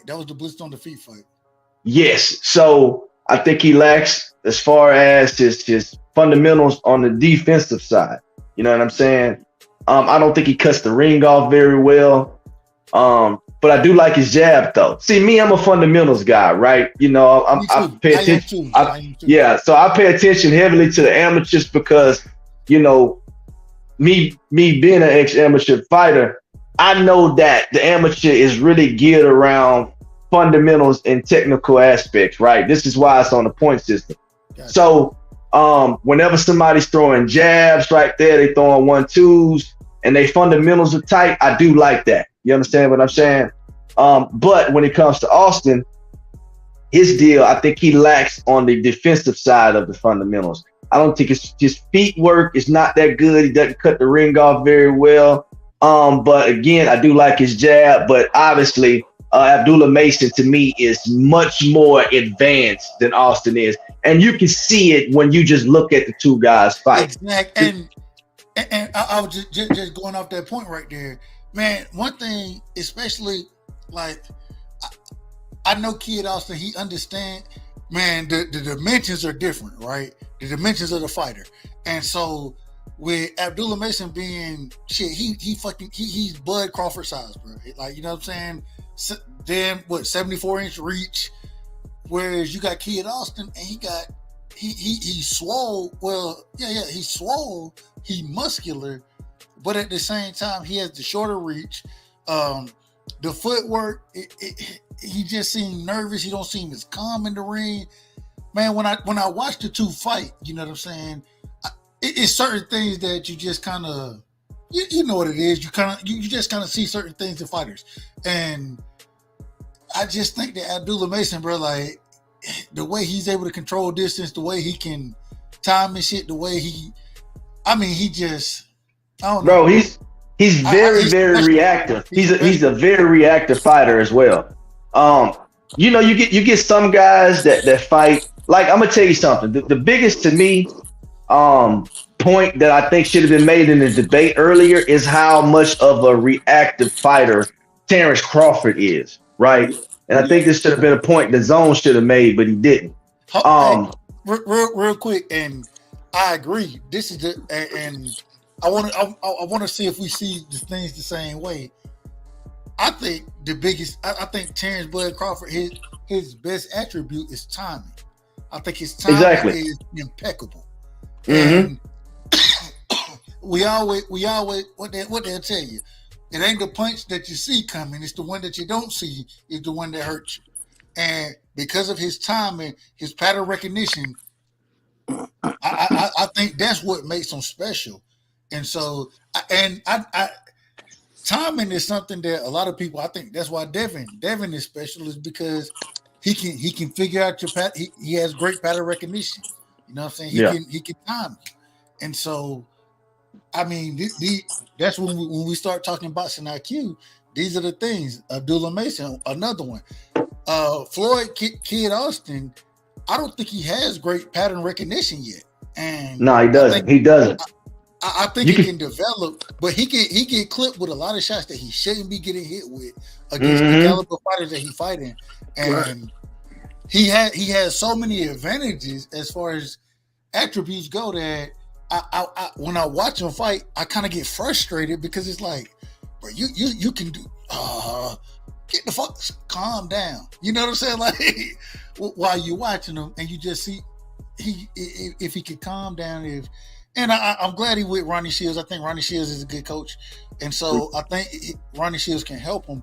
I'm gonna tell you, I don't know if he'll ever be what respectfully what Abdullah Mason is. I don't think he'll ever be that. Nah, because I mean Abdullah Mason just possessed some of those things that you can't teach. Yeah. He does. Right. I mean, to me, like when you talk about reactive fighters, those are guys that just possess a skill that's just bred inside of them. You understand what I'm saying? You know, and obviously the greats, you know, they got a little bit of dog in them, and they got a lot of technical aspects with them as well. But as far as that reactive timing that you have, the ability to adapt in between punches, the ability to counter, man, it's just kind of one of those things that it's no way to train for it. It's kind of like when people, like I'm down here in Houston, you got Elijah Warren taking all these basketball players' money to work on their feet work. You're never going to be able to learn footwork like Akeem Olajuwon. Don't waste your money. Like I'm just being real with you. You know what I'm saying? And that's, you know, guys like Terrance Crawford, Abdullah, those guys have that reactive ability that's just you can't coach that. I still think that EJ gonna beat the shit out of Bud. I do think that. Yeah, I do. And I like Bud. But man, you know, I don't know who wins that fight. It seems like I pick whoever I see last. I teeter-totter back and forth. But right now, obviously, I seen Bud fight last, and I think Bud's been more active. So I'm rolling with Bud at the moment until EJ shows me something different. Yeah. Can I say this? Can I say this real quick? Go ahead, Sean. And then we're gonna go to Rollo. Rollo, I'm gonna mute you real quick because you got feedback, brother. All right. Well, the only thing I want to say is, even with Crawford, and we're talking about timing and everything, it's like you really don't know how good an individual is until they get in there with their peers.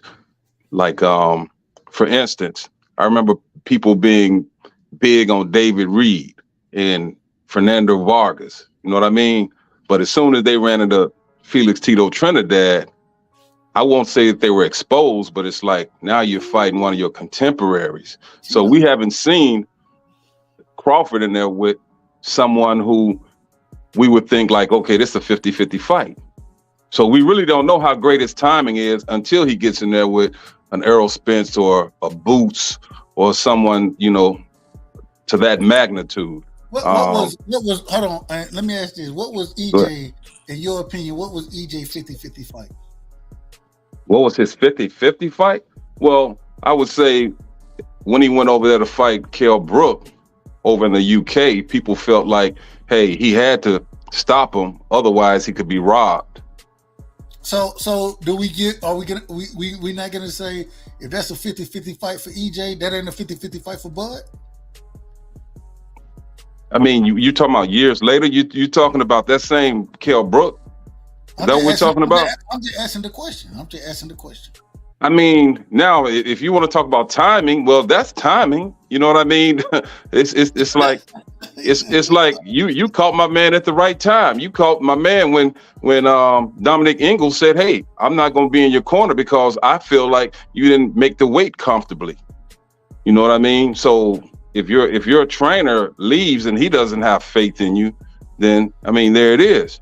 You know. Let me ask you a question. I want to ask you this. Mm-hmm. If Errol Spence beats Bud Crawford, yep, should Errol Spence get credit for beating Bud Crawford? Right. Should he? Yes or no? Yeah. Oh, absolutely. And vice versa. Okay.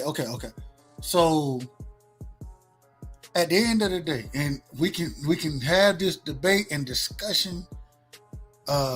At some point in time, like we've all kind of come to the conclusion, shit, we need to give everybody their credit so everybody receive their credit, regardless of what side you're on.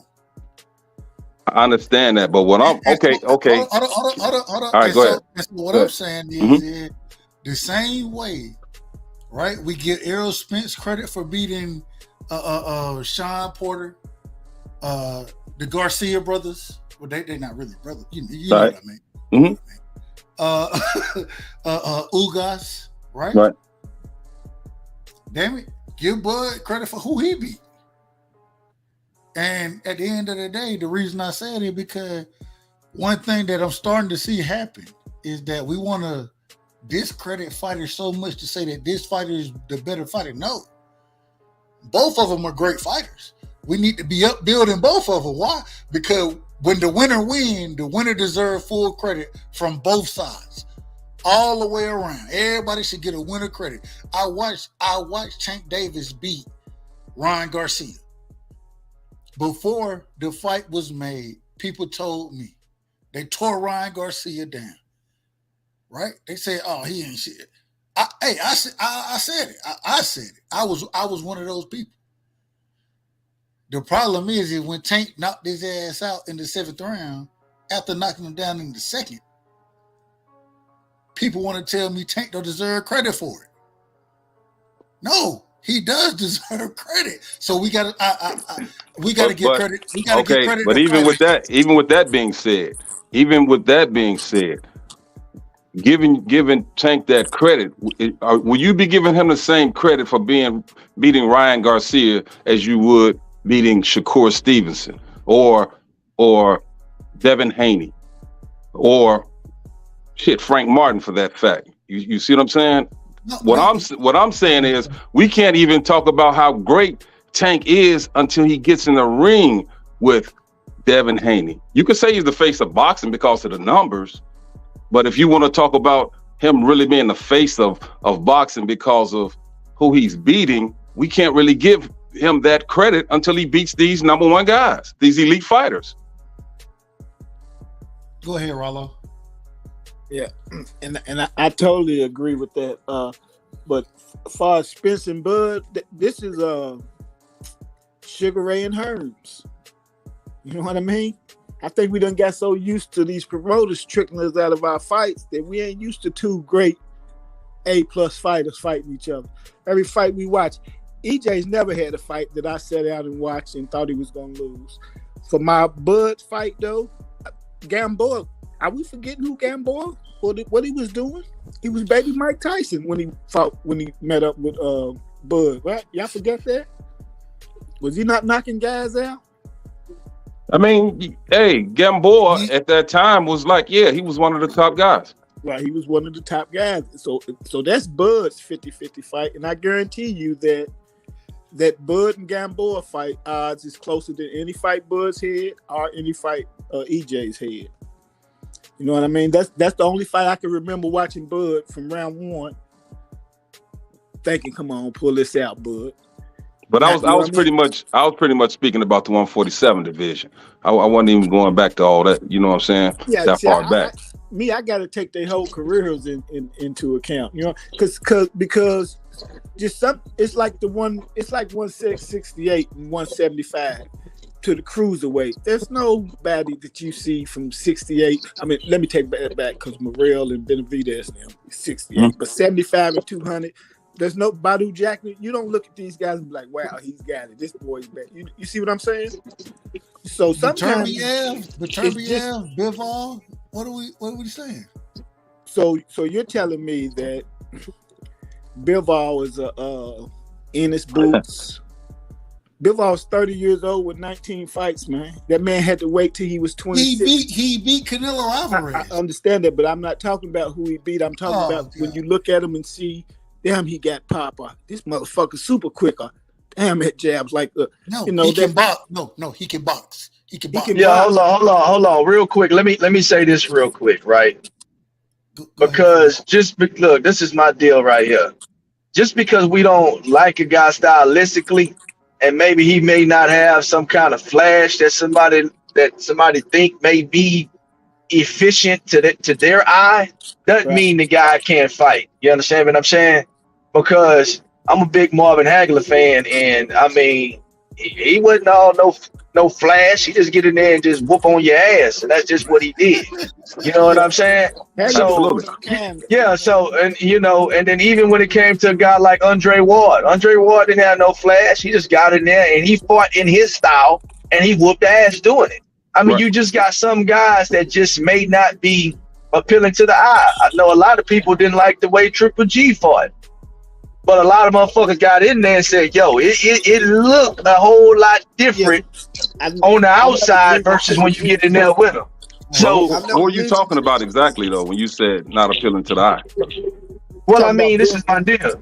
So, when you talk about a guy like Bivol, because the truth of the matter is, Bivol's undefeated, right? Yeah, and the next thing, hold on. And the next thing about Bivol is that he went in there. This is my deal right here. I haven't seen any close fights with Bivol.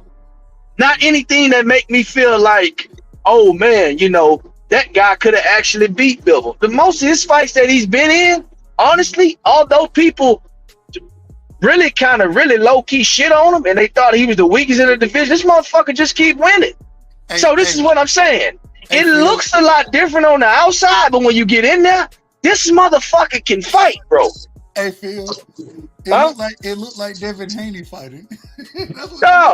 Bro, when he get in there, this motherfucker can fight. They like, Canelo thought it was gonna be sweet. Let's be honest about it. He can fight. You're right, he can fight. Canelo thought it was gonna be sweet until he got in there, and he like, oh shit. And what happened was he just ran up against a good dude who was bigger than him, right? Had maybe a skill level below him, but was just bigger than him, and it was too much for Canelo. So he just 75 wasn't good for him right there. That's why they got weight classes.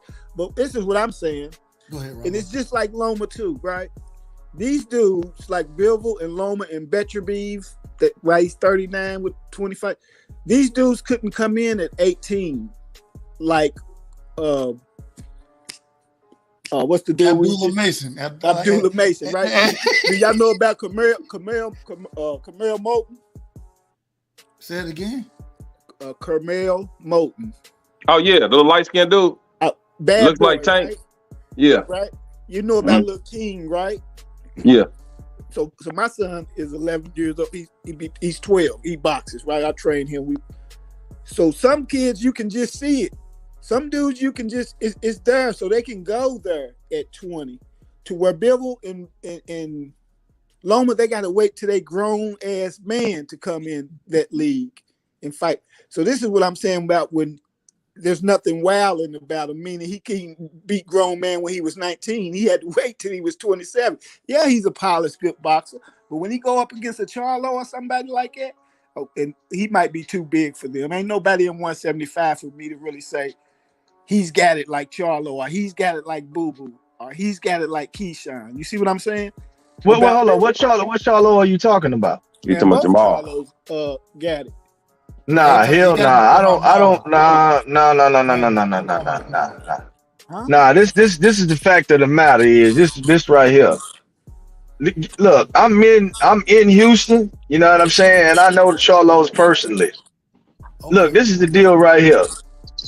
When you talk now, Mel, okay. Now let me just put my opinions out there. I've always thought Maul was the better fighter, the better boxer, the more fundamental guy. Let me just put that out there in the world. At first, I did too. Right. Okay. Now let's stick my opinions off in the trunk and bury that shit in the river or the lake. We need to hear it, brother. We need to hear it. Okay. All right. Unadulterated. Okay. So when you talk about Jermell Charlo, see, Jermell Charlo, when Jermell Charlo switched trainers and went to Derrick James from Ronnie, he was in an identity crisis of what kind of fighter he thought he needed to be. That identity crisis cost him his oath at the end of the day. And you could see glimpses of that before it actually happened. Okay? The truth of the matter is, in a lot of his fights, up until he lost to Tony Harris, he was getting outboxed. But when he found his rhythm and he said, hey, you know what? I need to stop just boxing these guys or trying to box these guys and go out there and let my hands go and just start stopping motherfuckers. Then he like, nah, this is what I am. Now he's a fucking puncher. He ain't really a boxer no more. Now he can box, but I think he's not a superior boxer. Hence his fights against guys who were better than him. Hold on, Phil, real quick. Let me ask a question, and then I want you to keep cooking. But I want to talk about Mel real quick.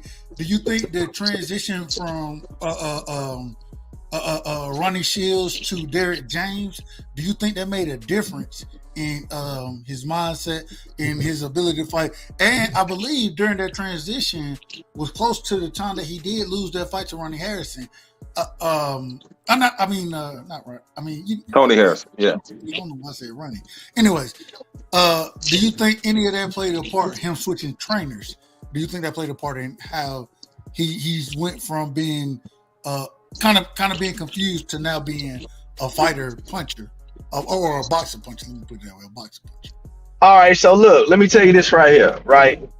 I do think that did play a major part in his performances, because you got to think about it. These guys have been with Ronnie for a very long time, both him and Maul. Two very, very different styles when you talk about the trainers. You understand what I'm saying? Ronnie is a more, we're going to jab, we're going to be defensively sound, we're going to let the fight come to us, and we're going to take advantage of opportunities that presents themselves. Versus Derrick James is like, man, if you got bigger nuts, you let them hang. That's what you do. Okay, that's what, we get in the gym and we work on this, and he's just not better than you, so we just gonna whoop his ass. You know, that's kind of Derrick James's mindset. And I think, honestly, Mel had to get out of the Ronnie Shields funk. You understand what I'm saying? Now, Ronnie is a good trainer, but I think Mel is better with Derrick James. Yeah. Because his fighting style fits him a lot better. You understand what I'm saying? So, yeah, I think initially it did play a major fact, and this is why, as a fighter, I thought he was in an identity crisis, man. You know, and you see, you could tell when the switch went off in his head, and he was like, "Yo, I'm really better than a lot of these motherfuckers in this division, and I could be stopping everybody." You see, when the switch, he's a fucking killer now. He didn't have that mentality when he was with Ronnie. He just didn't, because he was a box first kind of guy and let the fight come to you. Now he's like, I want to destroy these motherfuckers. And you can see the difference in his fighting style. You really can. You know what I mean? But when it comes to Maul, I used to think that Maul was the more consistent fighter as far as the style in which he fought in. I think his best performance of late was the Derevchenko fight. That's the Maul that I envision him being all the time. You understand what I'm saying? The Derek Chico fight. Somebody that's very fundamentally sound, gonna stand behind that jab, is gonna throw that fucking 1-2. You understand what I'm saying? Not gonna keep the high guard. You're basically your traditional Ronnie Shields fighter, right? But the problem with him is, and I know my man's going through some personal shit. He's been going through some personal shit for a few years now. You know, a lot of people don't really know that. But with that being said, hopefully now he can get more focus on his craft. His last fight that he had, I forgot who it was, but he didn't look as polished. You understand what I'm saying? He looked like he had a lot of shit going on. You understand? But I think what he did by taking time off, okay, getting his outside shit together, you know, because a lot of people like to say, man, your outside life and your boxing shit, that's two separate things. But sometimes that shit does spill over into your craft, and it was spilling over into his craft, and he was suffering for it. You understand what I'm saying? I got one question for that though. Why you say what? That? I got one question for that. Hold on, all right, real quick before you and shout out to Uncle EJ.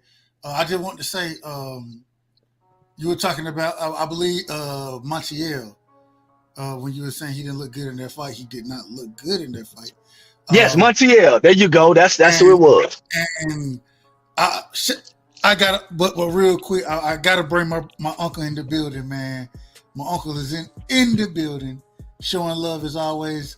Uncle EJ, man, get your bars off. It seemed like hey, it's on you, Unc. It's okay. I just wanted to ask a question of the picks. Now, granted, everything you said might be true or not, but why is that? As a boxing fan, why is that our concern? I'm not trying to be cold about it. Don't get me wrong. No, I can tell you why. I can tell you why. Because and I'm glad you got on, because I mentioned this earlier, right? So you know, people know that I'm not capping. I mentioned this earlier, and we talked about the Devin Haney fight or whatnot. I expect Devin Haney, when he goes into that ring, to be 100% of himself. You understand what I'm saying? He's gonna make weight. I'm assuming he's gonna have a good training camp, and he's gonna go in there and he's gonna put on a performance, win, lose, or draw. But he's gonna be the best Devin Haney that he can possibly be when he gets inside of that ring. Okay, I said this earlier, right? Now, this is another thing. If I'm a guy and I'm a real fight fan, you understand what I'm saying? And I knows what goes in, and I know what goes into a training camp, and I know what kind of focus and dedication it takes. Because you don't play boxing. You understand what I'm saying? If you got anything that's going to qualify you as an inferior product than what you are used to being, you don't get in that fucking ring. I don't care what anybody says about you. They can say you ducking, they can say you bullshitting, but at the end of the day, it's your life, it's your career, and you take the steps that you need to take to be your best self whenever you get into that ring. Now, some may say that it's an excuse or whatever the situation may be. Look, I say this right here. This man took some time off because he has some personal shit going on in his life, which is completely understandable. Now he says, hey, I'm gonna be back in the summertime. I'm more focused now. I got my shit ironed out. I am back to myself. People don't understand what it takes, bro. You don't want to get into that ring a shell of yourself, because it can cost you a lot more than a fucking L. I'm just saying, bro. It's just the reality of the beast. I agree with you there. And he's about to fight Munguia, right? Either Munguia or he's trying to get the Andrade fight. One of them two. Okay, good shit. Man, now listen. But my question still stands, though. Go ahead. As a fight fan, because I am a fight fan. To fix, I'm a fight fan, but and I got boxers that I follow, that I like, that I want to do good, but I'm not gonna sit there. Now, I'm not saying you're doing this because I'm not trying to be confrontational, but if my boxer don't look right, and he wasn't ready, I'm not gonna sit there and say, well, he shouldn't know. He should have took time off. No, I'm gonna say he wasn't ready. He signed the papers. He was supposed to get in there and do the best he could. If he was at 75% and did the best he could and still won, so be it.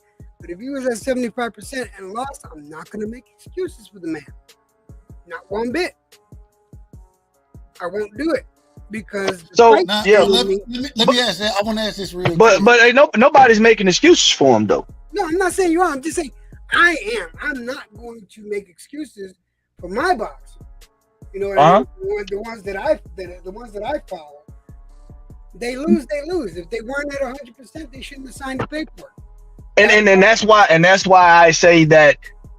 And this is exactly why I say that if you don't want, like prime example, we just got a dose of this shit with the Ryan Garcia, with the weight drain and shit and all this other kind of shit, bro. If you thought you wasn't gonna be 100% when you stepped into that ring, you should have set your ass down and not signed the contract. That's right. So to me as a fighter, because these guys are prideful guys, man. You understand what I'm saying? It's nothing more. It's nothing more humiliating than the guy saying, "Man, I can't fight you because I'm not my best self right now." That shit stings, man. You understand what I'm saying? So with that being said, I personally don't want an inferior product as a fan. Right. I expect you to be, and this is my thing, because there's no excuse. I'm a fucking competitor. So on every level, whenever you step into doing whatever it is that you're doing, you telling me that you are your best self and you can compete with no fucking excuses. You understand what I'm saying? Because if I take a L, whatever it be in, then guess what? I just took a L. I'm not finna say, man, well, I took a L because knowing that I had shit going on, I had problems going on, or my fucking hand was broke, or my shoulder was fucked up. Kind of like same shit with Pacquiao and Mayweather. Oh man, you know my shoulder was injured. Man, Pacquiao, fuck you and that shoulder. You signed the paperwork, you got in there, you got outclassed. It's the end of fucking the conversation. I don't even know why we're talking about it. You understand what I'm saying? So as a fan, I don't want an inferior product. I would prefer these guys to go into these fights and be their best self.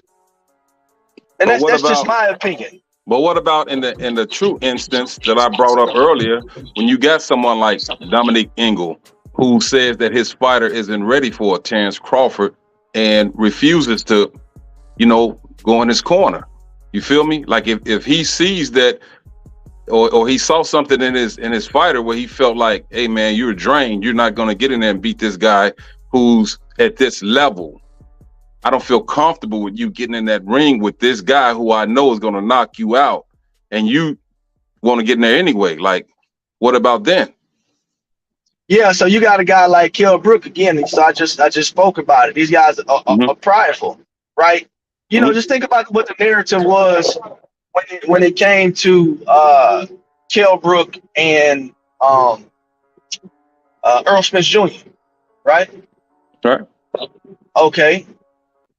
He was supposedly ducking EJ and all this other kind of shit.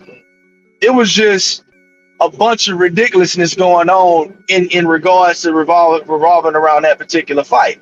Truth of the matter is, I could probably agree with his trainer saying that you probably didn't have no fucking business going back down there after you had went up to 160 pounds. Right. That's 2 fucking weight classes. You understand what I'm saying?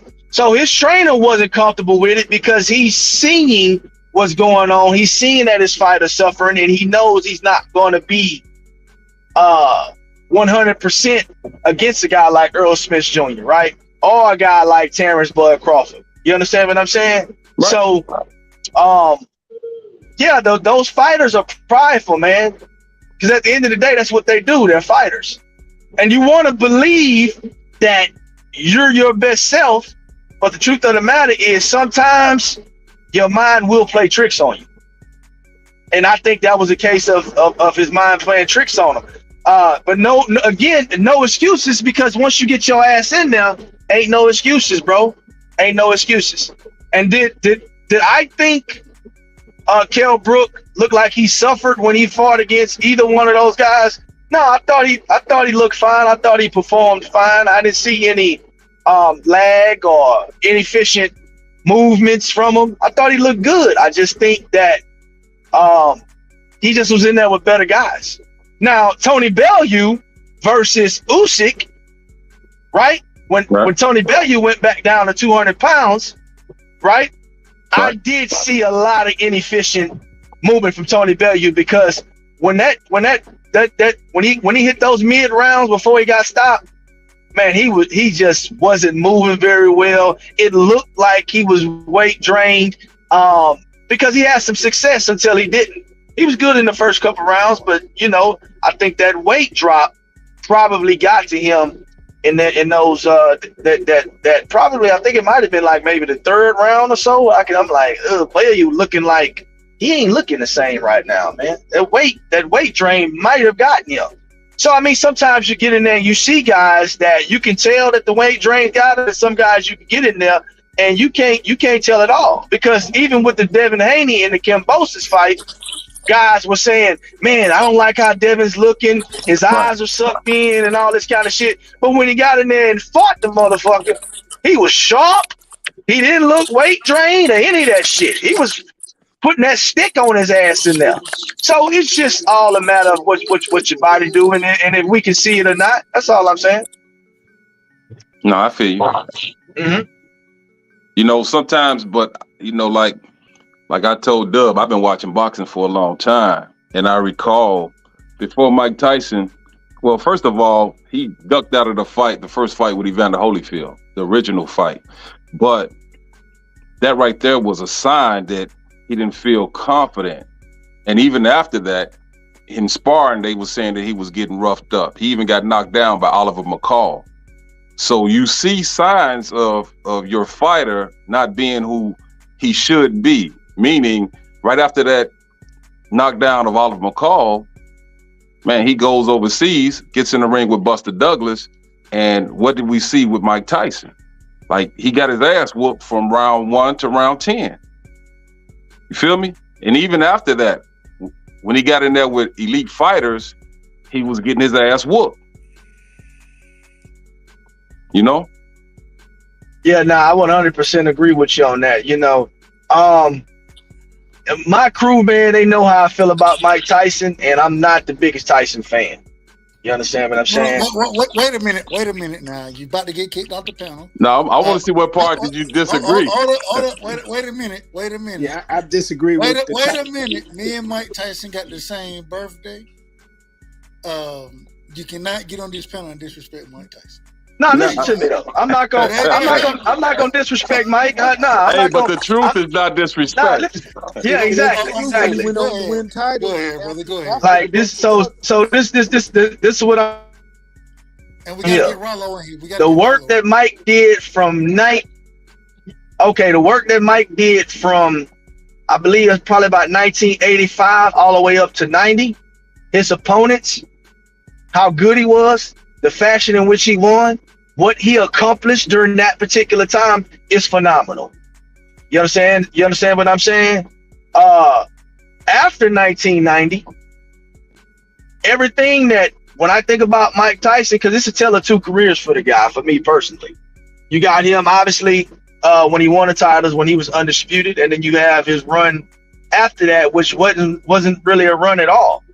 Everybody who was within Mike Tyson's generation or close to his age or his era beat him.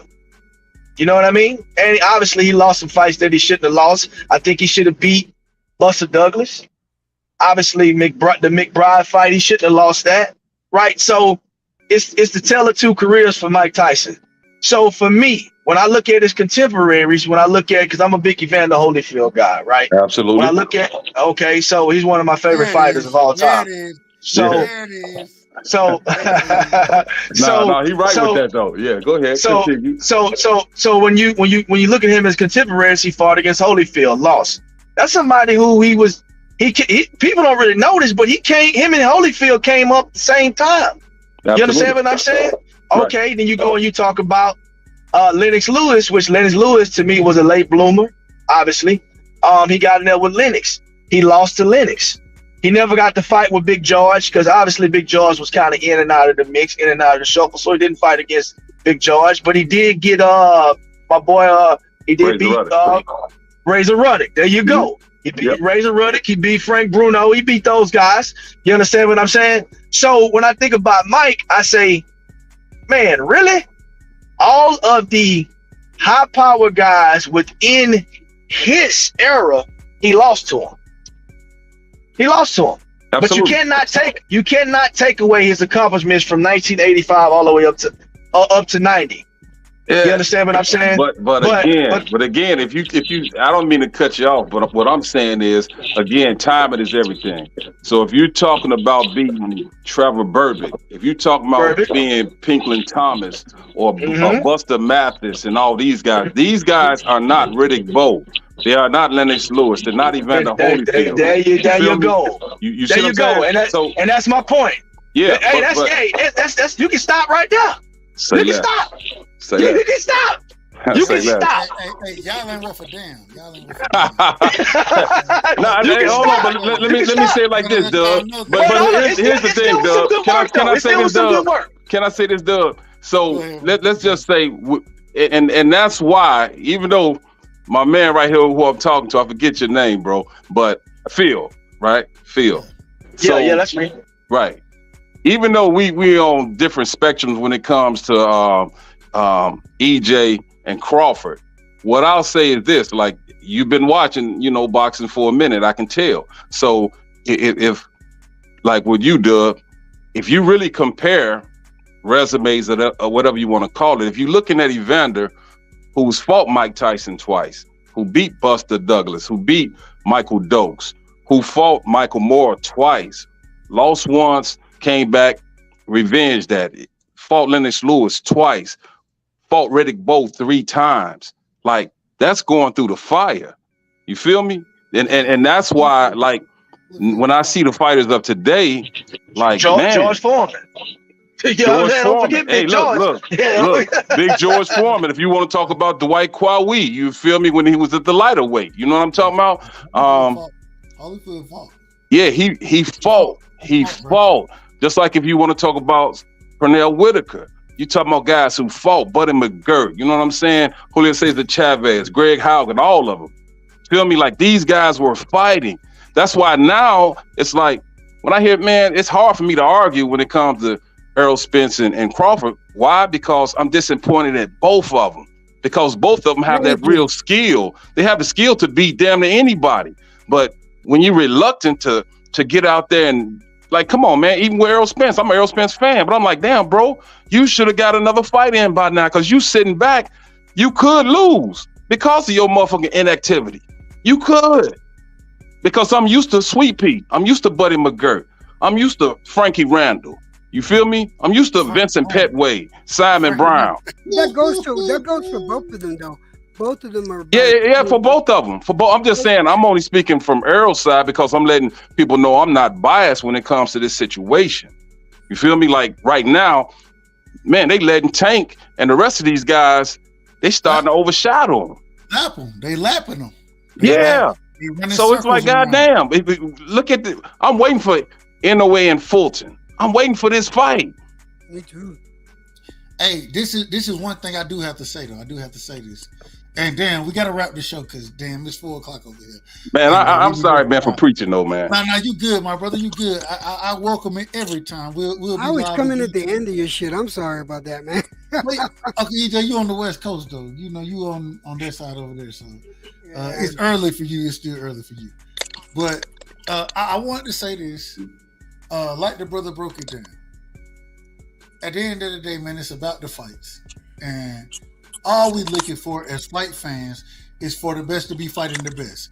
When we have these young guys that's coming in, changing the culture, right?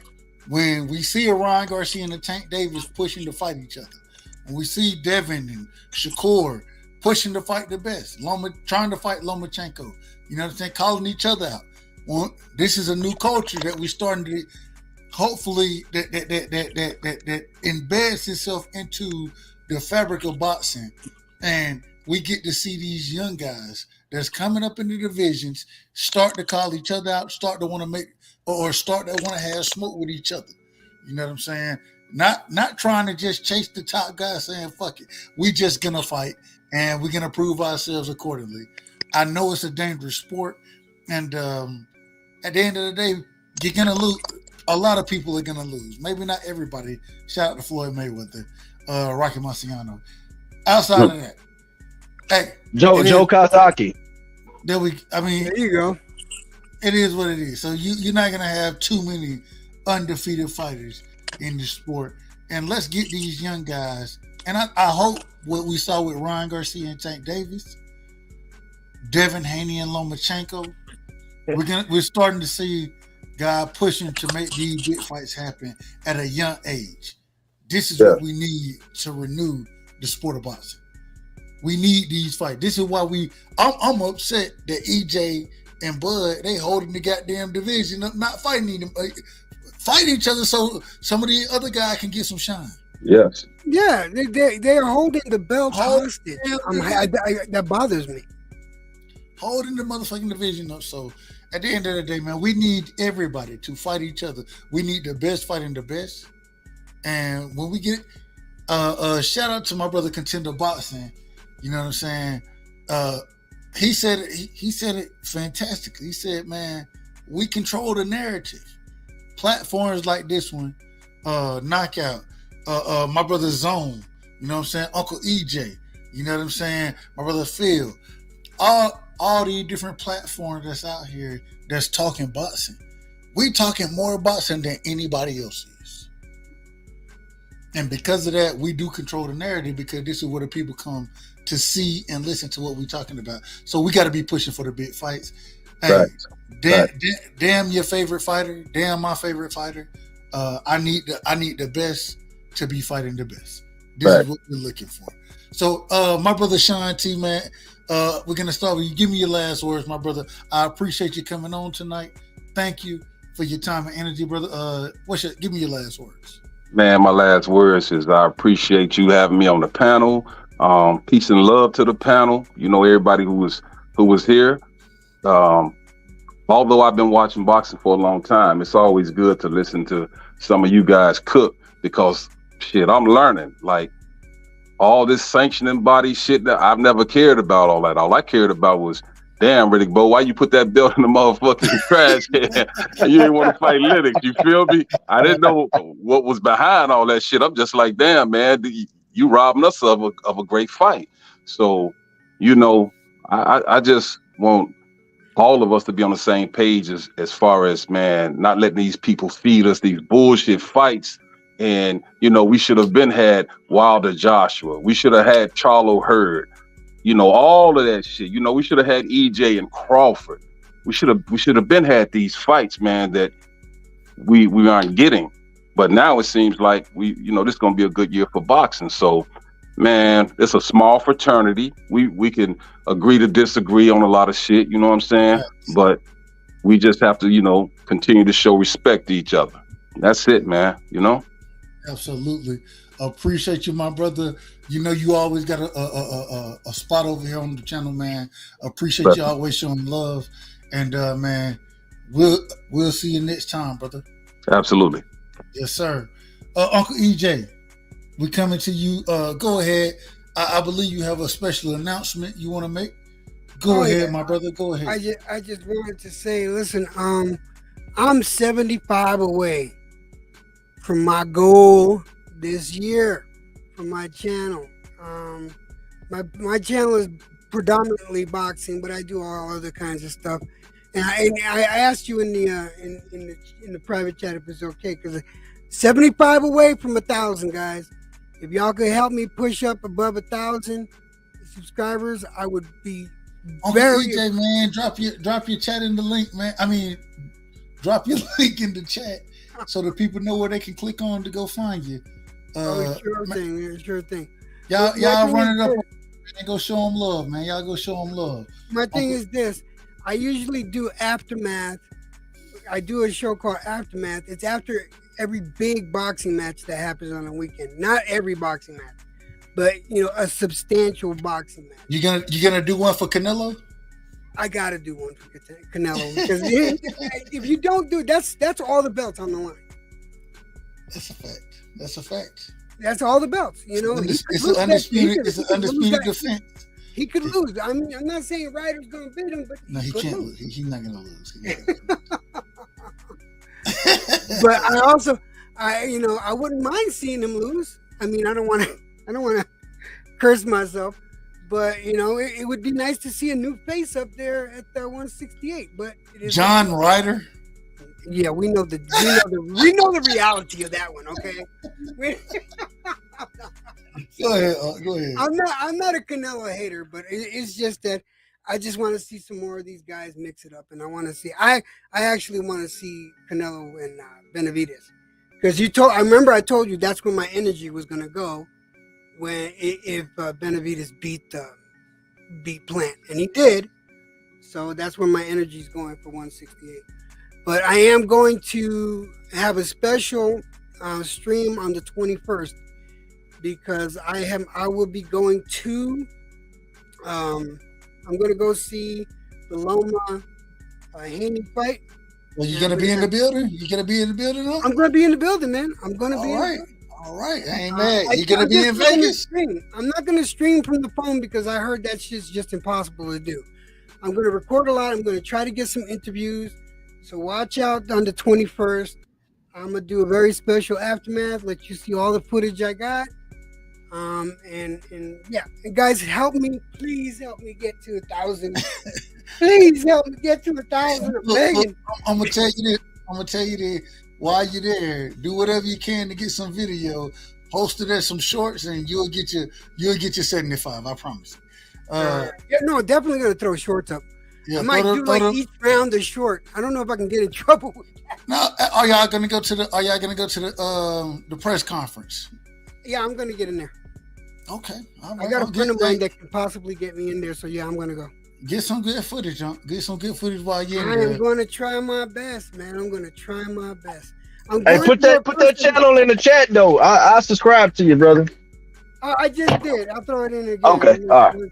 Yeah. Let me see. Now, put it in the private, the private chat. Oh, the private chat. Okay, here I go. Yeah, the private chat. Yeah, put it. You put it in both.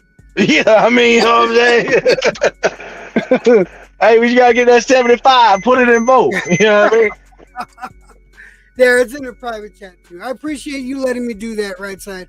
I know you and I were real tight. Everything. I don't like doing that without permission. No, man, it's always love. Appreciate you coming through tonight. And hey, when I see you, man, I'm gonna rock with you. You know what it is. Yeah, I'm sorry for coming in late. I always get in late with you. You good? You ain't gotta apologize. You showed up. That's all that matters. You were here. We appreciate it. Next time. We appreciate it, man. We appreciate it. All right, my brother. I'll talk to you guys later. Keep the faith. Boxing is #1 sport in my book, and you just keep the faith, man. Don't lose it for boxing. I can understand how frustrating boxing can get right now because of the politics, but remember, it's really about two people in that ring, and who's the best between those two. That's all it's about. So remember that, and boxing is going to come back to life. It's just that. We need to get rid of all the politics, and I'm gonna stop preaching. God bless you, right side. The fix. God bless you. God bless to the chat. I'll see you guys next time. Much love, Uncle EJ. Much love.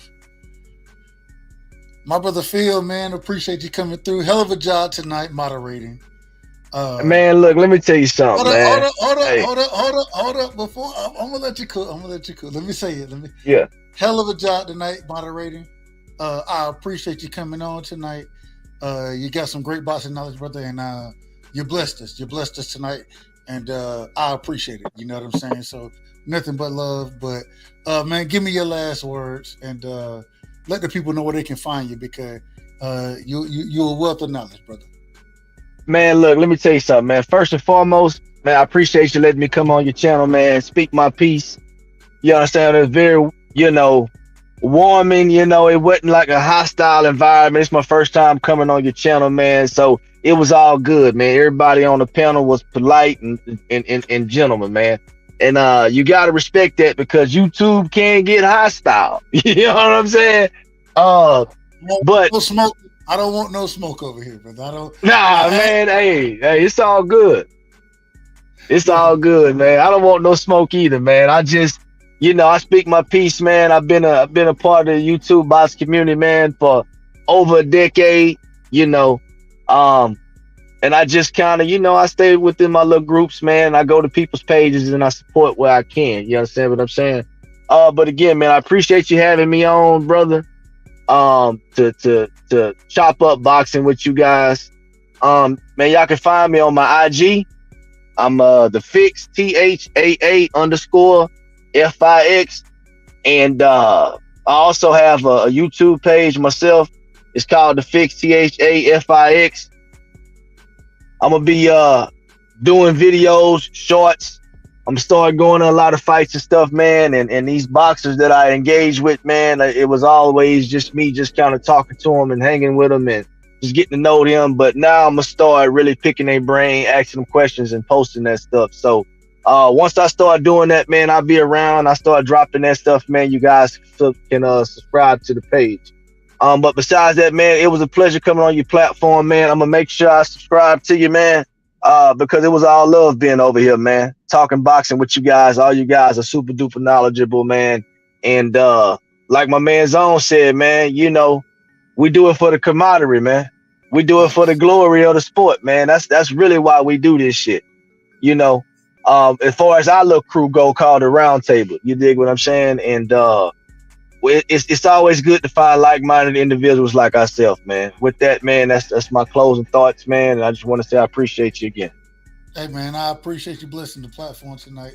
A hell of a job once again, like I said, moderating. And man, you got a home over here. I will definitely be subbing to the channel. I'll be looking for you, and I'll definitely be showing you love, my brother. Appreciate you, much love. And hey, man, you know what it is. Deuces. Yes, sir. Man, we had a hell of a show tonight. You know what I'm saying? Shout out to everybody in the chat. Shout out to everybody on the panel. Shout out to ZONE6. Shout out to Knockout Boxing, 86 TV. One of the best platforms out here. Hell of a debate series he got going. Hell of a debate he had tonight. Y'all make sure y'all sub to that, brother. Y'all make sure that y'all showing Knockout love because he is doing the people's work. Shout out to everybody who came through, man. Everybody in the damn chat, man. You know what I'm saying? If I missed you, I apologize.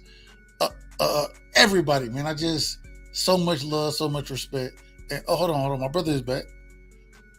I was just jumping in so I can get my man channel out of the chat. I forgot about it.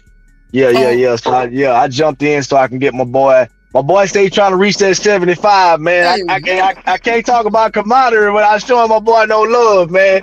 You know what I mean? Fact, man. Yeah. Hey, shout out to Uncle EJ, man. Uncle EJ grinding over there. Hey, man, I know Uncle EJ, man. He probably just don't remember me, man. I talked to Uncle EJ, man, probably about 3-4 years ago on my man, what's the Hispanic guy channel, man? Oh my God. Black and Brown. Who was it? Black and Brown? Nah, not Black and Brown, man. Man, he's over there with MB, and they got a little thing they do, man, over there. I can't think his name right now, man. Anyway, it don't matter. But yeah, I know Uncle EJ though, man. He a good dude. So we gonna get him to that 75 though, man. I'm gonna tell my whole crew to go over there and sub to him as well. Hey, that's a bet, man. That's a bet. And man, show that brother love, man. He a hell of an individual. And all y'all is, man. I appreciate y'all, man. Thank y'all for coming through. Hey, man, we had a great show tonight. We wrapping it. And I just want to let y'all know, man, I appreciate y'all. I appreciate each and every individual who done came through. The individual in the chat. Damn, Uncle EJ done pulled up. Now, Uncle, what you got? What you got? I was just gonna tell him drop a link so I could see, so I could subscribe to him. And I think he was talking about Jedi. I think he was talking about the Jedi. It's either Jedi or Black and Brown's number. But yeah, I appreciate. He said it wasn't Black and Brown. He said it wasn't Black and Brown. Yeah, so I think it was Jedi because 2-3 years ago we were doing this thing called Elbows of the 80s, and I think I kind of remember him, not positive, but yeah, we did this wrestling. We still do it, Elbows of the 80s. We call ourselves the Four Horsemen. So it's like, but yeah, I appreciate you, like looking out for me, Dub. It means a lot to me. We do got to support each other. And the best way to do that is to make sure we go and see each other's channels and subscribe and pimp each other out for sure, man. Because I always talk about this channel when I'm on my channel. I say, hey, check this. You know I am. I tell everyone, drop your links. I don't care who you are. Drop your link. You want people, you get people from my channel. Damn sure. Man, it's just about the love, man. And it is, at the end of the day, it is what it is. We all got to support each other, and that's what we're gonna do. For sure, man. For sure. And I didn't mean it like, I know you're trying to get off here. You've been on here for 5 hours and 14 minutes. I know, right? I'm shutting it down. All right, my brother. God bless one more time. And I'll see all of you guys hopefully soon. But I'll see you guys later. Much love, Uncle EJ. Much love, man. Much love. Hey, man, like I said, man, I appreciate everybody coming through. We had a hell of a show. And, man, the love and the support, man. I feel it. And I thank everybody, man. I thank everybody for supporting the channel, for showing love. And, man, we're going to keep it up. We're going to keep working. We're going to keep growing. We're going to keep grinding. So much love. But we out for the night. So if you don't know where you're rocking. Bud Crawford is a fight fan. And he's a fight fan's fighter. The Ennis Express is a runaway train. Ain't no pressure when you built for this. Man down! Round one! The true parts! Ladies and gentlemen, presenting the undefeated super flyweight from San Antonio, Texas, Jesse Bam Rodriguez!